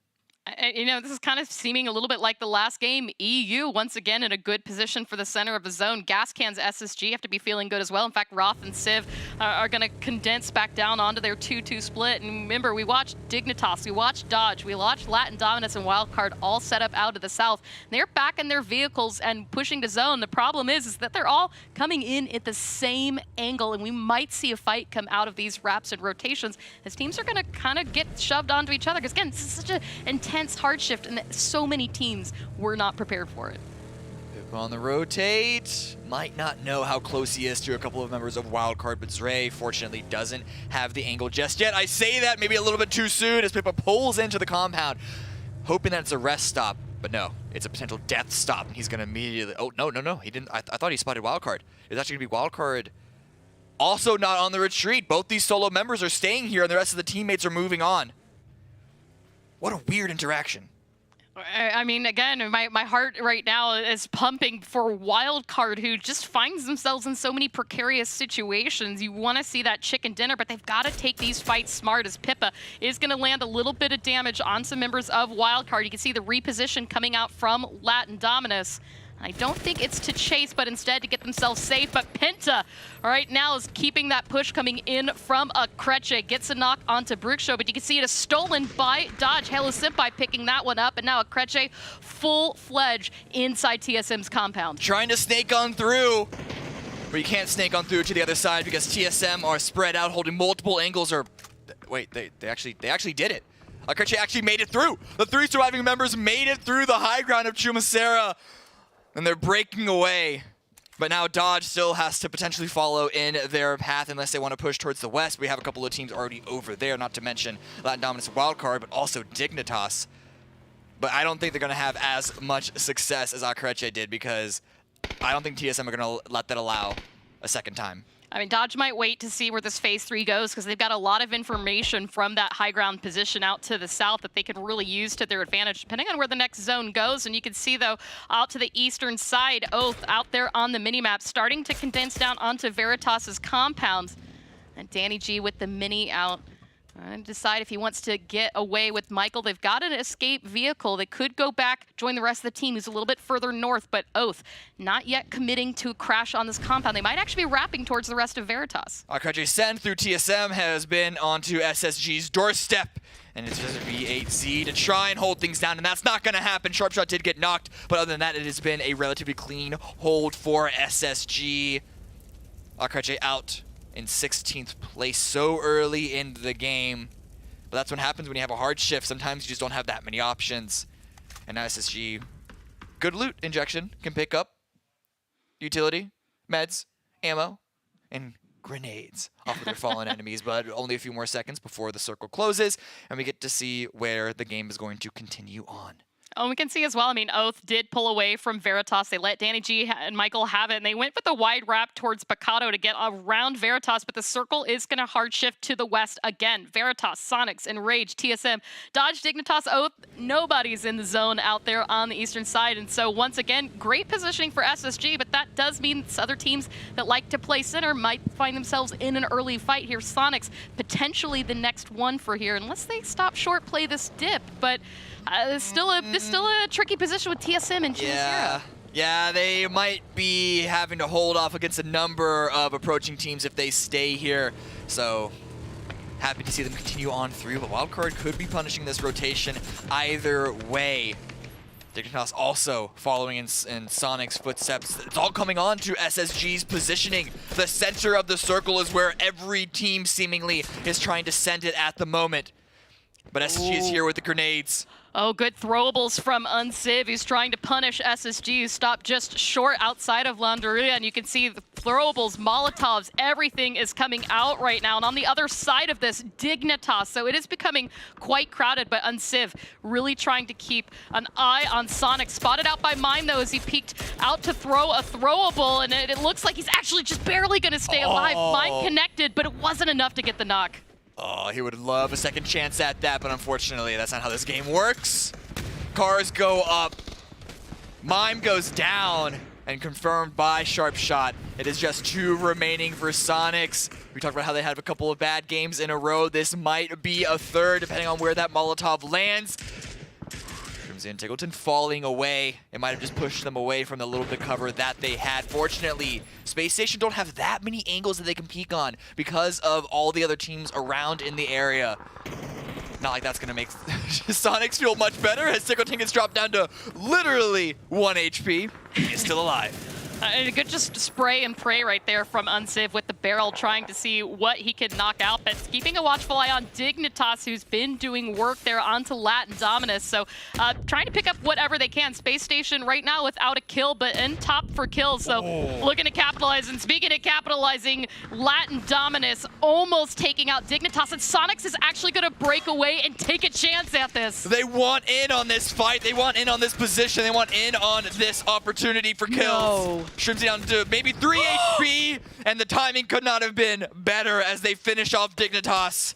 But still, what can they do against the remainders of Latin Dominus? Dante crawling down, and Pippa are walking around. Shrimsy certainly heard that, certainly saw the head. Gonna pre-fire, hoping for a peek, but it's not gonna happen.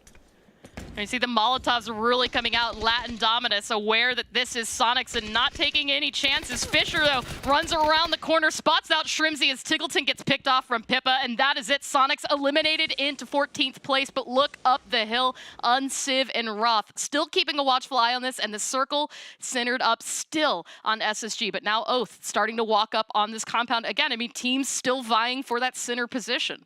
SSG, they're holding a lot of that center position. They're actually in a 2-2 split. So Sharpshot and Keenan might be a bit overextended from the rest of the team. And you just pointed to it, TSM and Veritas also trying to crawl out of Chumacera. Veritas retreating from the low end, but they could be running directly into Wildcard. Fortunately, Michael is there to help shepherd them in. We'll see if TSM try and peek onto their position, or if they also use this opportunity to retreat and focus on getting into the circle.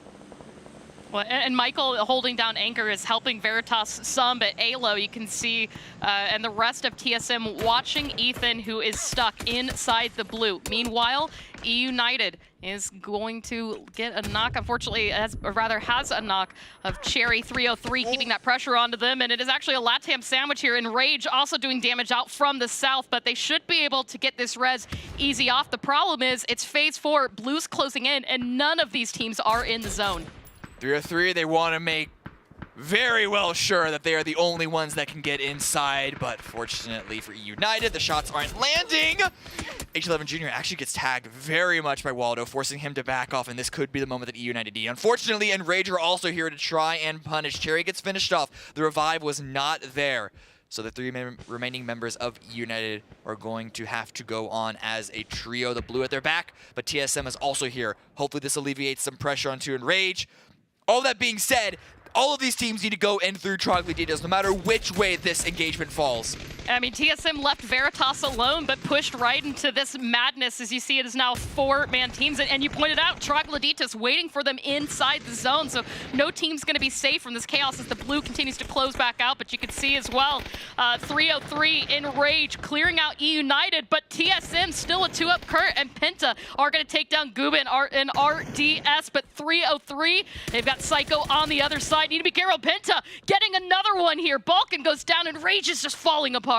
A very aggressive peek by Balkan. Psycho wasn't there to trade because he is distracted by 303. Both solos of Enrage forced to take engagements against entirely opposing squads.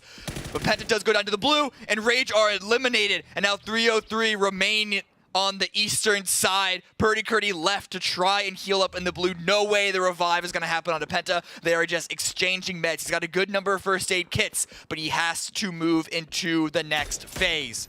This is not the first time we've seen Kurt in the blue in phase 4 in a fight like this. He got out of that game on Erangel. He might survive just yet here on Miramar, but the circle is going to hard shift away, and that's going to make things difficult. Wildcard down to just Zealot.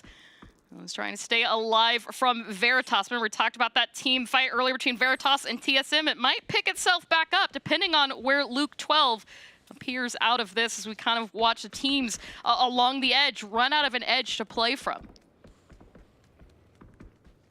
Michael from Veritas is still in the blue, but he is grabbing a vehicle. At least I thought for a second he was. The rest of Veritas are pushing on in. And the rest of TSM is trying to survive. It's actually Luke. He is still up. He was not part of that engagement at all. He was trying to make his own solo way in, but he is now spotted by Jazza. That's taken out. So now it is Purdy Curdy all on his lonesome on the eastern side for TSM once again. And now Veritas pushing up from the northern side. Could we run into Latin Dominus? You can see those meds still at work for Kurt as he is continuing to run in the blue, but that is just an unfortunate play for TSM. Again, though, can't discount him just yet, but 22 Esports still keeping pressure up here onto Guadalajara. Gas cans, nades coming back out. The crash now fully completed to this compound, and you can see 22 waiting for something here for gas cans. And actually, good throwable. It's actually going to push Vinny back. Makes his way back towards the wall. But yeah, no real point of access for gas cans yet. They're waiting for the knock, and the kill feed Oath goes up in flames to 303.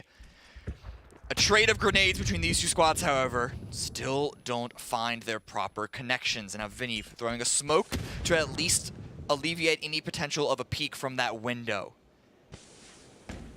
And I mean, we saw some, in similar pushes like this, we saw some close range shotguns. We saw some interesting pushes. In 22, though, right now, being a little bit careful of gas cans. They don't want to take the fight inside the compound just yet because that could spell sudden death for them. They're waiting for gas cans to come out from this. You can see the last of the throwables coming back out, but Dodge is going to third party this great shot by Vegas, as he pointed out, that head shot, and that means now they need to hurry up this fight. 22 is not...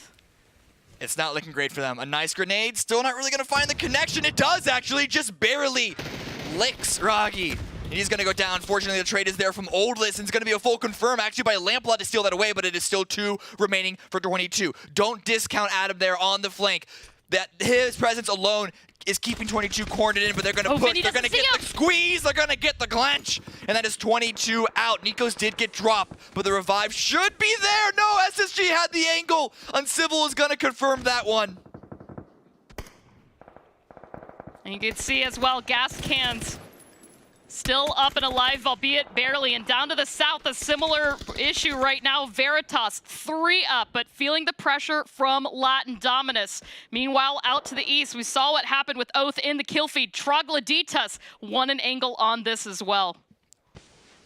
Veritas and Latin Dominus. The circle did shift in their direction, so this could be a very, very crucial fight. Pippa is the only member of Latin Dominus looking in this direction. He has a player up on Overwatch off in the distance, and that's actually a distraction for Michael. Pippa could capitalize on this, could pop up right in front of them like Whack-A-Mole, except this time the mole is going to have a gun. Doesn't matter. Immediately found. Dealt the damage but didn't get the knock, and now he gets taken out in return. Michael trying to send some shots towards the remaining Latin Dominus members, but it's going to be Dodge as well to finish that team third-party sandwich. Jazza had time to heal for Veritas, and that's going to keep them 3 up as Latin Dominus, we can see there on the map, no longer a threat. So Veritas has the full reign of the south to play from. But it's been this fight that's been going on to the east that has really been just nasty for all of these teams. SSG now down to just Civil and Keenan, but you can see Trogloditas working on getting that res as 303 tries to reposition themselves one more time to play the northern side of this compound in the zone. But gas cans and Dodge are going to be a threat for this. Adam's still needing to send it. We can see in a car starting to head for the zone. They've got nowhere else to go, but they are just going to straight W key it and right towards Dodge. Find a small bowl that might be able to give them some cover. I think that might be safe for now.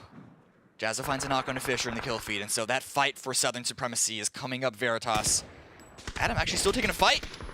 Yeah, there it is. Latin Dominus are eliminated in 7th place, looking at 6 teams remaining.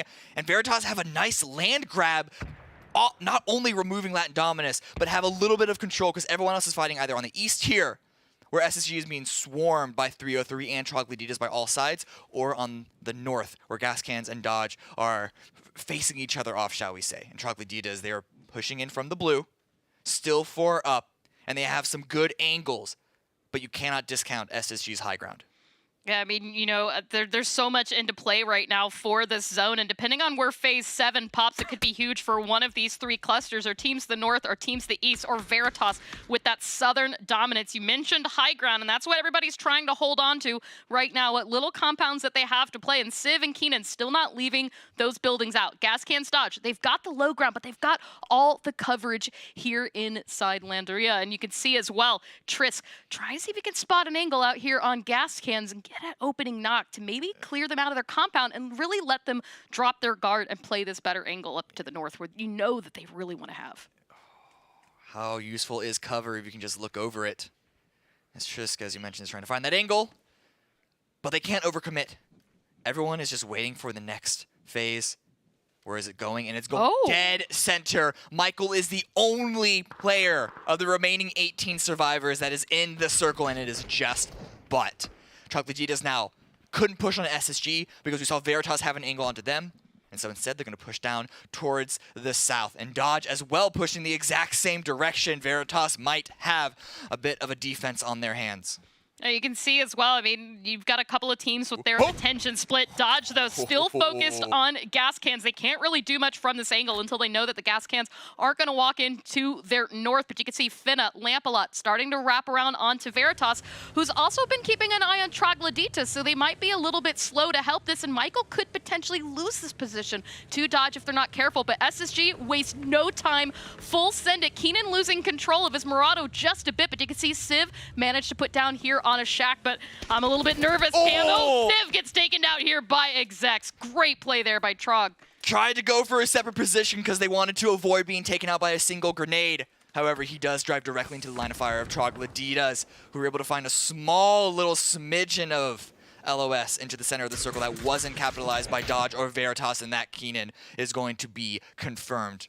Veritas are also distracted because here comes the push from Dodge. All four members taking the high ground, overlooking them. Senpai being distracted by Jazza, but Danny G is going to take advantage of that. And do they know that Michael is here? Do they know that there are two members of Veritas up right under their noses? You see the throwables coming into play right now between Veritas and Dodge. Molotovs out, grenades, even some smokes, but Halo Senpai, who has been knocked, not yet flushed just yet. There's still potential that Dodge could keep this 4 up. They just need to take care of this push coming in from Veritas. Danny G starting to peak, but more throwables keeping that pressure from committing right now. You can see Finna really trying to hold an angle on this push that could be coming from Veritas as the rest of the team starts to wrap. Even potentially the res coming back out as Lampalot starting to close back in, but spots Michael. Good throwables out. Ooh, he's going for the res. Going for the res, trying to stay up as 4 with the covering fire of Vegas and Finna. It might just work out for them because Veritas still don't have the comfort, especially with the smokes, to peek over that ridge, and they might be out of utility. 303 in the meantime, taking care of gas cans. That's Adam and Hikerman taken out by H11 Jr. alone. 5 teams remain back here on the southern side. The revive came through, the heals have come through. But are 303 going to third party? Are they going to try and backfill and have a backside angle onto Dodge? The push is going to have to happen. It's going to have to come soon. Jazza finds Lampalot. That could be the opener. It's traded. Finna is there for the trade. And now that Danny G goes down, it's all onto Michael to save this. And it might just be too much to ask. Going for the revive, but Finna is there on the peak. Ooh, Michael sensed it, but he stood up just too late. Finna picks one up, and now the question remains, are we going to get a second chicken dinner winner for this week? Troglodytas have the opportunity, or will Dodge, 303, or even SSG pick up their first for week 2? Trog are pushing onto this. They want to take advantage of a scattered Dodge, but they might not be as scattered as Troglodytas were hoping, because they have now put themselves in the low ground once again. Not a single member of Dodge has been knocked, and they don't need to waste time healing up. So the shots need to land now for Troglodytas. Space Station is eliminated. It's going to be Triss that takes them out, so we're looking at 3 squads remaining. Execs with the 3x trying to get the spray, but again, the shots just aren't landing. Troglodytas only with 1 kill, but they've got blood in their eyes right now as they're looking to clean out Dodge, but a great thrown flashbang is actually going to keep that push from coming just yet, but Necro finds another angle in this kill demo as well. There's only 1 member still standing of Dodge, and it's Halo Senpai spotted out, and there you go. Troglodytas now sitting on 5 kills, and their attention fully turned to 303. It is a 4v3 here in the end of the game. Oh, but Ice Cup! He has the angles. I was going to say Troglodytas had all 4 remaining, but now has been evened up as 303 pushed off the back of that fight. But who has the higher ground? Who has the center ground? Troglodytas backs against the wall, but Rusty Zera is off on a side angle. But then again, so is Trisk. So this is very, very even. But 303 on the push. And they get the knock. Weiser finds the first. It is all under Rusty Zera now. 1 lone player against 3 remaining of 303. Well, you see the nades coming out for Rusty Zera, but he's down to half health. His level 3 helmet is a bit damaged, but that nade is going to connect. Trisk goes down. He's starting to even the odds back in his favor. There's not going to be time to get the res onto Necro, but if he can knock one more member of 303, this could still be Troglodyta's chance at a second chicken dinner. On the flip side, 303 might pick up their first good connection there from H11 Jr. That's his last first aid kit, and Freiska's going to be pushing off of this, trying to keep him pinned against the corner because the blue is closing in, and it's only going to make his life more and more difficult. H11 Jr. is also rotating off of that headshot. Oh, he's got no help. Off of that pressure, and now his cover has been almost completely removed. The rotation by H11 Jr. is going to find the final angle, and 303 take the win with 15 kills. Absolutely wild play for this. I mean, 303 went into that last fight with 12 even before going against Troglodytas, and they really played that well. I mean, we talked a lot about the hot drop that never happened on Miramar, and this is what happens when you really give yourself that chance to breathe and to play. I said I think 1 or 2 games ago that at this rate it could be anyone's game, and at this point still that seems to stand true. I have no clue how this today, much less this entire weekend, is gonna pan out at this point. 2 exciting games of Miramar in a row. We got Troglodytas and now 303. Only 1 more remains to see who is going to maybe take the lead. I mean, as you say, right? Last week we had 6 different winners on day number 1 out of 5 games here for week 2. We have once again 5 different winners. So going into our last Miramar match, that's going to be the thing that we're going to look for. Will another team like Troglodytas have that chance at a clutch, or will it be somebody new yet again? But we're going to ask the desk what they thought about that. So guys, take it away. LATAM dominance on Miramar so far today as 303 collects their first win. A very impressive win once again. And we are going to get into that. But first, you know what time it is. It is time for that EP code. I know you guys want it so bad, so let's give it to you right now.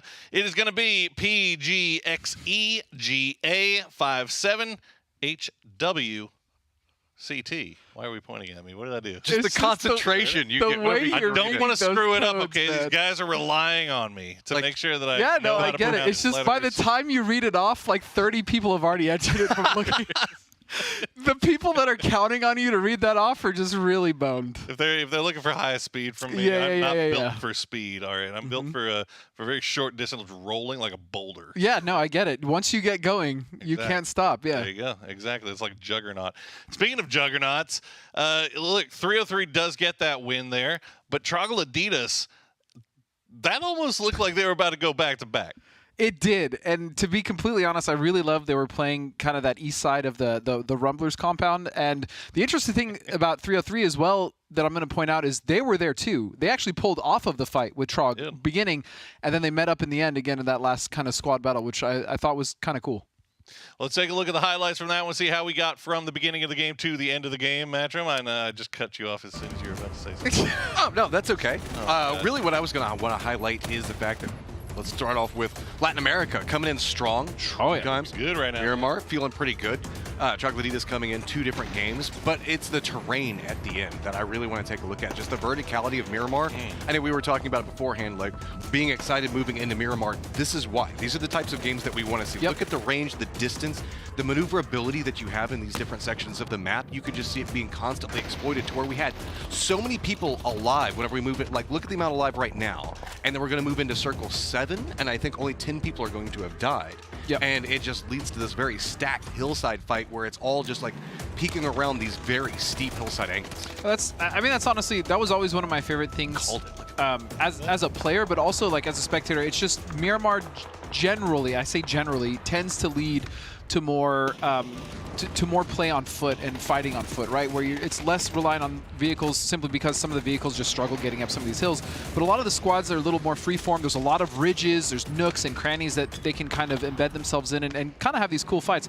For instance, I think this is another perfect example. After this beautiful nade onto Trisk, Rusty was actually flanked by one of the other members of 303 in the reposition while Faiska was holding, so it was H11. So yeah, this is why Miramar is such a fun map to watch, especially with some of the more scrappier teams. And LATAM definitely has some of those scrappy teams. Yeah, Faiska was on fire. Oh yeah, that match. hit really disgusting shots. Oh yeah, I mean you saw a filthy mini fire coming out from him there, and I gotta give credit to 303 as well. I mean it looked like there were a number of times where they were getting involved in fights that were maybe not so favorable for them, but they had the wherewithal, the foresight to know what fights, hey, we have the advantage, let's push this, and they had the smarts to know, hey, this isn't exactly the great fight, let's pull off of this and maybe reposition. A lot of times when we don't get a chance to really deep dive this is the risk-reward scenarios that you're always having to run through your heads whenever you're playing. Yeah, PUBG. every time you get in a team fight, it's a risk. Everything is a choice. Sure, it's a lot about the aim and everything else like that. That's how you win the fight, but in my opinion, whenever we look at the choices that stack together,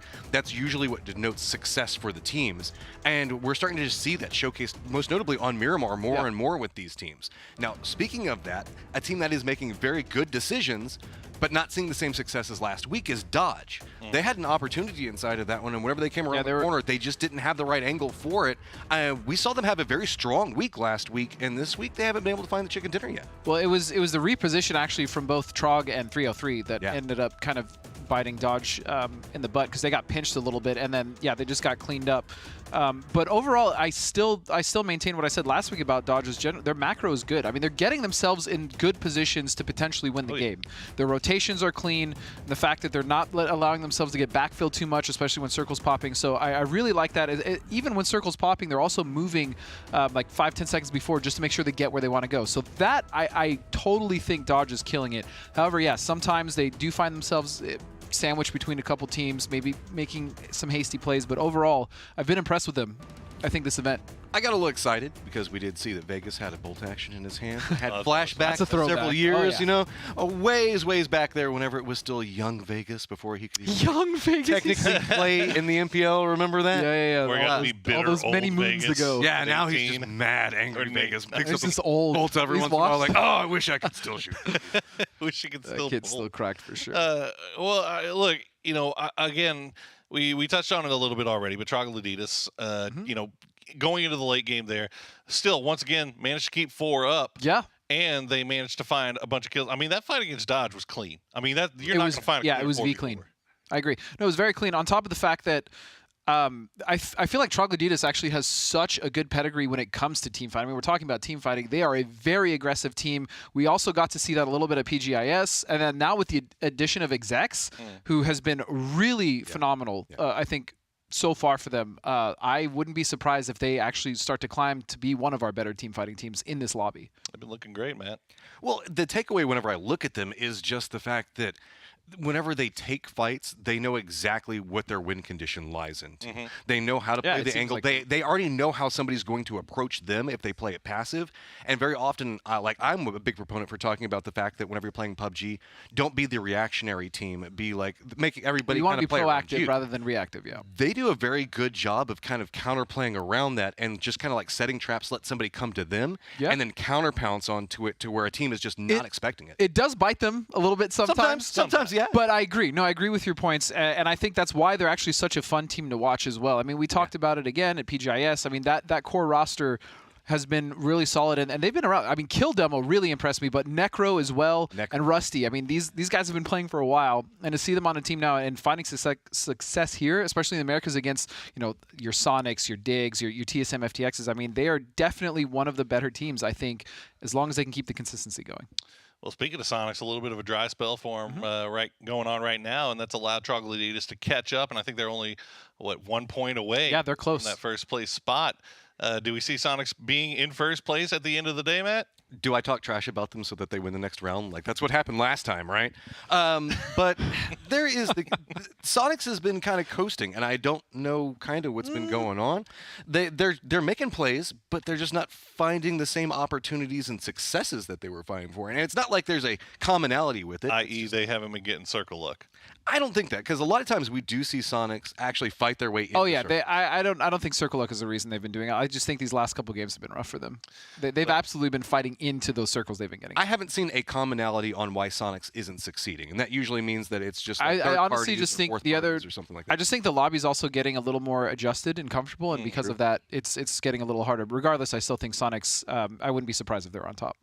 Well, we get to find out because we've got one more game left to play on the day.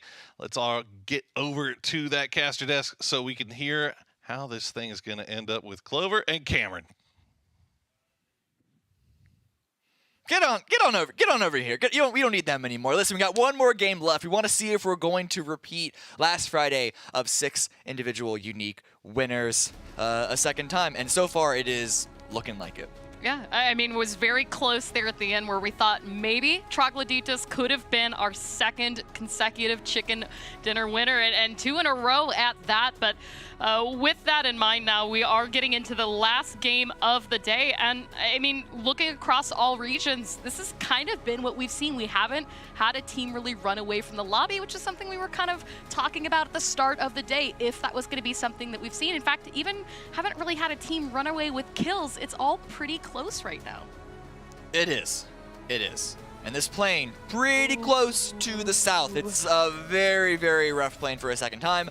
We are seeing a few more teams go northern compared to the previous round, which had a similar starting plane path, but not by much. We're still seeing about like 3 or 4 teams around the Los Leones area, but we do have, yeah, looking pretty standard. No hot drops. 22 are completely avoiding everyone. They're close to Veritas. This might be a little bit of a repeat on the Erangel hot drop, but no. Everything is going to be okay. Everything is going to be fine. Just waiting on Eastern Circle.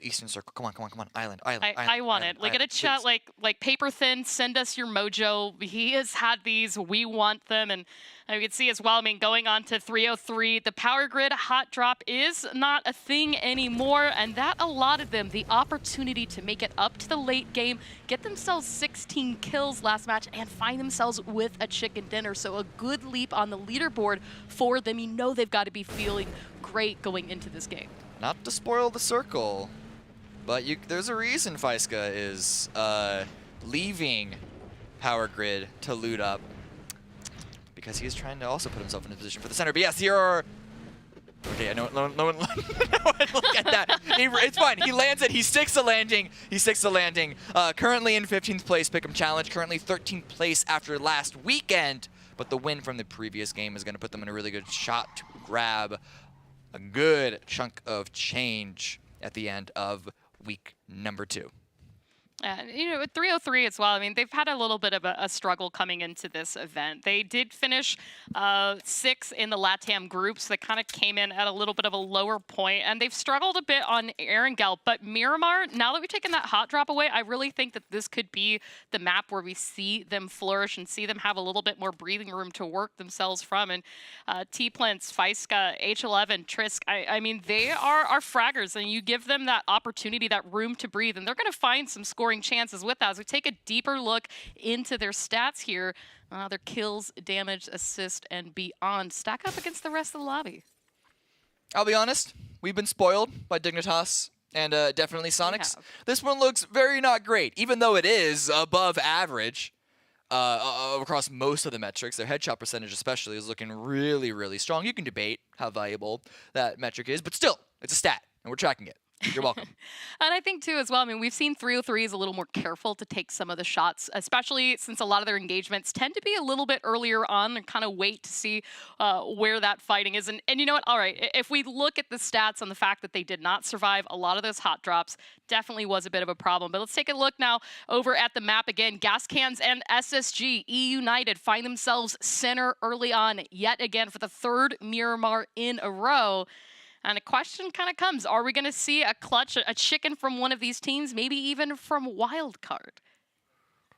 We're looking at almost 4 minutes, so a number of these teams are rotating in. SSG didn't loot up this area. They looted up just to the south, and they're trying to fight for a center position. And this is where 303, they tease going towards El Pozo off of their loot. That's what I was talking about with Faiska's rotation away from Power Grid, but they might not have gotten here fast enough because Space Station Gaming, they yoinked this spot right from under their noses. 303 can still move up to the north and take the ridgeline overlooking this compound. But to me, it doesn't seem like that was their first choice. Sonic's also rotating in. E United, unsurprisingly, going to be in front of them. A common interaction between these two squads, dating all the way back to even 2019, if you continue to follow the core of both of these rosters.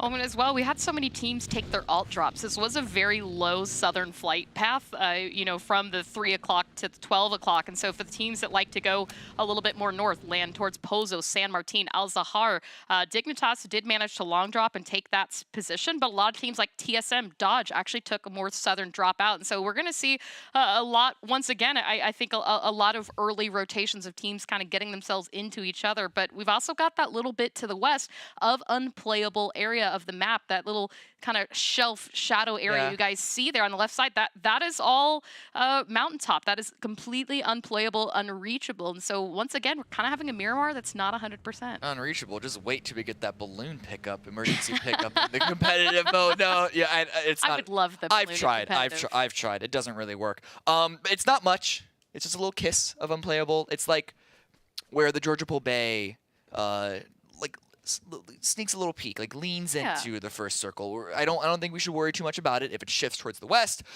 then the sirens need to go off because it's not just unplayable land, it's also open land just in front of it. But still, we will cross that bridge if we ever do get there. Right now, the bridge that Gascans is trying to cross, I can't make that work. They're repositioning El Pozo. They're taking up good positioning. They got here first towards the center, still trying to surround that El Pozo field.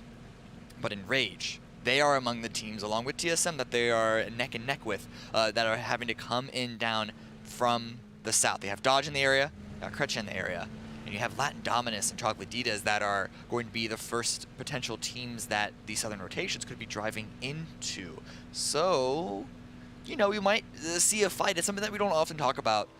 We kind of talk about every once in a while, but we don't, maybe not every time, of circles that, even if it's mostly playable or still favoring one side, is that it cuts off that entrance point into the circle. A center circle, you can come in all 360 degrees. Here, it's a lot more limited, more choke points. Well, and as we've got, you know, Dodge and Rage kind of driving past each other, you can see Hella Senpai keeping a watchfly on a Rage, who are finally going to break back off away. Coming in from the south, another team that's kind of came in from the south is TSM. Remember, they did take their alternative drop along with Dodge, who also took their alt drop. And when we have circles like this, where El Pozo, the El Pozo Fields is such a dominant position, a lot of times those IGLs kind of prepare that could be where the end game is. And TSM typically likes to play those out of El Pozo or the high ground just to the south of it. So to come into the south of this, that they're definitely in a position that you know they don't want to be in. And so you see teams right now like Sonics and Oath, who are really trying to get as center as possible, starting to vie for those early compounds. You can see actually it's fighting outside of Power Grid from the two teams that don't normally drop here. Really good spotting by Kickstart and Billfrost.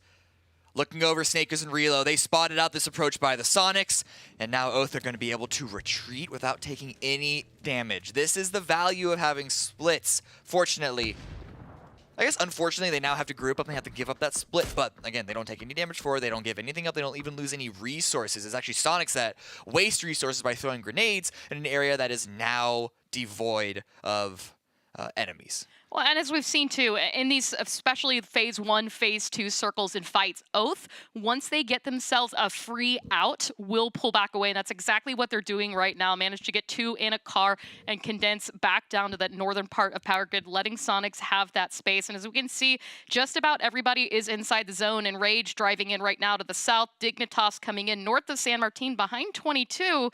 And that whole area, once again, north of El Pozo, Crater Fields, all of that is open. So most IGLs banking that this could center itself near or around Monte Nuevo. So that next phase could spell trouble for some teams if they gambled wrong. There is a little bit of a gamble there, correct?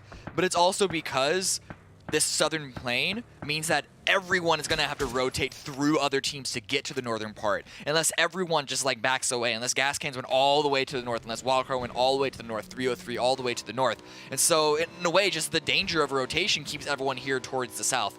Curdy finds a knock and a full confirm onto Enrage's Gubin. So already a player is taken out. We're not even in double digits. Fortunately, it is just one, and I don't think the TSM Enrage engagement is going to be a full engagement. Looking at the map, it doesn't seem to be the case. TSM now actually just looking around multiple squads, including Nakreche, see if they can't find opportunities of damage. I mean, Alo and Penta sent it a little bit ahead. The rest of the team tried to get some information on what was going on at the center of the zone. You could see some shots towards Akreche. Gave them some information from this area, but they could still play this quite easily as we wait for the rest of TSN to join them, who's currently looting a crate just further to the south. And Alo spotting in members of Enrage, repositioning that car to make sure not to lose any tires. They can continue moving on, but look at this Psycho RDS driving right on top of TSM, and shots might come out from Alo here as he tries to catch up to RDS, but they're pulling away. I think Enrage read this. TSM, if they waited a little bit before firing, they might have had a better opportunity to get some kills, but at the same time, could have been some trades in return. So instead, they're just playing defense, pushing them away, pushing Enrage away. But the circle is, as you mentioned, going not a full hardship towards the north, but it is definitely favoring El Pozo, and that area, that field is dead center that is being surrounded by Dignitas 303 and SSG. I don't think we're going to see anyone send it into that field so soon in the round, but that still could easily be the area that the game ends in. I don't know, maybe I should retire as a caster and just take my chance at a PUBG IGL, because it seems like I'm doing a good job of guessing where these circles are going just today. do a little pit stop in Vegas on the way home. Yeah. You know what? I mean, it's my lucky day right now. But speaking of lucky days, Enrage taking some lucky shots onto TSM and is going to get a knock onto Alo. The flush following pursuit there, and RDS quickly repositioning to see what else they can get out from this position. But you see Penta returning fire right now. TSM really need to come back together. As you can see, the other two members starting to close the gap here. And that's actually split Enrage in half, but another crash coming out now. Latin Dominus crashing onto Veritas. Michael has been down, just now revived. Gonna have to take some time to heal, but Ethan is here on the angle, not checked by Pippa. Gonna be a knock and essentially a confirm, as that bleed out shouldn't be too much longer. Ethan pulling away as the rest of Latin Dominus are trying to swarm onto his position, but he's got Danny G on the north to give him support. See Ethan as well. He can sense the bullets coming out from Sonics. He's trying to make sure he's not too vulnerable for this position. He's trying to hold the angle there. Actually, Tiggleton getting a knock onto Latin Dominus, and that answers the question that Veritas had, which is who is shooting. And you can see there through the roof, Tiggleton just playing such a nasty angle onto this, but actually shots across the way. E United shooting towards Tiggleton. So this is kind of not necessarily an easy place for Sonics to play from either. It's also on the edge, so they know that they are very likely going to have to move before too long, but still doesn't mean that they can't do a little bit of damage, take out some tires, make Latin Dominus's run even worse. Oh, for a second, I thought Tiggleton had an angle on another member, but no, Latin Dominus are going to stay up. Look how far away he is from the rest of his squad, too, on this. I mean, Tiggleton's really extended himself out just for some kills, and I mean, we talked about earlier how frustrating the Sonics have had the latter half of today, and so looking for scoring chances could be something that might save them tomorrow if they're not able to get another chicken. Actually, it's going to be some crossfire between Sharpshot and Tiggleton to take down Jazza. So this split that Veritas had is being dismantled slowly and surely. The entirety of SSG you saw on the map shooting in towards that location. And now let's see how much the southern pair of Ethan and Danny G can survive, because they are separated from each other. Latin Dominus forced into Ethan's angle. Can he get another? No! Alirv is there for the knock. Danny G is immediately trading. But Danny TW from Latin Dominus might be able to finish Ethan off. He does enough damage to push Danny G away, but not before he finishes his first kill. And Tiggleton and Mime both turned their attention back to this, trying to third party. You can see actually Mime stealing that knock on Ethan, picking a point up for the Sonics. And as the circle is getting ready to close, this fight along the edge may not be in the zone going into phase number 3. So let's see where the blue pops. It's going to center itself on El Pozo, on the Pozo Fields. And that means Veritas, Sonics, Oath, and all the rest of the teams out to the south are going to have to move on. Which, once again, I feel like I've been saying this all Miramar long, SSG in a good spot. Really, really good spot. I think this circle on the next shift still could swing towards the north, towards Wildcard and Dignitas. And because both of those teams can still overlook the field that is mostly center, I do favor their positions. But SSG, with so many teams on the south, could pick up a lot of kills. But yeah, Kreche crashing in towards Gas Can's position. Dodge not too far away from this. They could also join the party. But Hikerman is the first point of contact, and he gets immediately taken care of.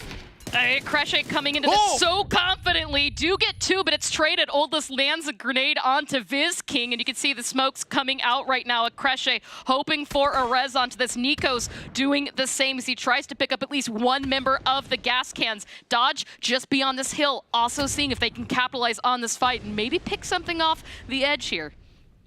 Old Bliss crawling around, trying to crawl to safety. A good Molotov. I don't know if it's going to splash down onto Adam. United. Is United crashing this compound as well? Nikos actually does get an opening knock there onto a Kreche, but look at this. United, Valiant, Los, they want in on this. They see the kill feed, they see the damage that is being done, and the Gas Cans are eliminated by Kreche, but look at the wounded members of the Brazilian squad. It's only 2 members remaining, 1 in each building, and United, they want to take this compound.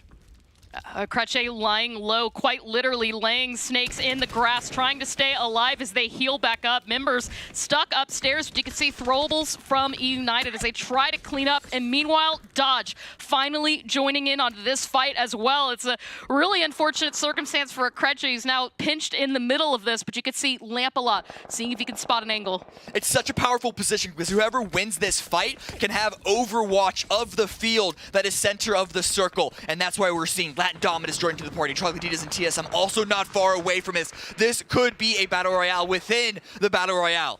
LTD are eliminated. Halo Senpai finds the final kill onto that squad, but there are still more teams to play for this area. And you can see as well the play starting to come. Flashbang smokes. United being very careful to push upstairs for a Kreche, but there's still members that weren't in the building as well. Los picks up Viz King, finds the flush. Waldo gets it, but Kaishin coming in from behind, gets Cherry, follows it up with a Molotov, trying to secure that flush and catch the rest of the members of United. But you can see Vegas and the rest of Dodge are still watching from the hillside. Walking out of this compound is a death sentence. A Kreche and EU have to clear each other first. Flash is coming through. He's not going to waste his Molotov. He's going to send it on person, but he flashes himself and gets blocked by a piece of furniture. And that's going to be Kreche taken out by Los HD. And so United have some time to stabilize. They're in a compound, and Dodge just don't have the freedom to do the full send. Over here on the eastern side, Sonics are trying to climb up the mountain that is being held by 303, but the angles are here to keep them pushed down like the Lion King. Kick him down towards the wildebeest. Go, get him! Ooh, good throwables coming out from 303 and good connection there from Feiska as he gets another knock, and Mine's nade is going to connect onto Trisk, but you can see H-Win Tiggleton not really in a position to finish punishing right now. Feiska still holding the high ground, gets the flush onto Shrimzy. It just needs a few more bullets on to win. It finds one more knock. There's only one member left of Sonics still standing, and it is Tiggleton. What a member to leave left alive. You can never count a single member of Sonics out, especially Tig. And he gets a headshot, but not the knock. And now his position has been compromised. Sun also in his eye is going to make this an incredibly difficult clutch. Spots more members. Gets a knock before he goes down, but that is still Sonics out in double digits. Again. Yet again. They are still in first place. Oh, but Troglodytas are in a perfect position to claim that top spot. 303 were working on that res as the blue was closing in, so I'm curious to see if they can fully recover. But speaking of recovery, Dignitas, the rest of the teams that were north in El Pozo, starting to cross the field as it has pulled away from town. And Dignitas finding themselves surrounded in multiple directions. 22 Esports just beyond them, but you can see Oath, SSG, even Wildcard are still a big threat. And there you go, 303 has recovered, and they're going to drive into the zone. But Veritas right in front of them. Oh, where can they go? They're clown carding it, and then they're sending it into the field. This is such a stressful moment. A couple of shots into Trisk, but that is it for now.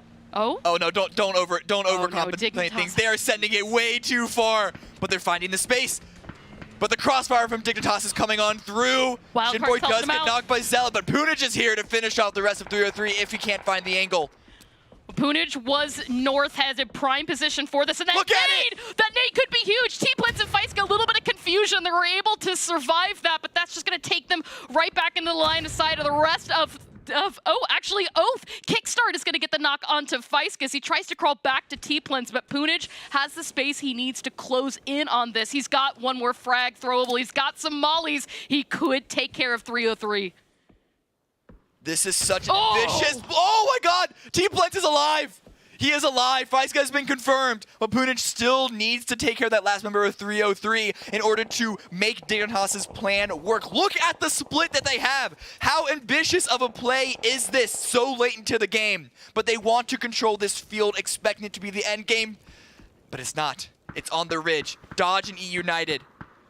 They get circle favored again. I mean, this is great for Dignitas as you see Punij able to get rid of T-Plins, and now Dignitas has the north to play from, and they can turn their focus once again back onto Wildcard, who does need to come out of El Pozo. You've got Oath and Rage still up there to keep the pressure on as well, and that's going to make things a little difficult for some of those teams that need to move in, and Punij unfortunately getting caught out by Snakers, but it is a trade, as Sparking is going to pick up Balefrost, and you can see Maji, Wildcard, though still hung behind, was able to pick something off this.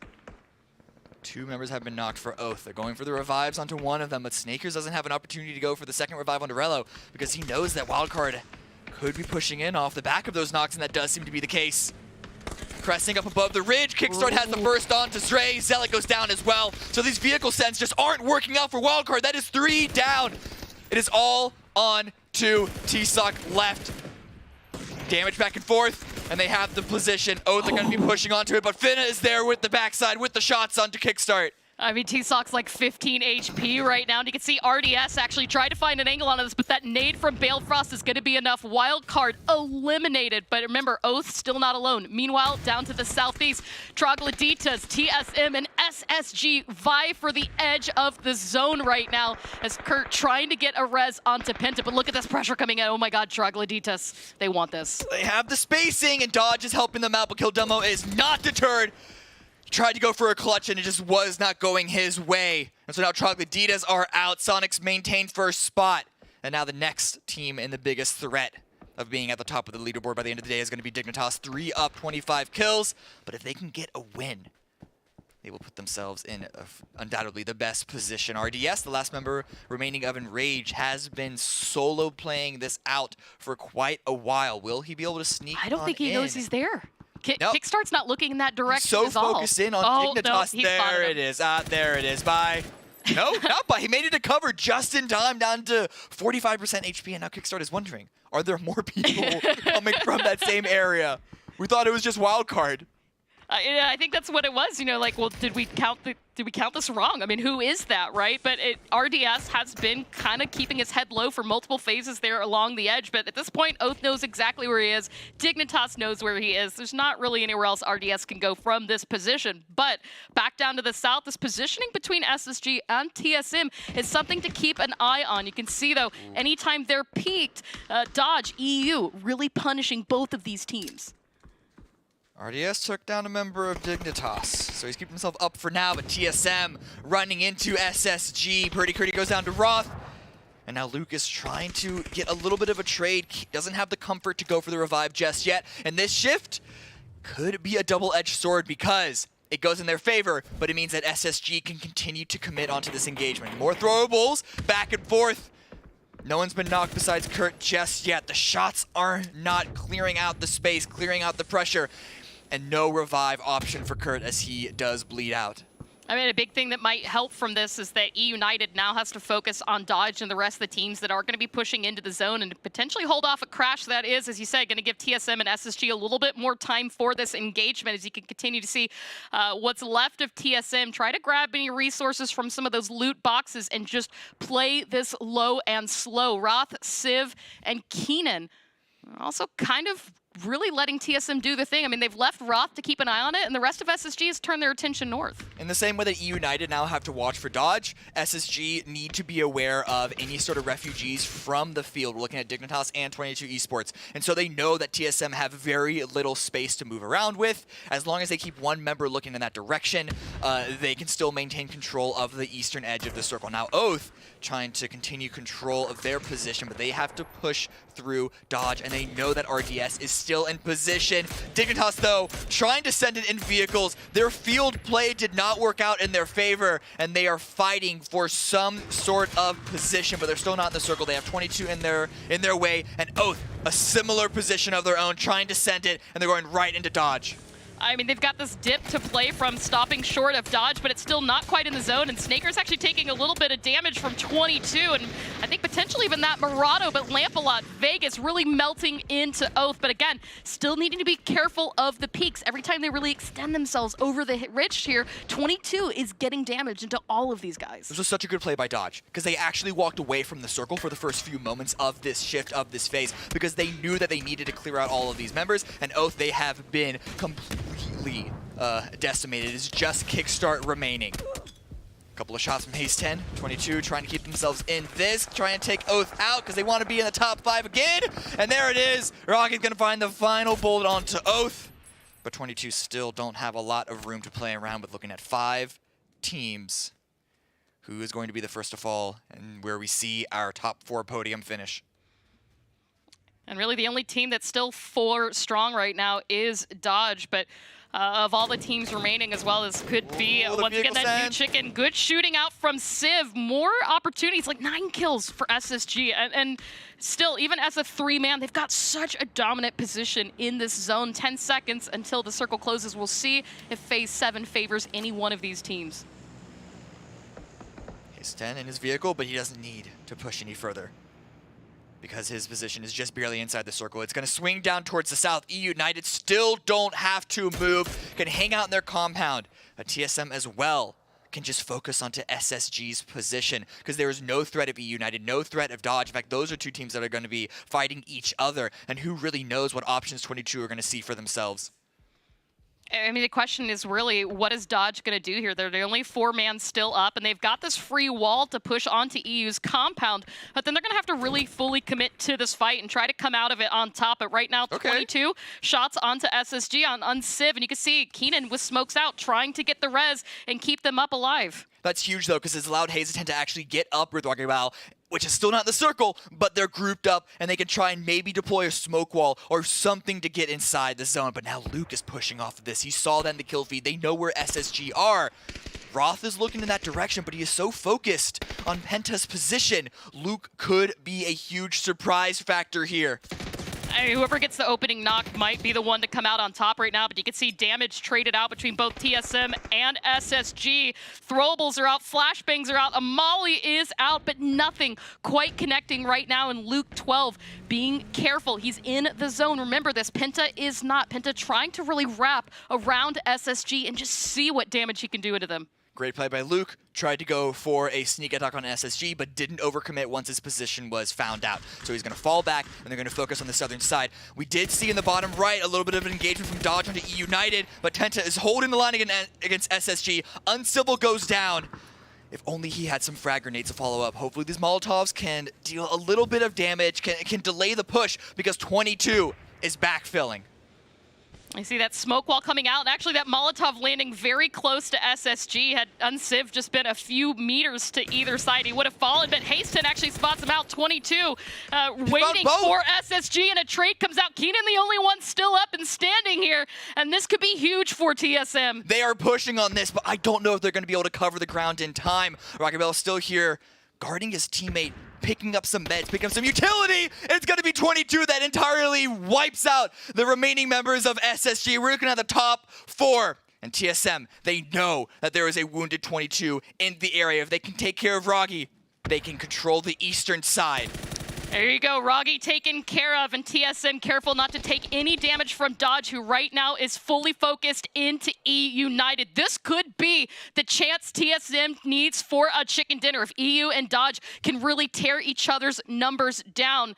I mean, the circle is going to end outside of this compound. All Luke 12 and Penta have to do is wait. It's great, though, because this compound is actually in a crater of its own as far as TSM are concerned. Because they can push forward, hold the high ground, and wait for this fight to happen. Even if the surviving team survives with a good amount of numbers, they're going to have almost no positioning in this circle, and that's where a crossfire between TSM could come into play, but we have to wait to see what happens in this engagement first. E United are wounded, but they are holding the buildings themselves. It's up to Dodge to have good placed utility to upset this position. We heard Matchroom before the game talk about Dodge and really looking for an opportunity for them to get chicken dinner. This could be it, but Valiant getting an opening knock. The trade's actually coming out from E United. Another one goes down, just 2 members still up and standing, but Hello Senpai watching the stairs is gonna get Waldo, only Valiant, but he's gonna vault back into the compound here, try to get some secure on the kills, but there you go, TSM finally pushing the engagement. It's a 2v1, this could finally be it, a chicken dinner, but they just gotta get the angle onto Hello Senpai. They know he's in the compound, and they know that the wounded members of Dodge are in the compound as well. So in a way, there is no way for them to finish this, guaranteeing that there won't be any revives. So that's where they are spreading out, holding 2 rocks, and they are going to set up a crossfire that Dodge will have no choice but to run into. Lamp should still get revived here. But I think Hello Senpai is a little nervous, not exactly aware of the angles that someone is holding. Can Penta see through the window? I mean, Luke 12 has the perfect angle for the end zone. Phase 9 will close out in his direction, so for Penta to be where he is, the moment Dodge leaves that compound to try to push for zone, he could potentially get 1 or even 2 knocks, ending this game in their favor, but Luke just needs to be a little bit careful. So playing these 2 angles, let's see how this works out. Earlier, Dodge ran completely straight in a line, getting themselves eliminated in the late game. Could we see the same thing happen here? Penta finds 1. Deals a little bit of damage, but now does him revealing himself only push Dodge towards the south? Lamplot is heading in that direction. Hello Senpai might be leaning towards the south as well, which means that Luke needs to play safe. If he gives up his life, Penta's gonna have to push in from the blue, but he is holding down right close to the center. The shots have to be clean, but they have to be clean for Dodge as well if they want to break their way up this hill.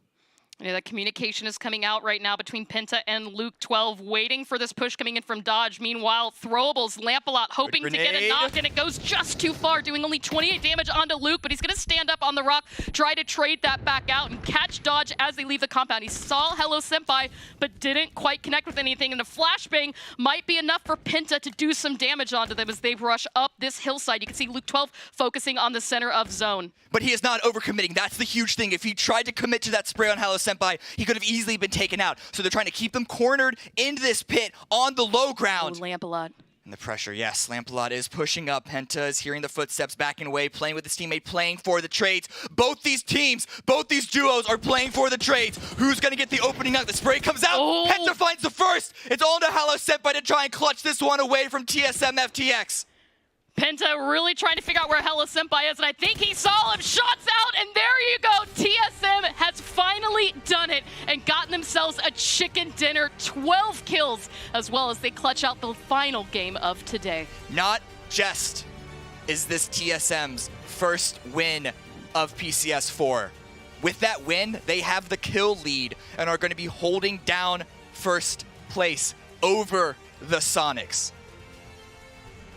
I mean, we talked about the importance of kills, and that is exactly why, actually, once again, we clutch it out with 6 different winners here on day number 1, and that's why the engagement's so important each and every match, even for those games that the teams didn't do quite well for them. You know, TSM has to be feeling pretty good right now. Really do, and I mean, my heart is almost pounding out of its chest because of the tension at that final 2v2 with Dodge. It's got to be even worse for TSM, and also, what a heartbreak for Dodge. They were so close once again.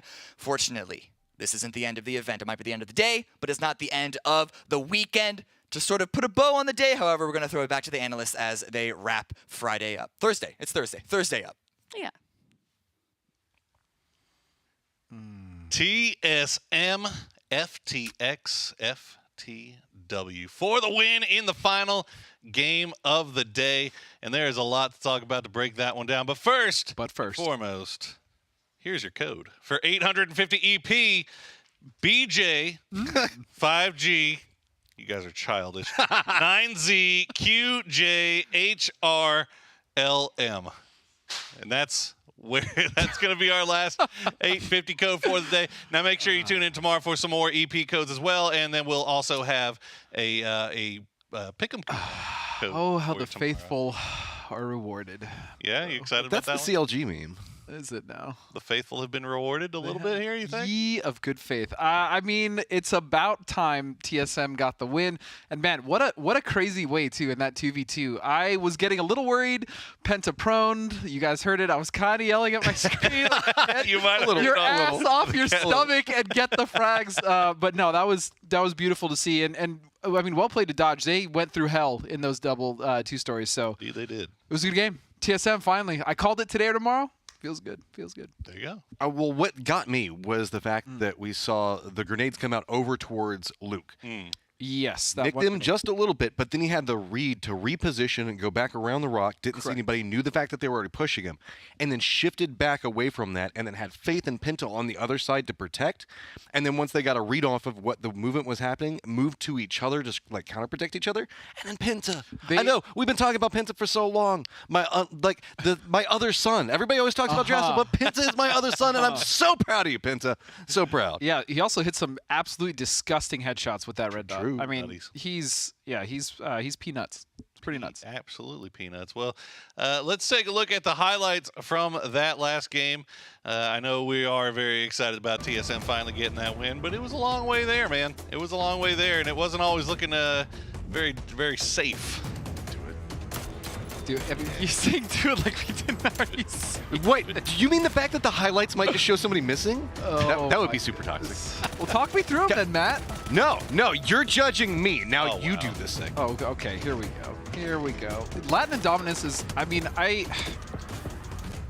I feel like Latin Dominus was in some pretty decent position, especially today in that first game. Pretty decent position. Well covered, huh? The gonna pick on me about my excitement? Look at what you're bringing right now. I'm just saying, in the first game, Latin Dominus, I just want to see something more from their team. Obviously, it's the end of the day, and so is the last game. But yeah, Latin Dominus is one of those teams that we're actually kind of looking at coming into this, and they have struggled a little bit. 303, however, was very impressive today. Yeah. True. I mean, look, Latin Dominus was dominant in their region coming into this, and so we, rightfully had a lot of eyes on them, and it's looked like it's been a kind of a tough. What do we call it? It's been a tough acclimation. There you go, acclimation to the lobby, and it's. Now we're starting to see the meta kind of finally going their way. My thing with Latin Dominus is my eyes just tend to go towards Troglodytes every single time instead over the past couple of days. And I always feel like they're the interesting mover from the sub-region right now. And this is this bloody fight that was going on through there, where we have the remnants kind of creeping up the side, and Penta, go ahead, take it. You know you want. I mean, Penta, yeah, he just hit some really disgusting shots. And then I really also like how Luke was positioning in the back at a weirder angle where he wasn't necessarily close enough to Penta to necessarily get traded out, but he was covering him the same. And that, honestly, I think that positioning and the decision to pull back, because TSM could have taken the fight up close. I mean, they had dodged out of the rock, but they took their time, and then they let the blue basically force them and herd them into them in angles that were more favorable, especially for Penta when he finally got off his stomach and decided to take the fights. I would have been so angry if he lost because he was prone. You have no idea. Yeah. Looking at the match leaderboard right now, TSM walking away with chicken dinner, getting a pretty decent amount of kills. That's going to be exciting when we look at the overall. Sure. I'm going to be sad for Space Station Gaming, though. 10 kills. They keep getting real close. They keep ending up in those top 6 repeatedly and getting a ton of kills, but just can't get that chicken. Yeah, well, something's got to give. I mean, tomorrow they have 6 more games, and if they play as consistent as they did today, I wouldn't be surprised if they got a win. Don't cry for SSG. I mean, look at TSM. TSM was getting kills every single game, but couldn't find the chicken. Now they finally get the chicken, and look, they're already jumping right up the leaderboard, which we'll see here shortly, the overall leaderboard. So, I mean, you got to think if you're an SSG fan, they're in the same boat. One win, and you're right back in this thing. And they were a team that won game last week. So, I mean, it's obvious. I mean, they can do it. We know they can do it. So we'll just see. Honestly, it just comes down to tomorrow and what they can bring in the 6 games. Man, well, that second win has seemed to be so difficult to find. Yeah.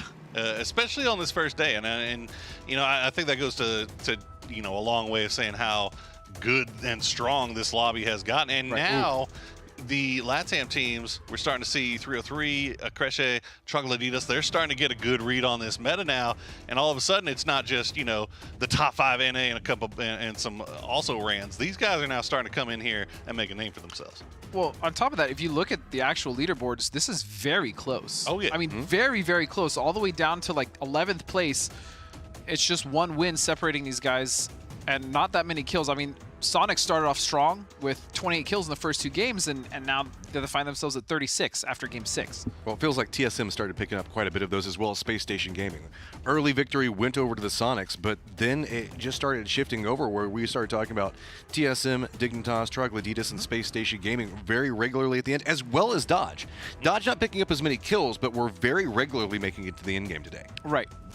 Yeah, a little bit of a slow start on day 1 here for some of those teams on that right side of the leaderboard. But that being said, definitely some decent moments there for even teams like Wildcard, where they find themselves in those top, you know, Clover mentioned in the top 5 several times, but just not able to, I guess, get the kills or just not able to really wrap up the win. But that being said, you could be a team like United and you get your win and you're still in that top part of the leaderboard, aren't you?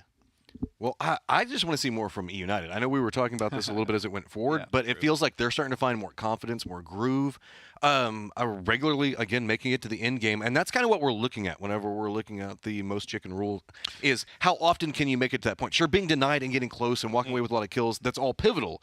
But the more you can make it into that late game, I think denotes the fact that you're just going to keep having more chances for that success to capitalize off of. Yeah, and I think the unfortunate thing for United as well is they almost had that second win. They were really close. Yeah. But, I mean, that's also the other thing. The format has surprised me in the sense that these games are actually a lot closer now. A lot of these teams are literally just one win away, which we talk, oh, just one win, but just win a game for your head. Just win a game, yeah. No, it's actually made the lobby really tight, and for that, it's been enjoyable. And then again, what Valiant said with the potential reset of the mindset and going into the next game, like getting dead last isn't, you know, a travesty anymore. Like you can make it up in the next game. So overall, especially with how strong the lobby has been, I've been very pleasantly surprised so far. Yeah, I mean, I think today especially we started seeing a little bit more of that parity, right? You know, the ability to where it, I think everybody coming into this thing was thinking, okay, TSM, Sonics, Dignitas. Yeah, just the usual suspects. Exactly. You know, we're thinking these teams, they're going to be top 5. We might get another also ran in there depending on how the circles work out. But that being said, like it's these teams that are winning, it's not just them catching circle favor. Like, no, Trogloditas is out there fragging. TSM did not catch 9 in that last one to get the victory. Let's be clear on that. And for sure. Also, I know we've been talking about a lot of these teams. Trogloditas, again, they were another one of those teams that almost got their second chicken dinner. It was going to be 303 that denied them off that to get their first chicken dinner. And to be fair to 303, I mean, they played that very well. They made all the right decisions on when to back off, when to get aggressive. So, yeah, I think overall, this has been good. This lobby has been one of my favorite to watch in a while. It's been a blast, and it's been a blast, and it's because there really doesn't feel like there's many weak teams. No. I mean, that's been the problem with NA lobbies in the past. Let's be honest, it's been the issue with our region, yeah. Yeah, well, it's also been a problem with Americas before, is that you could say, like, you know, yeah, we're all rooting for the LATAM teams, but it just felt like they're always kind of a step behind. Yeah. Well, now that we're getting into, you know, decently into 2021, it's starting to feel like LATAM teams are starting to really get a grasp on things. And not only that, they're starting to not be as intimidated by, you know, some of these bigger name teams that we're getting in the line. Right. Well, we've gotten information on how many slots the Americas is going to have for the final event at the end of the year. Right.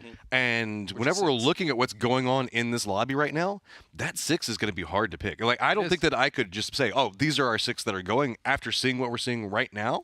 Yeah. It's going to be spicy. I mean, I would obviously say, like, it's safe to assume, like, maybe a couple teams, like Sonics, obviously. But yeah. How dare you assume Sonics are going to make it again? Who would have thought? It may be safe. I didn't That's say an outlier decision. I don't want to jinx the Sonics, guys. I'm just saying you guys are looking real good. So, yes, we can obviously make some predictions of the teams that we think will go. But ultimately, I think it's going to be a tighter race, especially towards the end of the year, especially with all these PGC points. I'm excited. I'm looking forward to it.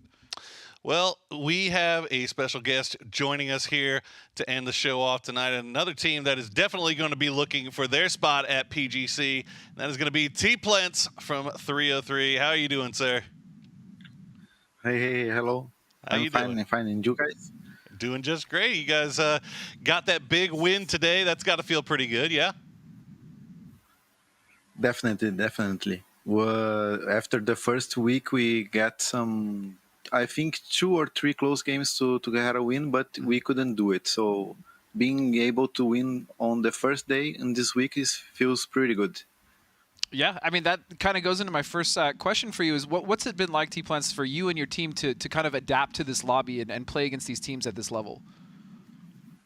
It's been hard because I think this is the strongest lobby that we have on our region in general. There is not a lobby that was being so strong on NA, for example, in 2019 and 2020 on the previous PCS. Sure. And for the Latin teams, this is by far the hardest lobby so far. So we have 10 of the best NA teams, 6 of the best Latin teams. And the main game style is from NA, because there's 10 teams on the lobby.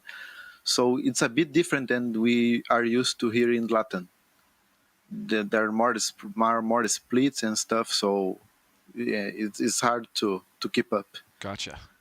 Well, I just want to say congratulations on getting your round win, and also thanks for coming to the interview. I do have a question, though. You guys got your chicken dinner, but you got it against Troglodytes, who are going after their second chicken dinner.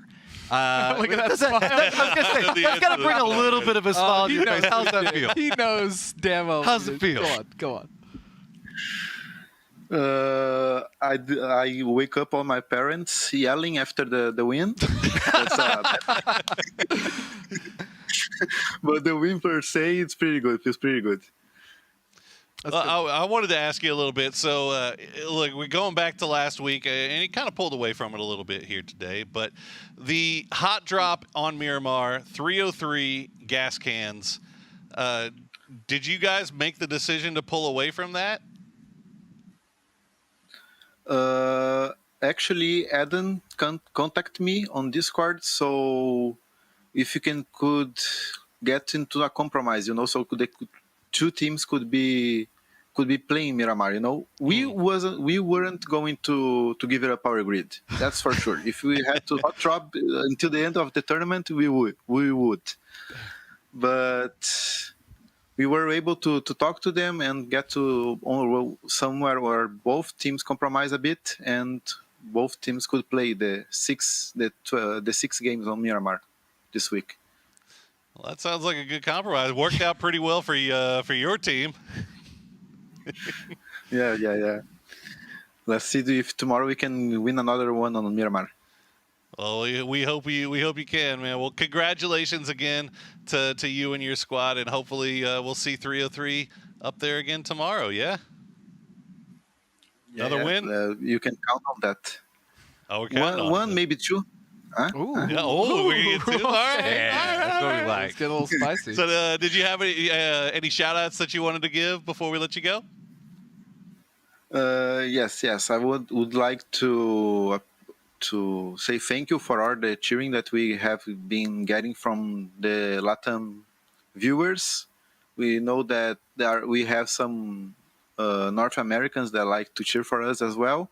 I'd like to shout out for my teammates, my coach, and for the guys from the 303 organization. Awesome. Excellent. Well, congratulations again, guys. Go take a well-deserved rest for the evening, and we'll see you back here tomorrow for those 2, possibly 3 wins that 303 are going to put up. Okay. Thanks, guys. That's actually interesting how they came to terms there. Yeah, I mean, it was a bloody. It's not situation. It was a bloody war, and I guess they'd both had enough. I mean, that's happened before, even in the past, where for sure, like in scrims, you'll have teams like kind of hot drop, and then it gets a little heated maybe in the chat. But yeah, ultimately, both teams realized it just wasn't worth it. So, and before anybody in chat starts freaking out, usually these types of things get settled inside of scrims where they hot drop on top of each other and everything. Yeah, it's not like they're messaging each other in game and being like, "Don't drop on me anymore." Yeah, this had happened over weeks. So it makes sense that they were like, all right, this clearly isn't working for either team. It's like neither one is going to give up on it. There's a little. I mean, that happened to us too. We had a few teams wanted to contest us at Chuma. We obviously obviously let them know what was up, and they left. So sometimes this is how it goes. I mean, that's why they still loot Chua. There's always been the history of who gets like Pachinki and Picado and like the old hot C9 drop. and Yeah. Well, obviously Sonics now, but yeah. Well. All right. I'm hearing that we're going to go into our top fives now, but this is going to be combined. Okay, so this is going to be our top fives in all the relevant statistical categories going from last week and this week. Oh, these are for our special award. Exactly. The overall. So Gotcha. keep in mind, we do have our special awards that are going to our top performing teams overall, and these are going to be powered by Alienware. You can see those sexy laptops sitting right in front of us. But let's see who is going to be at the top of those leaderboards. Guys, take us through them. Oh, we will take you through it indeed. So, Matt, not surprising. Tig is still on top. 43 total kills for 3 days of PUBG. Can we also just take a second and talk about the Sonics poses that they're doing for their pictures? Yeah, they're all phenomenal. Every single one of them. And it's like whenever you put them together in the collage, I love it. But Sonics, Dignitas, they're just dominating right now as far as kills go. Look at this. I mean 1, 2, 3, and then 4 and 5 afterwards. And I've been talking at length about Punij and Shinboy basically ad nauseum for the last couple events.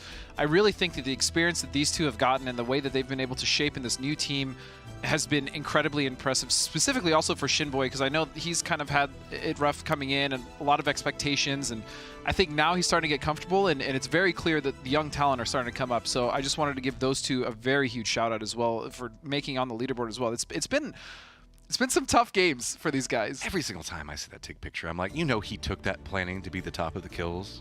Specifically that one right there. When you're given the finger guns, it's going to be like, I'm going to be at the top of the kills competing for it. Of course. Well, and also to shout out, Shrimzy, who everyone, for whatever reason, calls, he's not a support player, but Shrimzy always makes really big plays coming out. Sometimes he'll sacrifice himself as well to make sure the Sonics move on. And then Huynh, you have a player who is not only incredibly mechanically talented, but he's also an IGL, right? He's the one making a lot of those decisions. And I was talking about you earlier about Huynh. He's that player. He's like, look, I'll put you guys in the right position. Do your thing, you guys frag. If I have to clutch, I guess I will. You know what I mean? But we've seen that. Does that mean that they're having to clutch a lot for him to have that many kills? I mean, it's crazy. And then, of course, top 5 damage overall. Sonics, Tiggleton, 8,500, 3 days worth of play, which is 18 games. Vegas, though, Dodge has also been, I still maintain that they have been very impressive on the macro scale as far as how they've been getting in a circle, their rotations, and watching their backline. They have been faltering a little bit in fights, but overall, I think they have the makings to start to become a really strong team. Well, whenever we look back, we were kind of joking around like old Vegas and versus new Vegas. Sure. We can see the fact that they're the same Vegas with the amount of damage that he's pumping out. Honey Badger, we know this guy loves to fight, and whenever he can get into it, he can definitely perform. Oh, we just talked about Shrimzy, but Kill Demo, yes. Troglodytes. I think this is why we're starting to see so much success, specifically today from them, is based off of Kill Demo's performance, and Necro. We saw him also doing a lot of Necro has been really disgusting as well for that team. I mean, again, I'm impressed with that entire roster, and then finally, moving on to the last little thing here, Purdy Curdy made a little bit of an appearance. Finally, someone from TSM FTX. Obviously, they just got their first win. But yeah, same usual suspects. Vegas back up, 28 knocks, and then Kill Demo as well. It's been really nice to see Troglodytes come into their own as well into the second week. There's something else that we can point out whenever looking at this. You notice that Vegas wasn't high on the kills, but that's because we also have been seeing him run that bolt. So we're seeing him get a lot of damage and get knocks, but I wouldn't be surprised if somebody might be trying to take those away, because that's kind of the downside whenever you're running the bolts. Yeah. You get the knock onto it, but you just can't turn it back around to get the flush fast. I mean, the thing with bolts now too is it's not ineffective, but it's so much harder to justify picking up a bolt unless it's like an AWM, right? Yeah.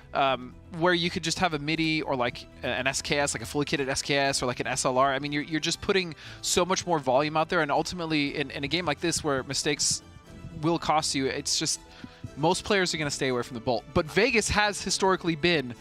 And before everybody jumps in, yes, he has been using other weapons. I just saw him have the bolt in his hand several times today. We get excited because it's a throwback for us, fun. right? Yeah, I know, it's fun for us. And then top 5 assists, there he is, Shrimzy, the man himself. And then Tig finally taking a back seat in the leaderboards to his own teammate, and that's 28 assists with second. I mean, it's still, and then Mime, of course. Okay. The entire team. unfair to Tig. If you're getting all the kills, you can't assist yourself all the time. That's true, but he almost is. Nothing That's the unfair crazy to Tig thing right now. Come on, guys. He almost is. And then Lamp making an appearance, of course. Dodge still finding consistency, and Alo. Alo is the close range god. He's amazing. He's Alo. That's all you can say about it. This guy, if you have to fight this guy close range, you're just dead. Look, man, you guys can talk about all the guys on the second through fourth right there. The fact of the matter is, Tickleton is putting up absolutely disgusting numbers right now. True. It's just absolutely filthy. Now, I mean, I know it's our job to kind of look at everybody else down the but Tickleton is on another plane of existence right now. It's getting to the point where it's hard to talk. It's got a little ridiculous thing. If you could just chill for a second and give some other people a chance. But I mean, we'll see. You never know what could happen. Obviously, the last couple games of the day, Sonics did kind of struggle a little bit. So I mean, we'll see what happens tomorrow. Yeah. We'll say struggle. It wasn't like a struggle bus. How they had dare them some be in games. second? God. I mean, look, if their worst struggle day is finishing second overall, I think they're doing okay. That's right? pretty okay, yeah. Right. I mean, okay, so I guess going this way, we're kind of wrapping up for the day here. What was your biggest surprise, Matcham, out of here today? Was it the Sonics going having a little bit of a struggle after starting out strong? I don't think so.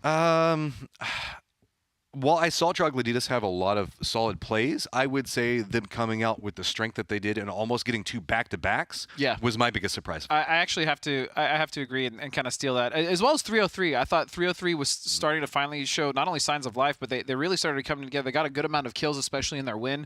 And T-Plants was right. He's like, it's been hard to adjust. Obviously, these are some of the best teams in the world, and so coming into this lobby, I also think that's actually what has helped them improve as well, right? I think playing against these teams consistently, I think it's made, honestly, both regions potentially better. So, well, I gotta say I agree with both of you guys. My biggest surprise, biggest welcome surprise more than anything is this kind of resurgence of LATAM. It's starting to feel like they really are starting to get the feel of this lobby now after several weeks of scrimming in it and playing in it. Now they're starting to be confident in it to go and get those points out. It's huge. I love to see it.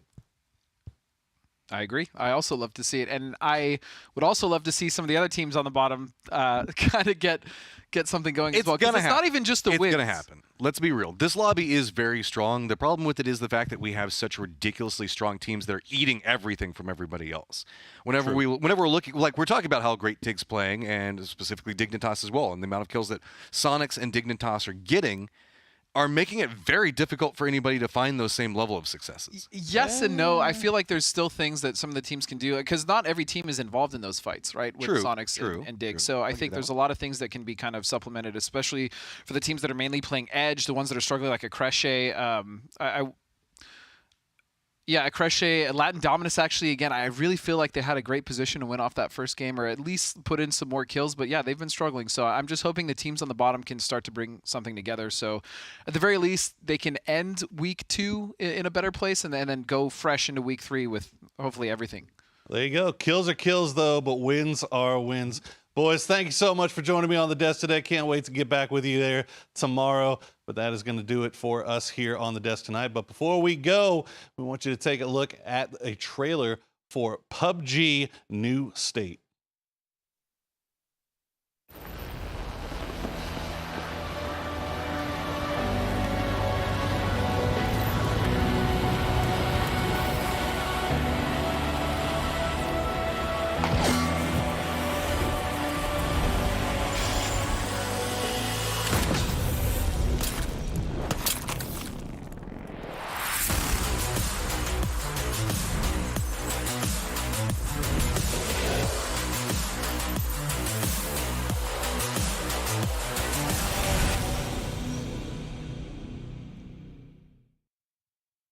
That's right, everybody. New State is the new mobile game from PUBG. Going to be releasing in 2021 for Android and iOS. Make sure you go and register now at newstate.pubg.com. Make sure you get your early registration done. Now, it looks awesome. I got a chance to play it in the early access here the last couple of days, and I am very, very excited for that thing to open up once again. Can't wait for you guys to get in there and see what it's all about as well. However, that is going to do it for us today. Before we go, make sure you check that schedule. Know that we have APAC coming up again here in several hours. Well, a few hours, I guess. If you're a late night owl, 4 a.m. our time, you can catch APAC, and then you can come back to join us for our last day here of week 2. And then this weekend, make sure you tune in for PCS4 Asia and PCS4 Europe.